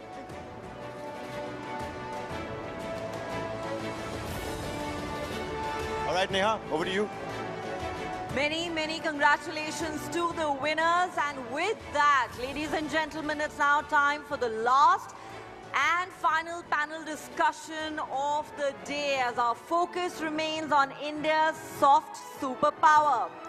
Coming up next is our session titled Boundless Bharat Beyond Bollywood, where we analyze what's reshaping India's entertainment landscape. And it's not just that, Neha. It's not just the glitz and the glamour of Bollywood anymore. Movies from across India are making a mark globally. We've already heard the G20 Sherpa talk about it. We've already heard the ladies talk about it. The esteemed panelists, they're all talking about how it's not just Bollywood. Who can forget RRR, ladies and gentlemen, Natu Natu. And moreover, uncover the democratization of music as traditional TV channels give way to music applications. Don't you have your music and your shuffle at a touch of a button, ladies and gentlemen? And to talk about embracing innovation and creativity in this boundless era of Bharat, let's call on stage, ladies and gentlemen, put your hands together for Shekhar Kapoor, actor, director, producer. Mr. Shekhar Kapoor, if we could have you on stage, please. Next, let's please call on stage Mr. Ricky Cage. Can I please have you on stage? Music composer, humanitarian, and environmentalist. Next up, Christopher Ripley, CEO, Sinclair Broadcast Group.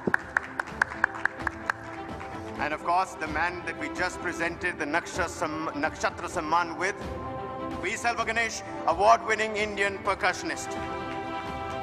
Ladies and gentlemen, before we call on the moderator, okay, there's a small little snippet, a video that we'd like to show you, ladies and gentlemen, about how Bharat is now boundless. It is beyond Bollywood, for sure. Take a look. Let's take a look at this AV.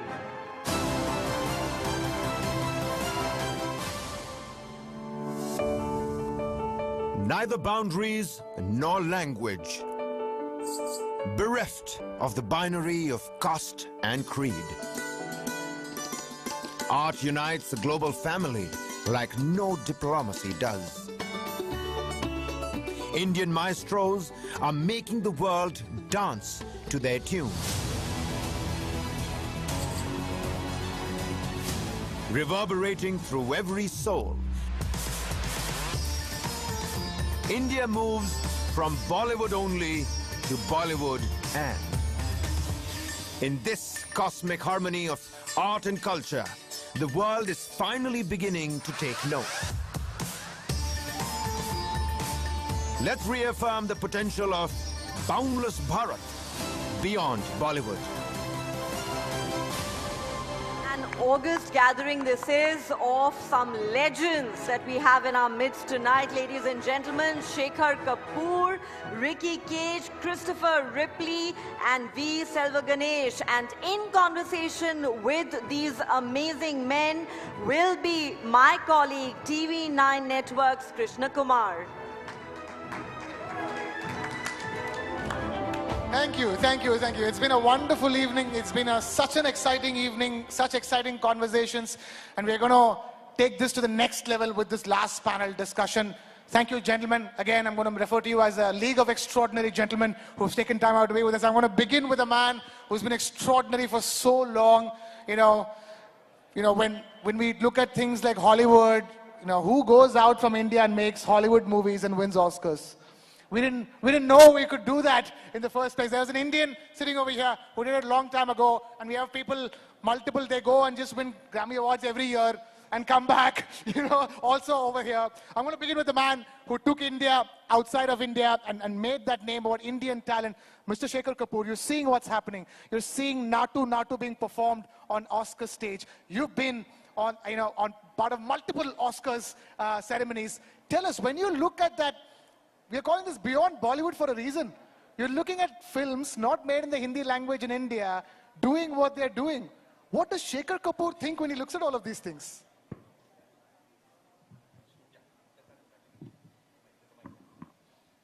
Can I say something about the previous session on Nari Shakti? Please go ahead. I don't know how many of us know that 65% of the agricultural labor force in India are women. And that they come to the fields, they work all day, they go home, they look after the babies, they look after their homes, they cook for them, they send their kids to school if they at all go to school, they come back. Without them, we'd all starve. So how can you not worship women in this country? We would starve without them. So let's get back to Wonderful Bollywood. message, sir. Wonderful message, sir. Absolutely. That's the reason why we spend so much time on Nari Shakti here at the inaugural of What India Thinks Today a summit. For a reason we had that. We had such exemplary women on stage. So thank you for putting out that message. Just to take the conversation forward, women are our soft power, superpower, and so is our movies, our music. We make so many movies, such great movies in so many different languages. We make music, classical music, folk music, music Ricky Cage makes, which usually people from America make, and that, we Indians are winning awards for. But, talking about a true global Indian, taking India outside, and now when you've already taken India outside with your great talent, but I really want to come back to that. Who here knows what is the biggest, what is the one Indian film that is the biggest hit internationally so far? Biggest international hit, Indian film. Adjusted for box office and inflation, the biggest hit to date is Avara. If you adjusted it today, Raj Kapoor's Avara has been the biggest Indian hit ever. So this is not a new phenomenon. There was a time when I first went overseas that people from all over Eastern Europe, I went in to repair my watch in Los Angeles, and the guy sat there and looked at me and said, "You're from India?" I said, "Yes." He said, "Avara ho." I went to Russia, and they especially said, "Oh, you're Kapoor, Raj Kapoor, Raj Kapoor." I was given a suite at the hotel, and I hadn't got the guts to say, "I'm not related to Raj Kapoor." So Indian films, actually we lost out because Hollywood came and they had the marketing muscle. And with this huge marketing muscle, they edged us out because at that time, India was going through a foreign exchange problem. We didn't. Now we are back. Now we are back with such a bang. And I promise you, and then you can take the discussion here, because, can I say this? Please go ahead. You know what our Prime Minister says is $5 trillion economy? I promise you here, with the new technology of AI, we will deliver an extra $1 trillion with Indian content. And I've not picked out this figure. I work with technology all the time. AI is going to make, because there are more teenagers in India than anywhere else in the world. There are more young people. And the new filmmakers that will go out and conquer Hollywood, you know where they are right now? They're in the slums of Dharavi sitting, trying to learn animation. And they will go on with this new technology called Sora. They'll come out, they're making 1-minute films when they'll make half-an-hour films, and you'll find this little kid from Dharavi suddenly getting an Oscar because they have the hunger. We have the hunger. We want to go out and conquer the world. For too long we've been dominated. Too long, as our Prime Minister says, we are finally giving up the colonial mindset. We're finally giving up the fact that we were ruled by white people once. We're finally giving that up. And these kids, I've seen them, they are going to conquer us. And new technology, AI, is going to give us an extra $1 trillion a year in our economy. What a word from the man who taught the world from India how to make a film on Elizabeth. Let's hold that thought for a moment. A guy from India taught the world how to tell the story of Elizabeth. I'm going to come to the Grammy winners in just a bit, since Mr. Shekhar Kapoor spoke such important things about Hollywood and their marketing might, which is the reason why we weren't there. I'm going to take this conversation to Mr. Christopher Ripley and then bring it back to Mr. Selva Ganesh and Ricky Cage. Mr. Ripley, what can we learn as India, lessons from that marketing might of Hollywood? Because we're seeing Korean art and culture doing the same thing. You know, it's India's turn, isn't it? Indian content's turn, isn't it? After Hollywood and Korean art and cinema. Well, first, there's been a lot of talk about soft power. And I think of soft power sort of like being cool. And the surest way to be uncool is to try really hard to be cool. And so soft power is very similar to that. It can only be a byproduct. It cannot be the main objective. The main objective is great content, great culture, great production value, being the best in your genre. Those are the lessons from Hollywood that India, I think, is on the cusp of nailing a bunch of those categories. When you do that, you get soft power. All right, great content, great culture, great production. Fair point, I would say. Talking about culture, to the Grammy men on the stage, India, I mean, look at the music that India has. And often, for the longest time, it's always been movie songs, Bollywood songs, is the only export. Now that's changed. Now that's changing. We have people like Ricky Cage going every day, Grammys again this year. Another award this year. That's how it's seeming like.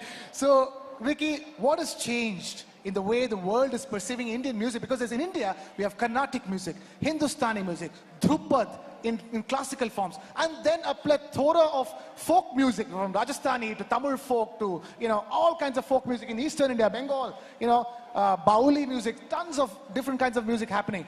Tell us, has the world woken up to the fact that India has so much to offer in terms of music alone? So thanks for that question, first of all.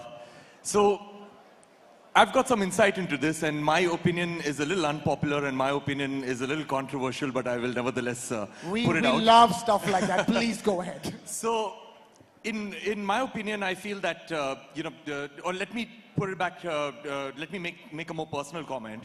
While I was growing up, I would travel very often to the United States, and I would watch a whole lot of Bollywood musicians and Bollywood composers perform concerts across America. Sometimes I would watch them even in Europe, I would watch them in Russia, watch them in all these different countries. And I would see that these Bollywood composers and Bollywood musicians were always able to fill complete stadiums, they were able to fill complete arenas, and they would get huge crowds. But the only people who would show up for their concerts are people from the Indian diaspora. Because, and I'm not talking about movies, I'm talking purely about the music because I'm a musician. Because Bollywood music, barring a few exceptions, had not actually broken cultural barriers. They were just catering to people from within India and the diaspora all over the world. Whereas when I was 19 years old, I had gone to San Francisco and I'd watched a concert of Pandit Ravi Shankar. And when I watched Pandit Ravi Shankar's concert, that was a very eye-opening experience because the demographic of the audience within the theater was very representative of the demographic of the city itself. The city had a 70% Caucasian population. It was 70% Caucasian population in the theater, 5% Asian population in the city, 5% Asian population inside the theater. And I realized that this gentleman, Pandit Ravi Shankar, is playing pure Indian classical music and traditional music And he's able to break cultural barriers so much so that he is exposing people who would normally not be exposed to Indian culture and music. And he was getting them to pay a large ticket price to actually watch him perform. And then that is when I realized that it's the traditional musicians who are doing this. And at the same time, conversely, in India, now he made Indian music popular all over the world. Everybody knows who Pandit Ravi Shankar is, correct? Everybody knows who he was? Yes? Yes. Okay, everybody knows he won the Bharat Ratna? Yes. Everybody knows that his daughters are Anushka Shankar, Nora Jones?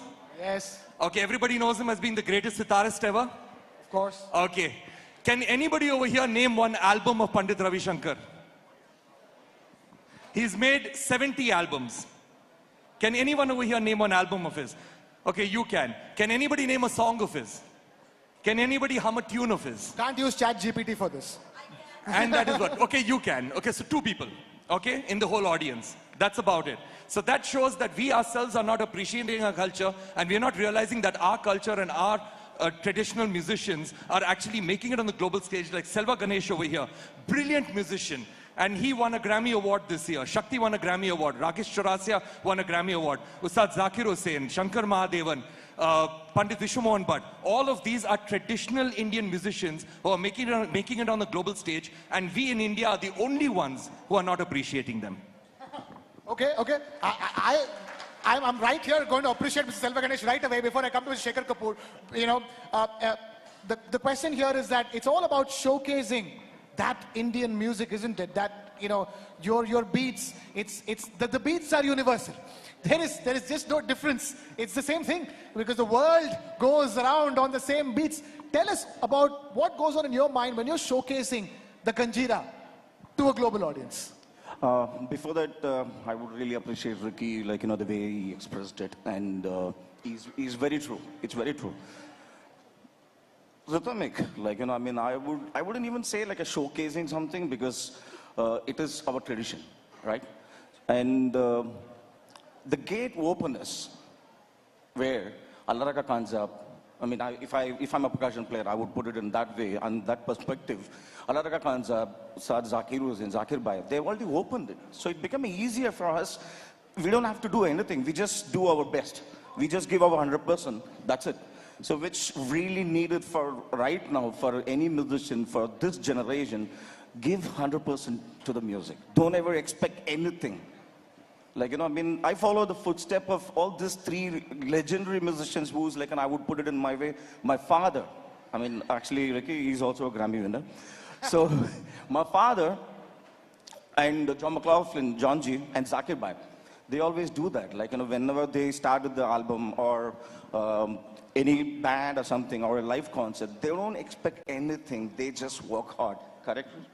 So they work hard. Like, you know, I mean, that's the showcase, what I wanted to really do it. Right.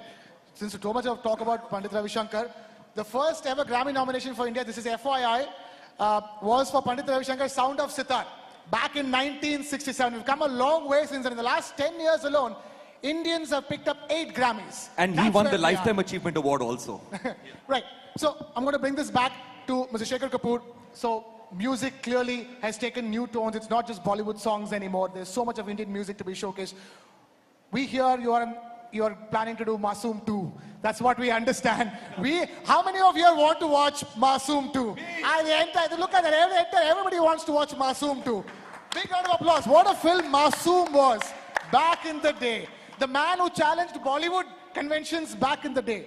Today, sir, Bollywood has been truly challenged. Bollywood itself is evolving. It's changing. Indian movies and the kind of Indian movies that get showcased to outside audiences, like he's talking about, if you're showcasing it in New York, it has to be representative of the city of New York. So when they watch it, when people from, Mr. Ripley's nation watch it, you know, they're watching different Indian cinema right now, isn't it? Okay, just one thing. Do you know where flamenco comes from? The dance flamenco? From Rajasthan. So Indian forms and Indian traditional music has traveled for centuries. And it only stopped in Spain because it couldn't cross the ocean, right? And that's why flamenco stayed there. What was your question? The question is that, like the way you challenged Bollywood conventions back with Masoom and Mr. India. You know, one of the things is something we need to take advantage of. The West has plateaued. The West has run out of stories. And one of your questions is, why are the Koreans doing so well? Because the East is a whole repository of stories. It's time for us to tell our stories. It's time for us to find the confidence to go out. And there's no greater repository of stories than India. I mean, there's one book that nobody's heard about called Mahabharata, right? Anybody heard about Mahabharata? No, okay. It has every story possible in the world inside that one tale of Mahabharata. So we have the stories, and the West has run out of stories. So it is time for us to go out and conquer the world with our stories. And I say conquer the world, there's a very big reason. When I was a kid, I was in university, what did I want to do? I wanted to wear jeans because they sold me jeans. I wanted to go to Harvard because they sold me Harvard. I wanted to speak American accent because they sold me the American accent. That day's gone. Those days are gone.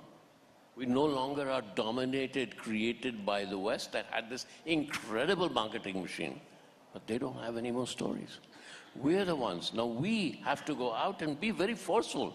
It's not just going to happen. And what is on our side is, number one, India. It's a young people's game, right? India has the largest number of teenagers anywhere in the world.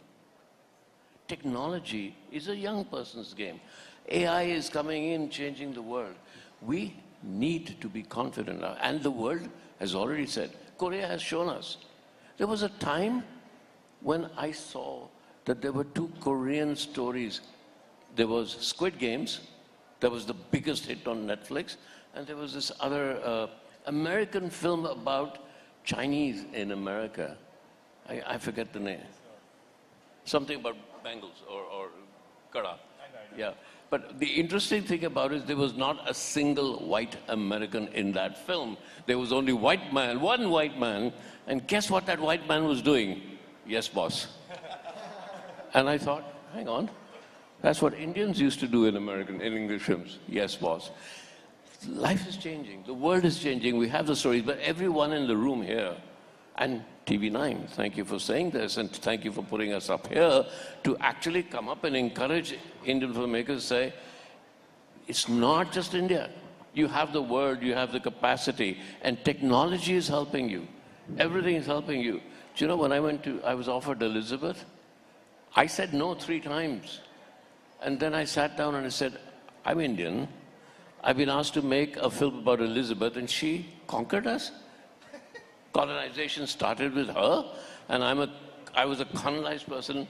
And then I picked Kate Blanchett, her first film, Kate Blanchett, I found her. And she said, oh, I'm Australian. I was colonized. So we were a lot of colonial people that sat down and said, how do we teach the British a lesson about their own culture and make a film about their own queen? You did. You taught them a lesson on telling their own story. Yeah. And then I sat down and said, who am I? Because art comes through you, right? Art cannot come from somewhere exterior. So I said, okay, I'm not British. I'm not American. I'm Asian. So we all sat down, we hatched a plan, and I called Richard Attenborough. I said, I want you to play a part in it. He said, oh, I don't have the time, they're not paying me enough. And I said, Mr. Attenborough, we allowed you to make Gandhi in India. You have to allow me to make Elizabeth, and you have to be part of it. So you got to fight back. It's not going to be easy. Colonization, you know, our country, Gandhiji and everybody, and our Prime Minister said, get out of that slavery mindset, get out of the colonial mindset. Our film industry has to get out of, hum to sirf India ke liye film banate hain. We have to get out. The world's our oyster. You went out. All of you guys went out. I went out. The world has to follow. For years, I waited for another filmmaker to come. Nahi ji, India bahut acha market hai. 1,000 crores? Hang on. There's a film in America just made $1.5 billion. What are you talking? Right? And so look at it, Bobby, about a doll. So yeah, we can do that.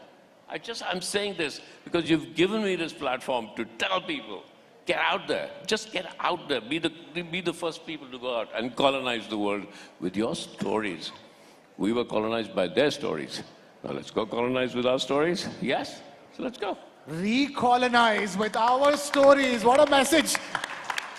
Ricky, I'm going to come to Mr. Ripley, the talented Mr. Ripley, to talk about technology and the part that it could play. You're laughing so much because that's what you're doing with the kind of awards you're winning. You know, like, you know, when an A.R. Rahman wins a Grammy, it's again for a movie made by somebody who's technically Scottish, and he's trying to do an Indian Bollywood kind of a music for that. And the kind of music for which you won Grammy Award is usually not the Indian Asian types, right? The category in which you won. So in that sense, you're also teaching the world a lesson that Indians can now do this, that what they've been doing all this while. I would look at it from that perspective, actually. Oh, come on, you were just clapping along for what he was talking about. No, I wouldn't look at it from that. I wouldn't look at it from that perspective. But you know, at the end of the day, you know, that we are talking about the Grammys a lot over here. But the thing is that the Grammys is the only international award for music that exists today. And that is a little bit of a problem right there because it's an American award. And so basically, why did we as an international community give the onus on awarding an international award to an American organization? So that is where the problem lies, you know. That, so what we should be doing is that the Global South, we've got musical forms that actually predate the West. Like, for example, it's always considered that Western music is the paradigm, and all other forms of music, that is Indian, Celtic, Native American, first generation, Irish, not even that, that's also Western, but Japanese and Korean and African music is considered to be ethnic and exotic music and fringe music, you know. So that paradigm needs to change because when you think about Western classical music, everybody think about, when you think about classical music, everybody first think about Western classical music. And Indian classical music is exotic.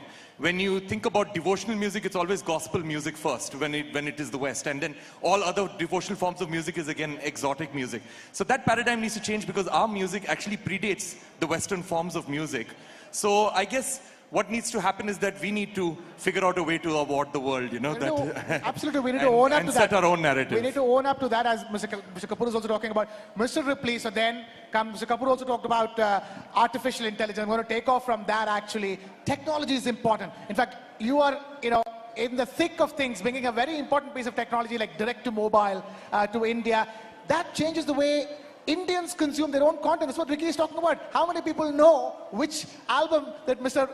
Pandit Ravi Shankar was nominated for? So talk to us about how technologies like direct to mobile can reshape the way people consume content. Indians consume their own Indian content, and obviously the way Indian content is consumed across the world.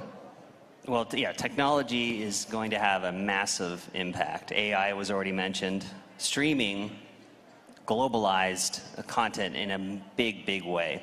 AI is going to be having a huge impact. Just an example from my company, we operate here in India with the tennis channel.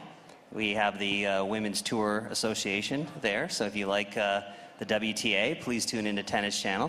And we operate in many other countries around the world. We are now taking our programming, and with AI, we are versioning it for each one of those countries at a touch of a button. Okay, that's pretty profound. You don't have to create content for each language in each country. So that's pretty significant, and that's sports-related content. Okay, I'm not talking about entertainment content, but I know all the major studios in the US are looking at versioning this way, right? Netflix does a pretty good job of dubbing, but this is going to be something entirely different. You're going to see people talking in your perfect local dialect with your mouths moving exactly as it is. It's going to be quite profound. And that's just the beginning of what AI is doing. I do think technology will benefit incumbents at first. Well-financed incumbents. And I think India, quite frankly, is an incumbent right now. You look at Hollywood, Korea, India, I do think it will benefit India in a big way. And eventually, it will also democratize content creation. At first, it will benefit the bigger, more sophisticated players, but as the technology moves down to the masses, it will democratize content creation. That's been the trend that we've seen. And just to touch on, you mentioned direct-to-mobile broadcast.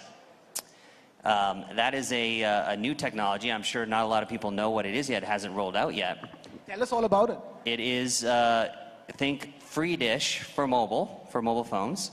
Doesn't require any data plan, doesn't require any subscriptions.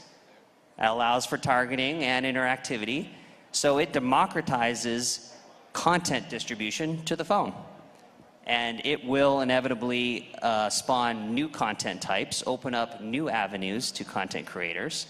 And it should be coming to India soon. And in fact, it will be first in the world here in India. Wow. So, Mr. Kapoor, you wanted to say something? I Please was go going to take up on AI because Go ahead, sir. I was sitting with somebody in the Singapore FinTech and they say, well, what about everybody's jobs? Everybody's jobs will change. And I looked behind me and there was a cleaning lady who was cleaning, and obviously she was older and she had arthritis in her legs and she was in pain. She wanted us to leave the restaurant so she could get on with the job. And I said, okay, you think AI is all about jobs, and you also said it'll go with the big players. I don't agree with that. I'll tell you why. Because here, everybody told me there'll be a big digital divide. Soon a beggar will come with a Paytm machine to you or whatever and say, hey, just have that. It was like that. The digital divide, there was no digital divide. India caught on like that. Everybody's on it. So AI will be the same thing. But let's look at that lady. I said, ask her, are you happy with the job? She'll say, no. Do you want change? She'll say, yes. I said, that's 97% of the population of the world. You 3% are sitting on the top and saying, we don't want change because you're sitting on the top. What AI is going to give is that 97% of the people will have a chance to express themselves, to find different things about themselves, to find different ways of living, to expand their consciousness. And when consciousness expands, it moves like that. And that's what AI is going to do. So now you have an organization which is a pyramidal structure. What are you going to do when the cleaning lady has exactly the same tools, the same knowledge through AI as the CEO does? Who's going to run the company? That's the existential change that is coming. Now, I'm a content filmmaker. I'm saying, I know where my competition is coming from a kid sitting in a slum somewhere saying, I can do better than this guy. And AI has given the tools to them. That's my competition. And that's the kid that millions and millions of kids in India are going to go out and make films, and they, through your technology and through streaming and everything, they have the ability to put it out to the world. We're on a roll. It's going to be an exciting world. It's an exciting world. Selva Ganesh, where is your next competition coming from? Considering you have direct to mobile coming, technology coming, artificial intelligence literally, invading all of our lives. Where is the competition for Selva Ganesh coming from? It's actually bad for musicians. No, just imagine, when I grew up, there was a cassette, right? So then it became a CD. Then it became now everything is on the phone. And now you cannot fool around. You can just say this. People say, no, you're wrong. It's there. I'll tell you who did what. So competition, do you think it was not there when the cassette player was there? It was there all over. So that's why I said you just work with your mind, with your heart. Music is more like that. So I go with my heart, what it says, then I just do it. And so there is no competition for that. I would definitely say there is no competition. Right, so Indians should actually believe in the power of AI, in their ability to take their art to the world, isn't it? Yeah, so again, my view on AI is very simple. A few years ago, maybe about 24, 25 years ago, you could actually create the sounds of musical instruments, which we do now very regularly. You can create the sounds of musical instruments using a computer.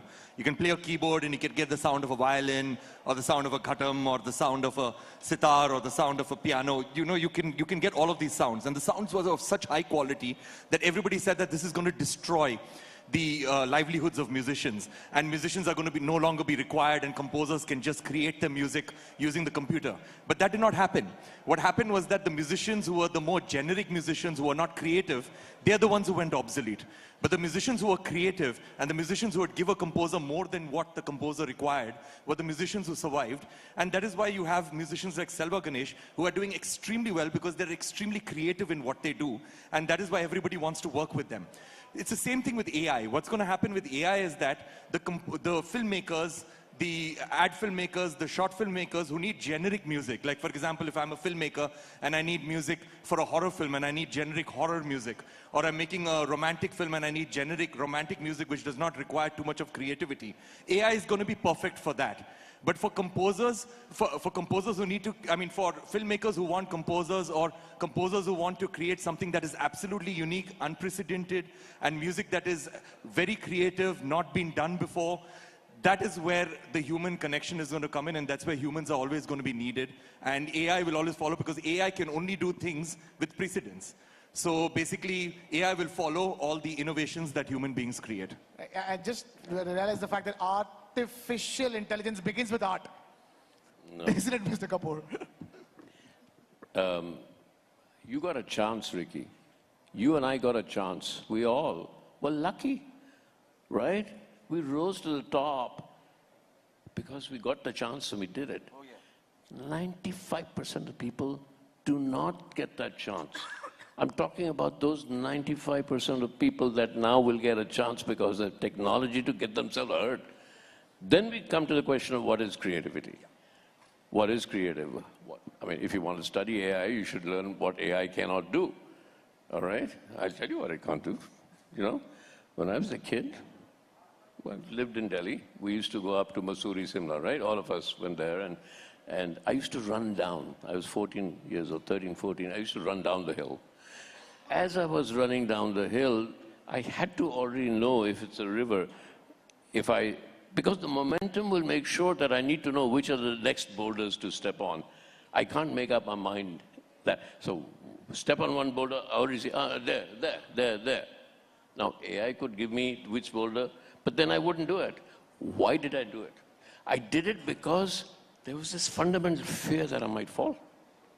There was this fundamental fear that I might die. So, fear is a great driver of creativity. Fear is a great driver of human action. You're afraid. So AI can't be afraid, right? AI can't love, because if AI knew how to love, then you'd go, she loves me, she loves me, she loves me, she loves me, she loves me, she loves me. Where did that go? She loves me not, she loves me, she loves me not. It's that she loves me not which creates the mystery in love. And that AI cannot do. No fear, no love. It can give you the biggest love story in the world. Hey, I asked ChatGPT to give me a story on Masoom, the next generation. One day I'll tell you what the story is. It had a moral idea to it. Wasn't a story I'm making. But it's really good. But it's just read everything that's ever written and immediately 10 seconds gave me. But it can't love, it can't fear, it can't feel faith. That human quality is what gives you creativity. There. But then, hang on, 95% of people don't get the chance. How long? I mean, I could have not been offered Masoom. I would have been struggling still to make a film. Somebody said, will you make it? And Shabana said yes, and Gulzar said, they could have said no. If they said no, I wouldn't be sitting here. That's the point. AI, what that AI will do is they don't have to go to Shabana. AI will create a Shabana for them. AI will create somebody for them, right? You know which is the biggest brand in the world is made by Disney, Donald Duck. 100 years it's been going on. Now AI will make a human that will be going on for 100 years. Who owns that? A kid in Dharavi? Who owns the copyright for that? It's huge. It's an existential change. And I'm loving it. So, you know, you can see. Right, I see Mr. Ripley nodding along. Obviously, the marketing might of Disney is another example of how Hollywood was able to push that brand across the India. But, you know, we can continue this conversation for the next 1 hour, I think. And I didn't realize the fact that the conversation on art and music and entertainment is going to be ending up as a conversation about artificial intelligence, which will take an entire day, I think. But it's been fascinating talking to you, gentlemen. Huge round of applause for Mr. Shekhar Kapoor, Ricky Cage, Christopher Ripley, and V. Selva Ganesh. We need to wrap this session up, unfortunately, because we have indeed run out of time. Thank you so much to all of you for listening. Let's also quickly take the photograph as well. What a session that was, ladies and gentlemen. Artificial intelligence. Yeah. Do you think Sora's going to be a sorry kind of a situation later on? Well, I guess we'll have to wait to find out, but I am dying to know what ChatGPT came up with when Mr. Shekhar Kapoor decided that he wanted to take its help to come up with a story for Masoom 2. Well, maybe we could urge Mr. Kapoor to put that out on his Instagram. Meanwhile, even as the photo ops are on, and we do give away a memento of thanks, a token of appreciation to all our esteemed panelists, Mr. Ripley, V. Silva Ganesh, and of course, Vicky Cage, Mr. Kapoor. Many thanks to Krishna Kumar as well for conducting that session. All right, ladies and gentlemen, we are almost drawing to a close to this particular event, but... Well, we still have something special lined up for you. Before we, of course, let the gentlemen leave the stage, I'd just like to say, Mr. Shekhar Kapoor, we are indeed looking forward to Masoom 2, and I know I don't need to say this, but the story must come from you, not from ChatGPT, please. But all right then, ladies and gentlemen. Next up, very quickly, before we draw a close on day one of TV9 What India Thinks Today, our next Nakshatra Samman winner, ladies and gentlemen. And, you know, do pay close attention here, because this is someone who is a box office king, a star rather, Neha, who has captured the nation's attention. Before we move on, here's a quick snippet. Take a look.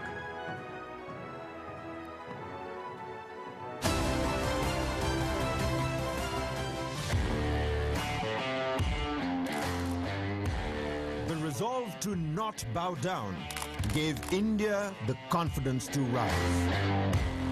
With Pushpa, the rise, and Pushpa, the rule, his character mirrors the India attitude of today.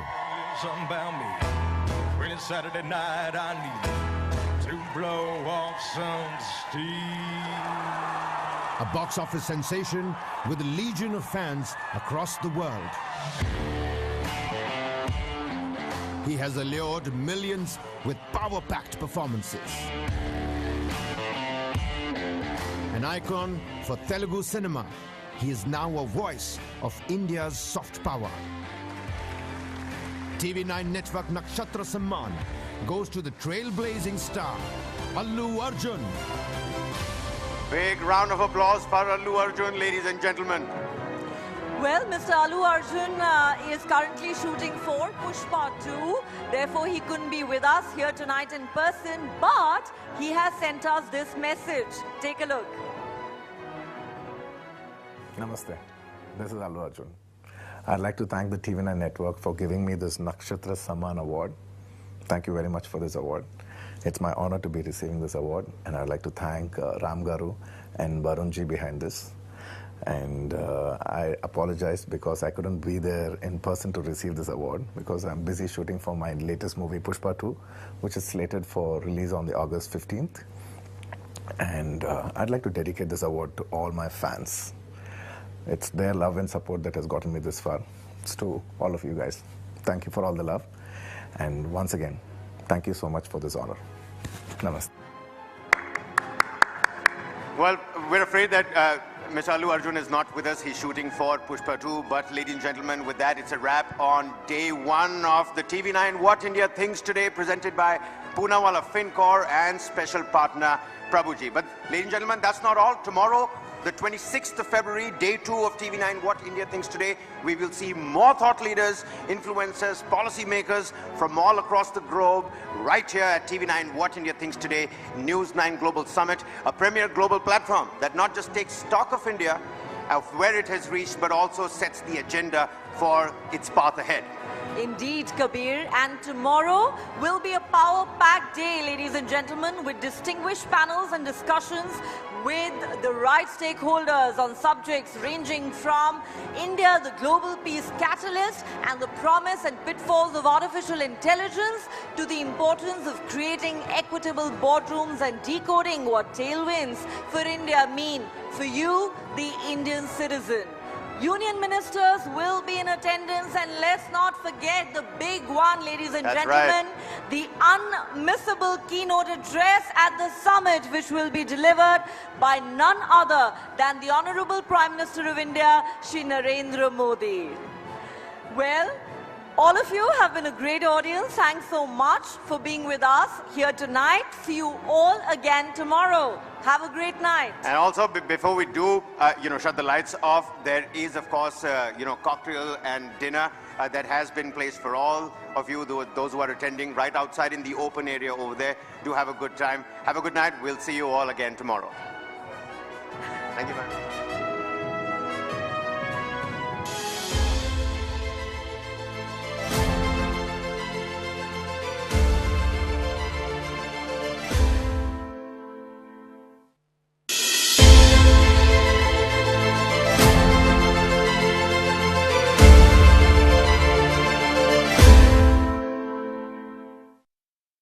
The Union Minister of Sports, Youth Affairs and Information and Broadcasting, Sri Anurag Thakurji, distinguished guests, ladies and gentlemen, welcome to the inaugural. Today is the curtain raiser of the second edition of TV9 What India Thinks Today Summit. Over the next 2 days, we will be hosting several international thought leaders and cabinet ministers and industry captains discussing India's next big leap in the arena of geoeconomics and geopolitics. And most notably, we have the summit keynote scheduled for tomorrow evening at 8 p.m., which will be delivered by none other than the Honorable Prime Minister Sri Narendra Modi ji. But this evening, we are here to celebrate the curtain raiser with a subject very close to my heart. I must mention that this evening is going to be special because apart from glamour and glitz, it will be an evening of gravitas. You must have already spotted in the hall many well-known faces from the world of sports and entertainment. They are here tonight for a purpose. They are here tonight to discuss a bold vision for India, not as an economic or military power, but as a soft power. Our deliberations this evening will focus on the idea of soft power for hard gains. So what's soft power? A phrase used extensively these days.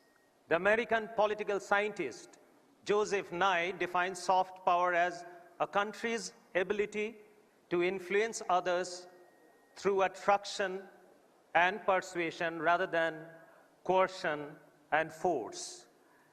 As he says, seduction is always more effective than coercion. Like the American dream is sold across the world to a large extent via Hollywood. Similarly, countries like Brazil and Argentina, they have earned a name for themselves in the world through their excellence on the soccer field. That is the context of soft power this evening. India has always been known as a land of yoga, Vedas, and Ayurveda, and more recently, as home to some most spectacular cinematic storytelling in the world. The home of Bollywood, but of late also Sandalwood, Collywood, Tollywood, all hail Nattu Nattu. At the same time, our prowess as a sporting nation is on the rise. While our cricketers have been doing us proud for some decades now, there are other sports where India is making its mark in the global arena, thanks to the great ambition and tenacity of some extraordinary sports star and the vision of our Prime Minister and, of course, the able administration of our sports minister. Badminton, tennis, shooting, wrestling, boxing, athletics are some such sports. Thank you, Anurag ji. Now, as India rises in the global pecking order, earning a place for itself at the high table, there is immense opportunity for India to add to this heft through excellence in sports, movies, and music. After all, the perception of India is the sum of how the world sees us. If we as a country create more winners, like powerful cerebral content and winning champions, then we can rise faster in the world order. We can make greater hard gains, be it trade of goods or services. Let us not forget that in 2016, when Israel and Palestine agreed to give peace a chance, it was at the behest of celebrities like Roger Waters of Pink Floyd, John Bon Jovi, and Cristiano Ronaldo. The peace may not have lasted, but people-to-people goodwill remains a far better alternative to bombs and guns. This evening, over several conversations, we'll hear policymakers, celebrities, sports champions, and brand gurus develop a roadmap to further burnish brand India. Of course, no evening like this one can be complete without some celebrations. So therefore, tonight we will also be honoring a few extraordinary men and women from the world of sports and entertainment with TV9 Network's Nakshatra Samman Awards.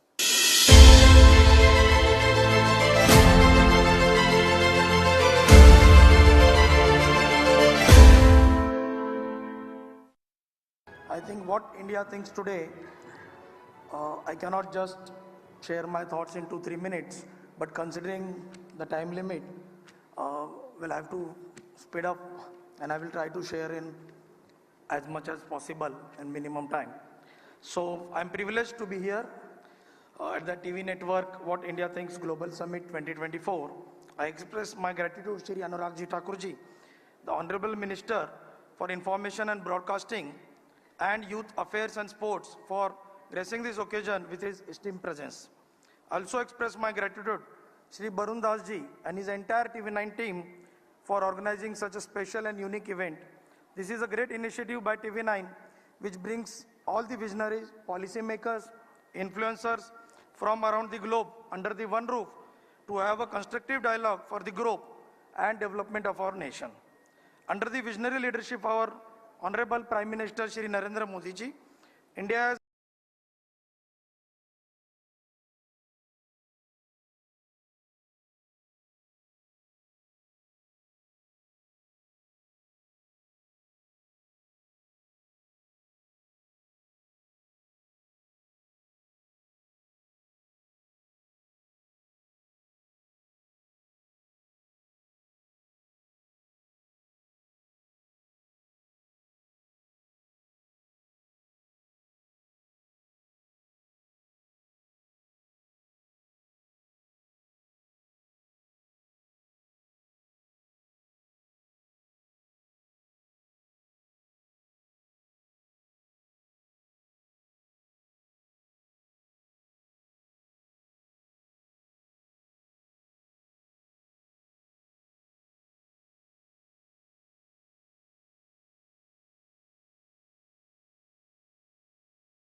protect the nation and its citizens for maintenance of security, peace and harmony.